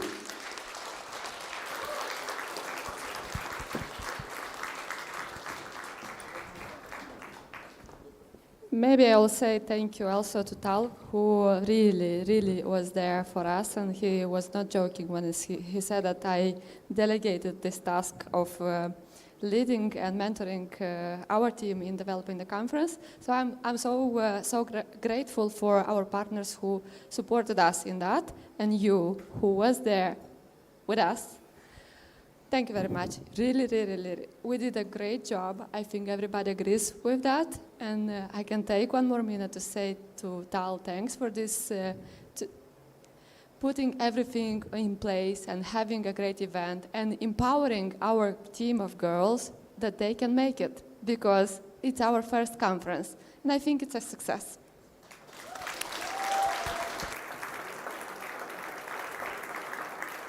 Hell yeah, absolutely. It is a success. And speaking of successes, do you remember that we still have to congratulate a team from the startup pitches that you saw here on stage? 7 teams presented, there's 1 winner, and more about it, I would like to invite Cardo. Do you know who the winner is? It's not working. No? No. Oh, no. No, it's not. I think we need another microphone in here. Oh, great. We have the winner. Yay! We're all the winners tonight. Everybody gets That's it. 30K? Thank you so much. So for that, actually, I would like to invite Dima from Mosaic. But please don't make a spoiler with this big check. Okay, that's great. Okay, keep it like that. Okay, so we had 7 startups who pitched today. Yeah, they deserve it. Your claps, right.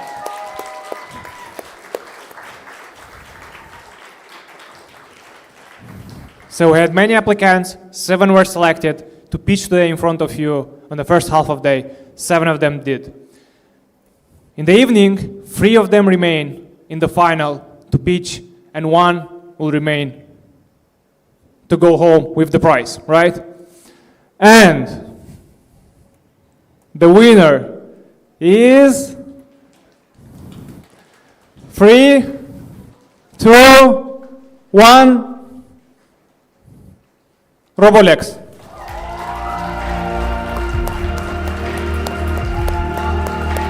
I'm checking my vitals, I'm drawing my battle lines, going to war again.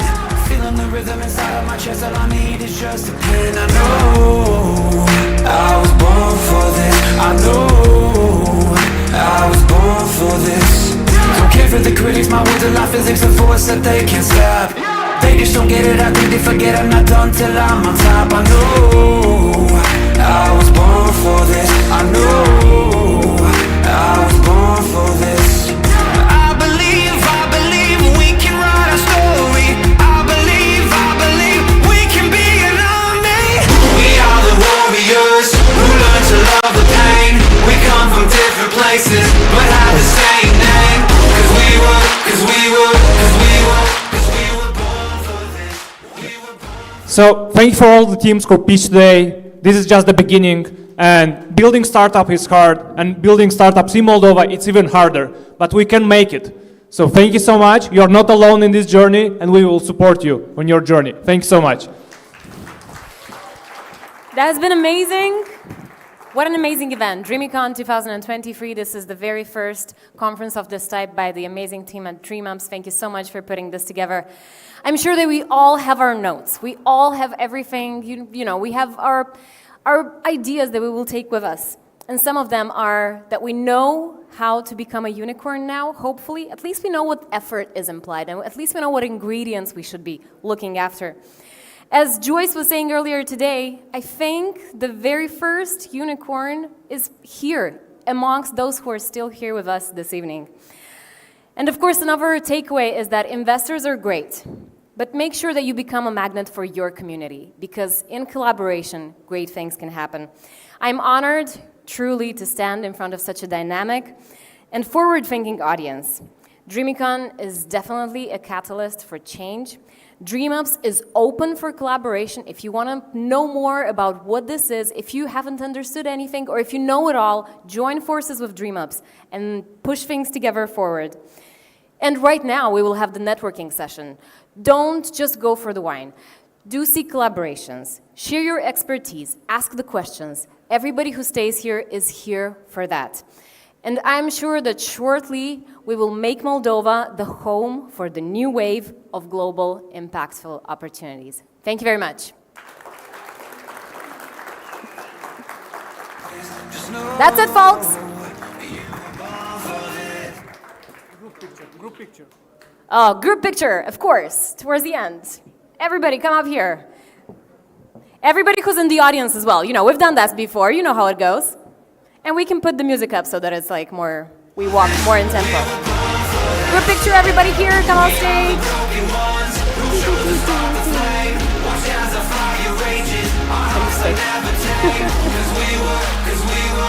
Yeah. Congratulations for everybody. The work has been amazing. There's many, many great things ahead. I'm sure of that.